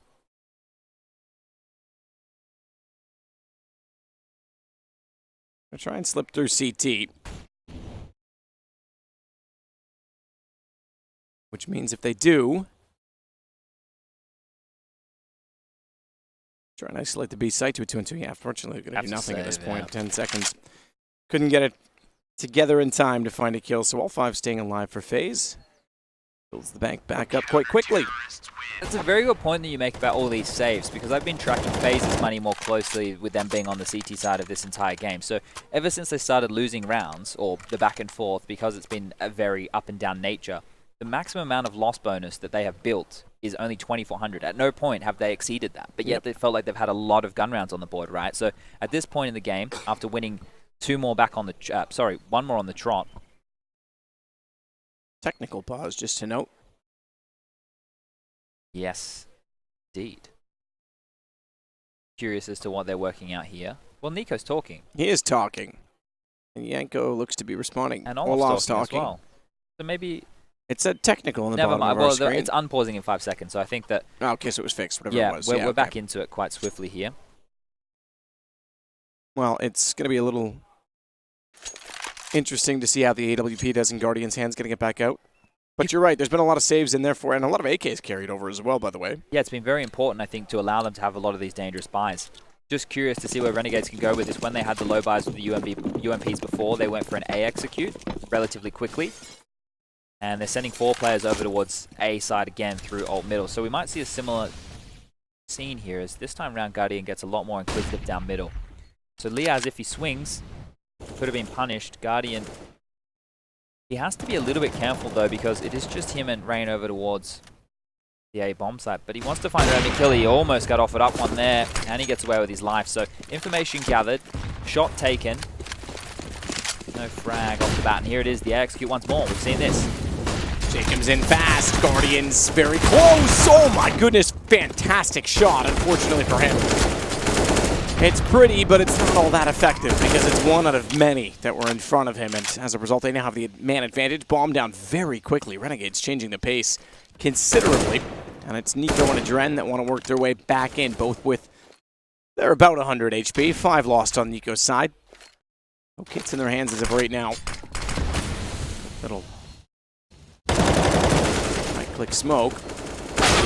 Get closer to JKS. It actually forces him out chasing down the kill onto Adren. That gives Nico an angle, and he's followed that up, doubling on a Jacob, and they'll get gratis.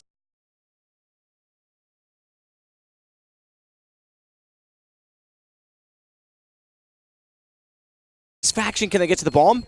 The Molotovs may have held them off of it. They don't have the kits, they're gone. The kits are what's going to cost them, and it's still going to be Renegade's round. I don't think... Okay, Adrenaline will survive there, I guess. I thought it was a little more damage than that, but he's fine on 19. So, because this is a back-and-forth nature, there's only a $1,400 loss bonus. So those saved guns, they play a massive role again. You could see they're still just scrapping together these buys. It's insane. Absolutely mental that they're able to do this time and time again. Renegades, as I mentioned, now they're 1 up from what they've done at the major, and they still have the UMP, so they're lesser of the buy situation regardless of getting the round on the board. And let's see what kind of approach they want to go for here. Faze realized they have 3 players over towards the A bomb site in case those fast players come in, and I love this boost. Smoke goes down, you can still see above it. You could even self-smoke top middle and play off of it. Getting closer to the yellow wall. That was cool. Don't think it was intended.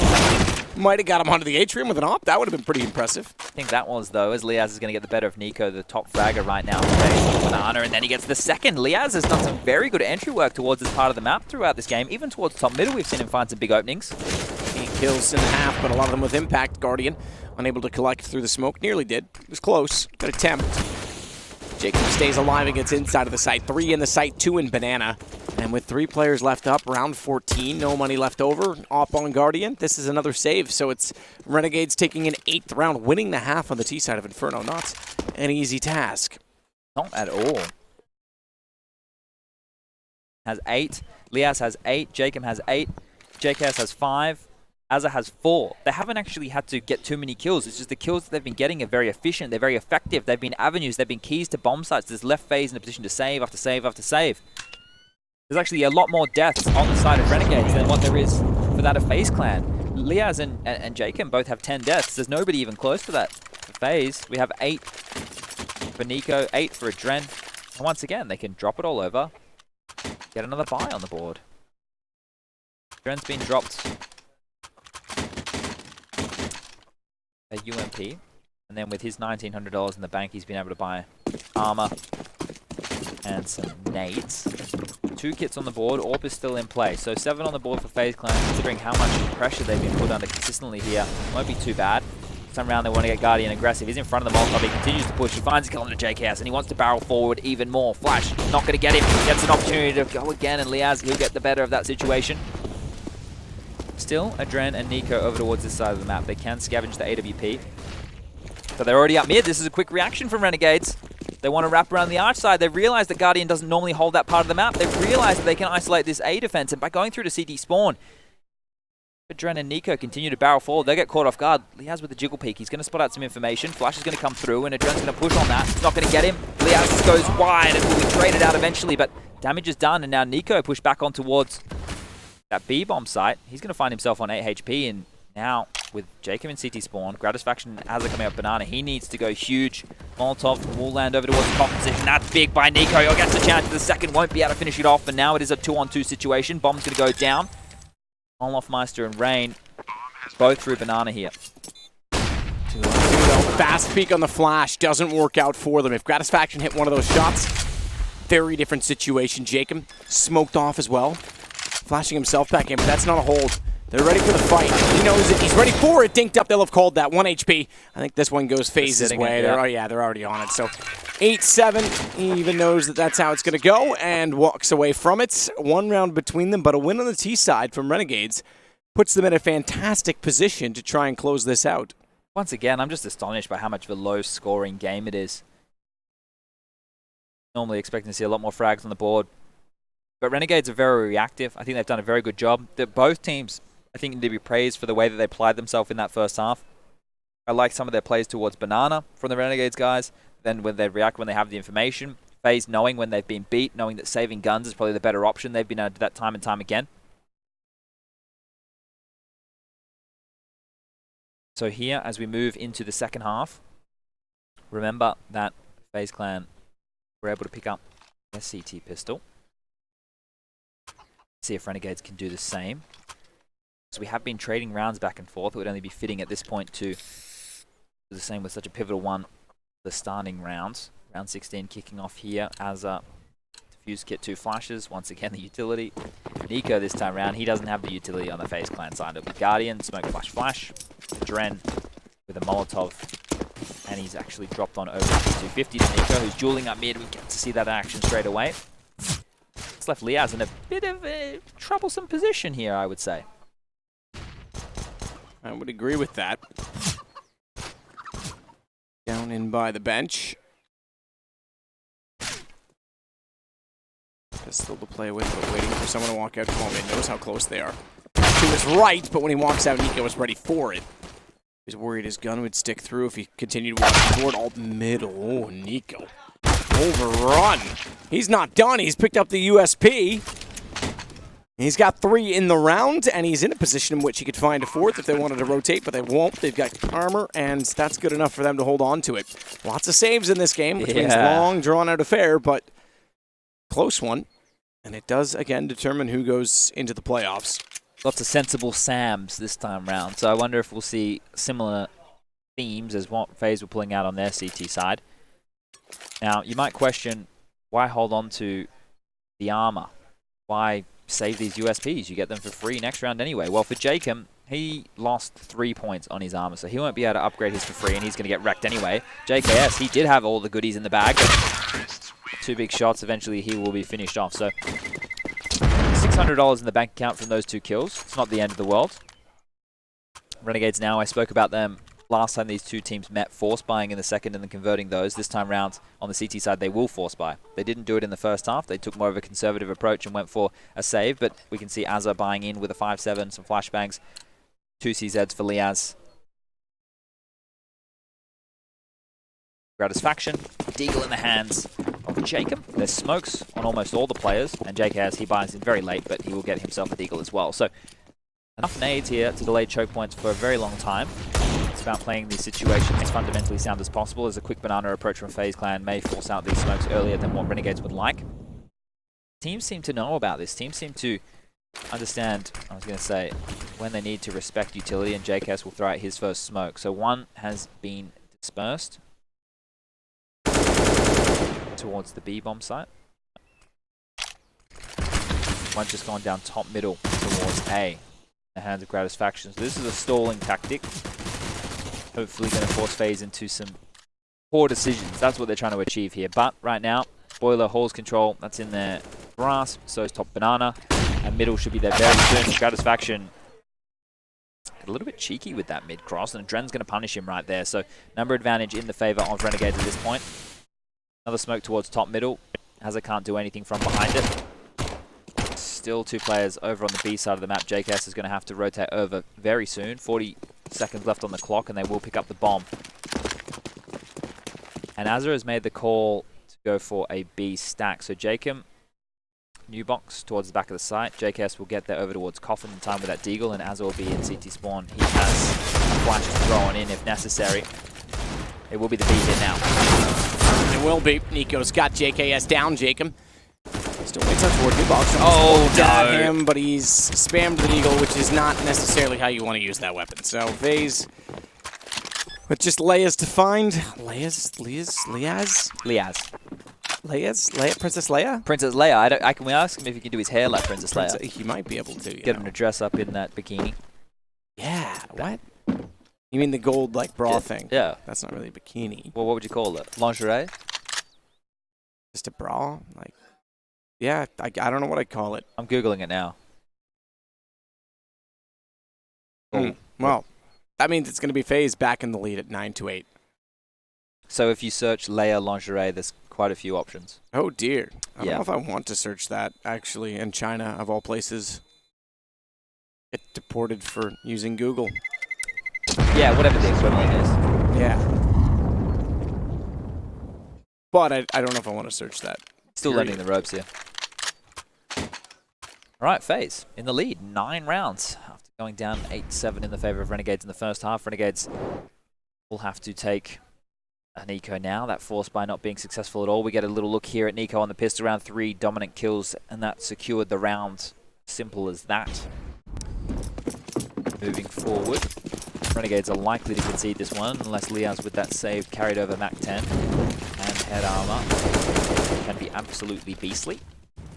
JKS has a CZ over towards the B site. He's on his own though, as everybody else from Renegades gravitates towards top mid, and Jacob on the balcony watching any pushes out of apps. There's a very interesting off angle on that pallet. We did see a boost from Guardian in a similar position so that he could spot down middle, but that has a timer on it. As soon as that smoke clears, he has to change. Now, Nico and Olaf walking in towards this B-bomb site. Smoke towards CT spawn. JKS has to go big with the frag. He's not going to get it done. Nico gets the better of him, and now they can just saunter on in, plant that bomb, and round number 18 should be stitched on up for the FaZe clan. Backs away. You're absolutely right, though. As the bomb gets planted once more, Liaz is able to hold on to the Mac 10, but that's about all. Head armor important as well in all of that. FaZe get double digits first. So far, winning out every round of this half. Still getting into the gun rounds, though, so not surprising. Adren. Let's get on the Deagle. Off exactly where they are. Faze and Jacob each getting a kill, though, making it a little bit costly. It's down to just Nico and Olaf holding on to the AK. Flash out, might be less than that if they're not careful. As it gets found, before he can do any further damage. Economic damage, that is. Certainly did get a dink at range. Okay, so the gun round's going to come in. Gratisfaction will actually get the AWP up. So if you remember rightly, if the first half he was not buying the AWP on that T side, he had money to do so on numerous occasions. Then when it became a very back and forth affair and the UMPs had to come out continuously, that's where it all changed. But look at this. We were noting how small the frag counts were in that first half. NiKo was leading the way. Now he's up to 23.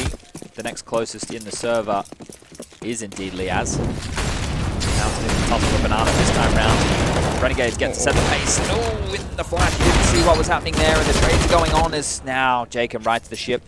Could have been very troublesome right there. JKS not so aware due to that flash. But Rain has a lot of territory. This round isn't over. I'm still counting Faze into this one. Never mind. Nope. Gratz got it back, so they will get their first round of the second half as soon as the guns are drawn. Do it quite convincingly thus far. NiKo, we know, can certainly do damage. He's got the bomb as well. He could do more than that. This could still fall apart, given that there's only one of the B site right now. Oh, okay. That's like a bait Molotov. That is interesting. Halfway up banana, that could be thrown from mid. They don't really have enough to work off that, and that means they're going to stay with just one player on the B site. Needs to be a kill confirmed. Jacob with the smoke in his hands. I think he sees him. He's got to see his AK by now, surely. Realize that as Jacob backed off, that takes away the threat, because if he got that kill isolated, they got the bomb down, they all have to run toward him. Wow, 99 damage from that. He's just going to play it for the money at this point in time, and they're going to allow it. Jumping up. Oh, what? If he had gotten both there, oh my goodness. If he didn't get dinked down to one through the smoke, and he gets both in that scenario, it's winnable. That's winnable. That Molotov actually, I think, lured Jacob into a false sense of security that there's no way he could be that close. That's so funny to just use a Molotov in that fashion. 200 IQ play there by NiKo. Looking at the economy situation right now, should be enough money for Faze to go for a buy situation. They will do so. Mac 10s for Rain and Adren. UMP, the Guardian, and Olafmeister will get the AK and utility as well. So maybe something fast coming out here. Maybe one of the set pieces that Yanko has probably been working on with the team. Gratisfaction wants to go for the pick. Can do safely as there isn't an op to fight back. Oh, maybe a little bit advantageous there. Was a window of opportunity for him to get picked off from alt middle, but now he's dropped back across the line of sight there for Liaz. They already have boiler control. This is going to be a piece here. Matters that the smokes and flashes are going to come over, and now the pressure. Oh, that Molotov has bought them 7 seconds to reposition. That's given them a chance here to set up for this attack. Oh, that's what they're going to do. Gratisfaction's going to get aggressive on it as well. Boiler door, no one inside of it.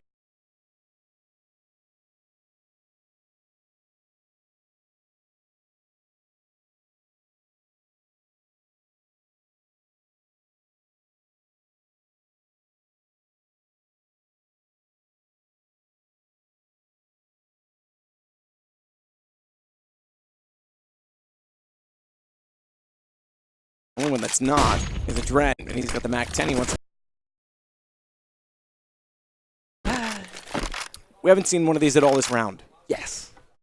So Jacob and JKS still, as you can see, have a lot of utility left. That means they didn't even really get to do anything in the round, for all the action went down on that A bomb site. NiKo's in banana right now. I think he's going to test the waters and see what he can get done. Everybody's had a chance to upgrade their rifles. We talked about in that round having 3 SMGs going in with the case of the UMP and 2 Mac 10s. And they're able to get it done with that. So set pieces now. You know, you have an AK, you have some SMGs, you're able to make a lot work as NiKo. Close, but no cigar. Now Renegades are going to have to drop some guns over in similar fashion. Jacob and JKS can do so. Liaz can by himself. So it can be a gun round. But no.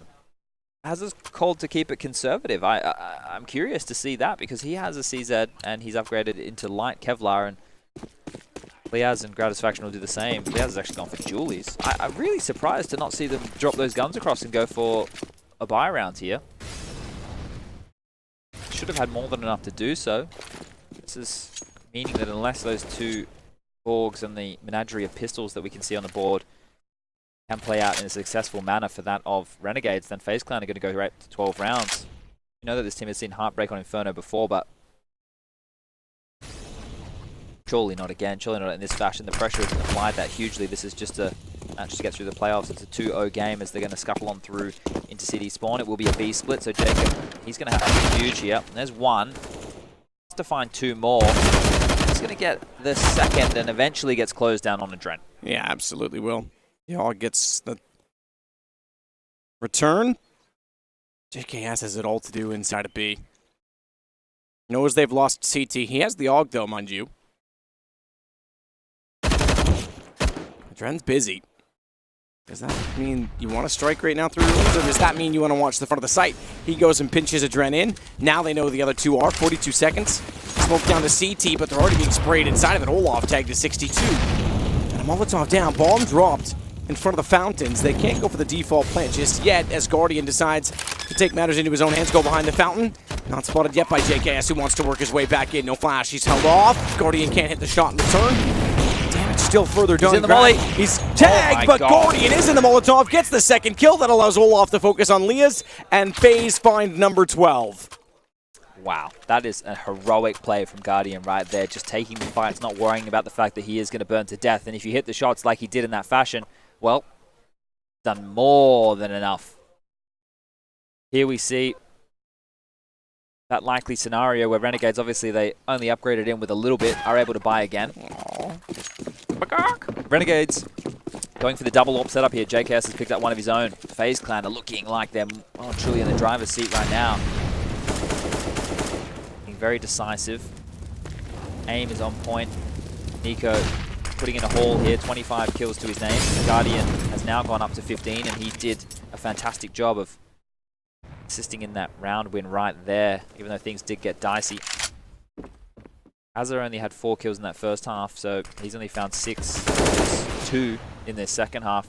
Being kept pretty quiet. I mentioned before he needed 27 kills last time these 2 teams went toe-to-toe on this map for them to get across the line. This time around, they're going to have to do it without him, unless he turns up here. He's able to start putting some big numbers on the board. The other 4 members of Renegades are going to have to do a lot of work. So we're about to see a mid pounce right now. Smoked off towards Ash and flashes to follow. Flashed in at this point. 4 and 8. The quad cross. Oh, goodness me, it works out perfect. Dren is working his way back into it, though, but tagged down to 4 HP. Not likely he goes any further. Olaf's over at B. It's not completely open. He now knows where JKS is. Knows it's an op and just wants to hold him off. Look, if Olaf wins this duel, this round becomes possible because Adren has the bomb and he can drop back towards the B bomb site. It's desperate with 4 HP. They're already rotating over, knowing that that's probably what Olaf wants to do. He's smart enough to be aware. Lets them walk directly into him. And Gratisfaction will hold up. Knows he's elevated. He's ready for the cross. Oh, no. Shot between 2. Didn't know which to fire at. Luckily, JKS is there because 2 ops. One of them goes down. This is still all open. 4 HP, though, I'm sure he's going to be found. And JKS even re-peaks it with the op to go 12-10. I don't like that from JKS. I know he gets the kill there to finish that off, but if he dies... Yeah, you lose the op. And that's a costly setup when you're running the double ops, right? So you have bloody big risk there from Justin, considering he had teammates who would have been there momentarily to make sure that he didn't die. But look, avoid disaster right there so they can continue through. And FaZe Clan are in a position right now where they have to take a save. We saw on Train, Nico finding openings with Deagles, AWPs. That was one of their keys to success on their T side. Maybe there's an opportunity for them to do some damage here again. They want to just lean straight towards this A bomb site. All 5 players making their way up through the different avenues. Mid, boiler, halls. No flash, no nade. Molotov, no smoke to work with, so just their pure aim, and that is the bread and butter of FaZe Clan. Getting to the business end of the evening, the score is currently 12-10 in favor of FaZe. The deciding map, the winner goes through to the playoff bracket, and that'll be the same with Fnatic today, who managed to do a 2-0 scoreline over Vitality in the other winner's game.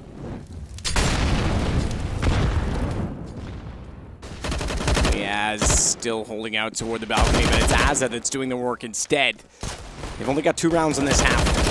5 going the other way. That'll become 1 better as very efficiently they get all 5 kills. They're back to within 1, 12-11. We knew this one was going to be tight and go the distance. It certainly is. I still have no idea who's going to win it. And with the economy in the current state, it's not like I can read it and say, well, if they break them here, this is the crucial round that's going to open up the game. You can't say that anymore. It's very different now. And considering it is a back and forth, that means that neither team really build up that loss counter to allow them to have constant gun rounds. It comes down to the efficiency in the rounds that you do win. Exactly. And how many players you can keep alive, how many players you can chase on down, how many guns you can save. So it's those details here, which do seem a little bit stale on a map like Inferno. But what isn't stale is the dueling banana and off. He gets the better of Jacob here. JKS is going to have to get something done, and that's a great shot right there. JKS is going to find a different angle, but more passively. Essentially won the duel in banana. You get traded, and usually that favors the offense, but they put Olaf down to 6 HP. Very much limiting his options in the round. Still a factor in it, don't get me wrong, but limits how aggressive he can play. It looks like they want to go back and execute on JKS with the AWP, though, which could be a phenomenal play. You smoke off Coffin, you smoke off CT, you can get a Molotov on his position quite easily from where they are right now. Asa, thinking that could be a possibility, is going to rotate back over. And I think what facilitates this is Gratisfaction's aggressive position that you can see on the radar towards quad. So he still has quite a lot of information. Now that he's dipped on back, things will change. But with 45 seconds left on the clock, there's either a B play with a full commit into 2 Renegades players, or a fake with Rain towards top mid to be the feeler. But there we go. They've dropped back to B. It is going to be a 2-on-4 on this B bomb site. And this one here, I think, is for all the marbles. Smokes and flashes are going to rain over. Rotation call hasn't come in yet. JKS is going to put out the Molotov, and here they come. Both players over towards the quad position. Hazard not able to get anything done. He's dead. Now JKS has all the work. He falls as well, and now we talk about the efficiency, the saves. Yeah. Having to count your marbles. Yeah, it's this money system's tricky. It is.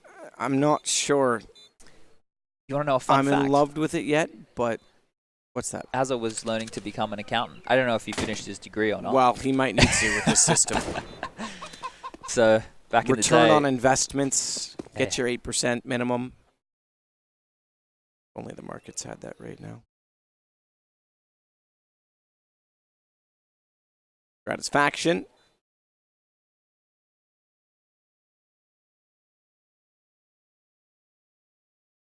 Keep the op. No one really chasing, so naturally he will. It's the other thing with this system. You know, if you want to stay efficient, keep guns up, it's more valuable perhaps than chasing and losing them, so they just let that be. 25 rounds on the board, 24 I should say, that are finished, this being the 25th. And it will be a gun round for both teams. Surprisingly, who would have thought? I know, right? We do see less clutch attempts, right, though, because... I thought we were going to see more. Yeah, but teams are just holding on to a lot more guns, especially in this series of Inferno. You know, once they get locked out, I guess the reason is you can have a gun round in the following if you do save those weapons, so there's less incentive to go for the clutch to stranglehold the economy. So if you know you can't get control of the economy and it's better just to hold on to the guns, then just keep your weapons to fight another day. JKS's grenade through down onto T-Stairs will chunk Guardian down to 25 points of health, so a lot of damage done and not really having to see anybody there. Mr. Vladislav. So Grat waits. No one's got Boiler for him to get that shot. There is one going this time, but already flashed off. He can't stay to watch the doorway. It's a Dren that he would have been battling against.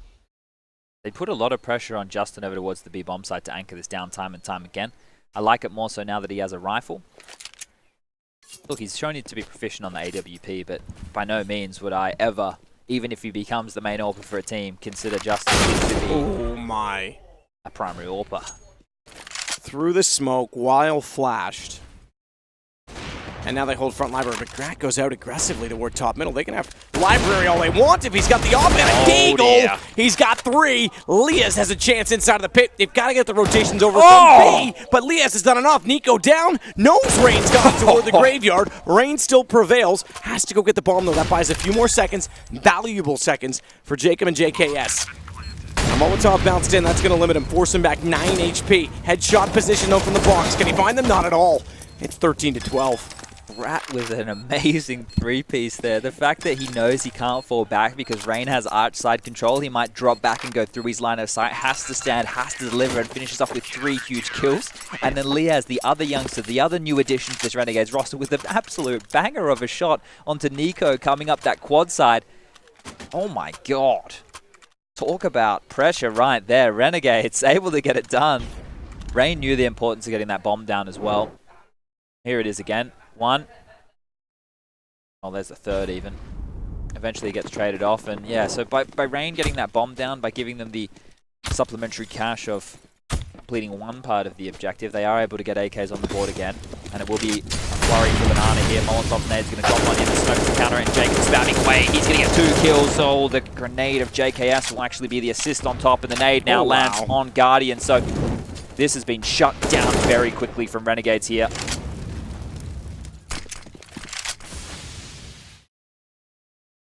What a game.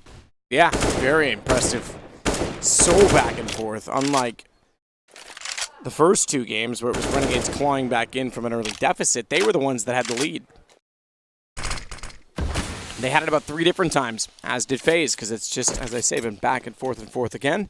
Looking like another tie on the cards for us, as the bomb does still remain down. Inside of the smoke as well, Rain and Nico. They're around it, but they haven't got it yet. They will, because Jacob's protecting it. Wants to sneak in behind the smoke as well, and Liaz already finds Nico by jumping over the wall instead.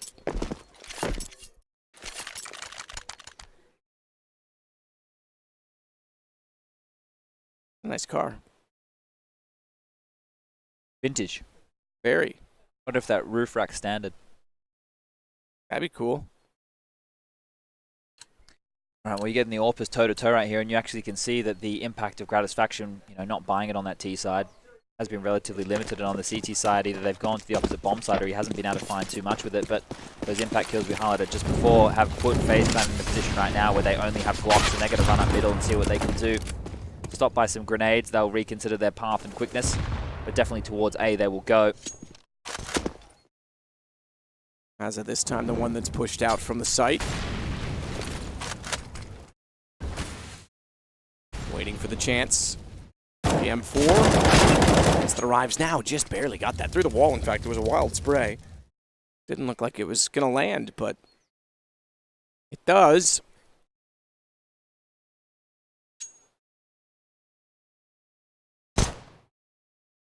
Free fire P250. Renegades trying to take back the lead late.